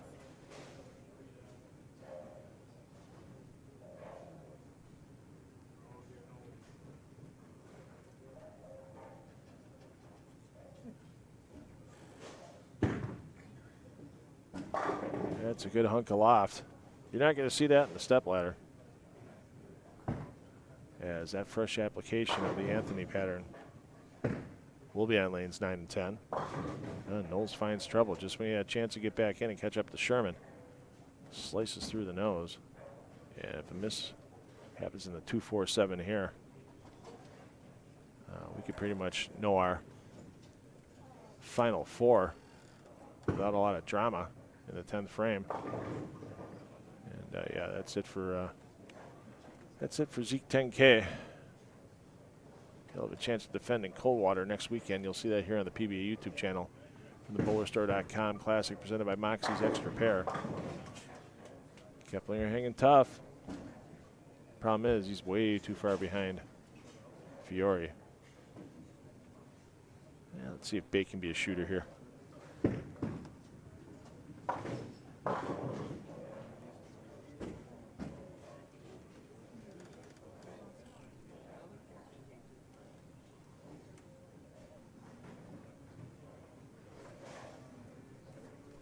So Davidson looking for the strong finish.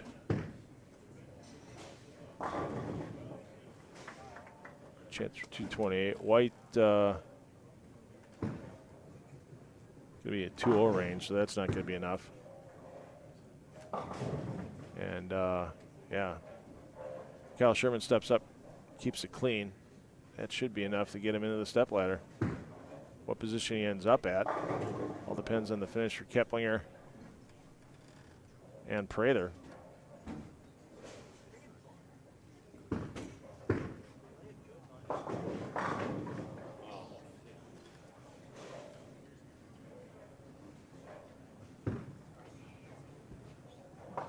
Oh, let's just add insult to injury for Knowles. Yep, max 190. All Sherman's got to do, honestly, is fill one frame and get good count the last 2, and he's in the stepladder.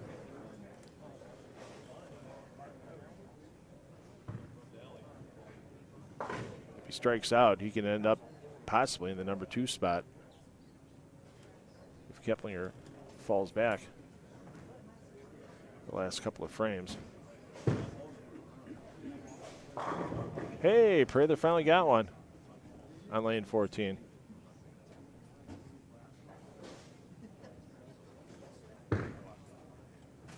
Nope. That right. Quick for a shot.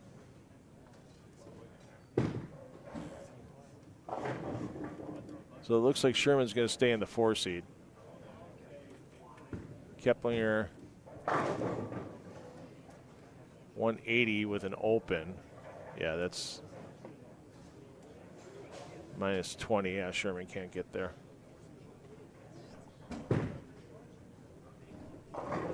Prather, however, can get up into the 2 seed. So Sherman's your 4 seed. That's locked.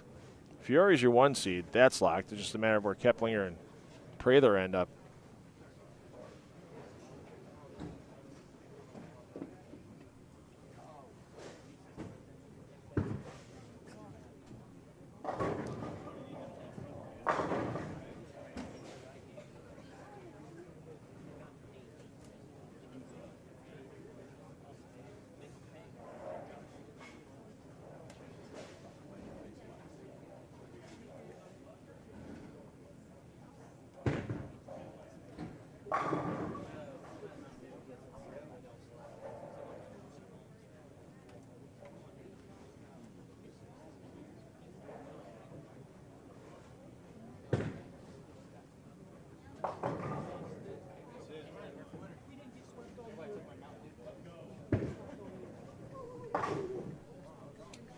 So Prather 219.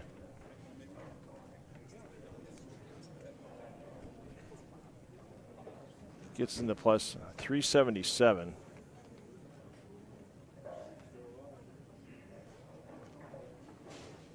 So Keplinger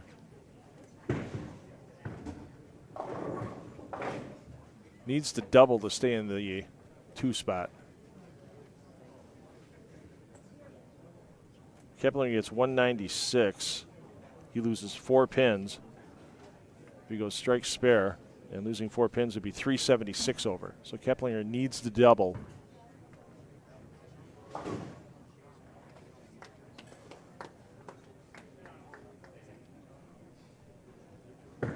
To hold on to the 2 spot, otherwise he's going to be in the opening match against Kyle Sherman.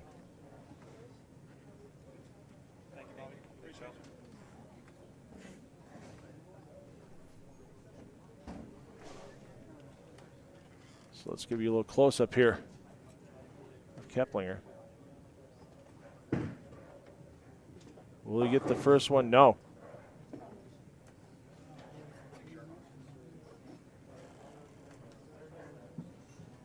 So coming up for your stepladder at 5 p.m. Eastern time, Kyle Sherman and Alec Keplinger in your opening match. Chris Prather waiting for the winner in the number 2 seed, your number 1 seed, Ethan Fiore. So, hey, do me a favor, let your family and friends know. Post it on your social media, Facebook, Twitter, Blue Sky, Instagram, X, whatever it may be. Let them know there are 4 tour players battling it out here. It's like a tour stop here at the PBA Kremer Roofing Central Classic.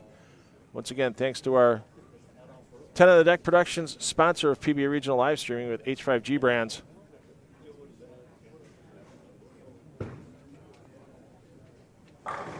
.com, and thanks to all of our sponsors here in Minster. And we'll be back at 5 p.m. Eastern time for your PBA Kremer Roofing Central Classic Finals. Thanks for joining us, everybody. See you on that new stream, 5 p.m. Eastern.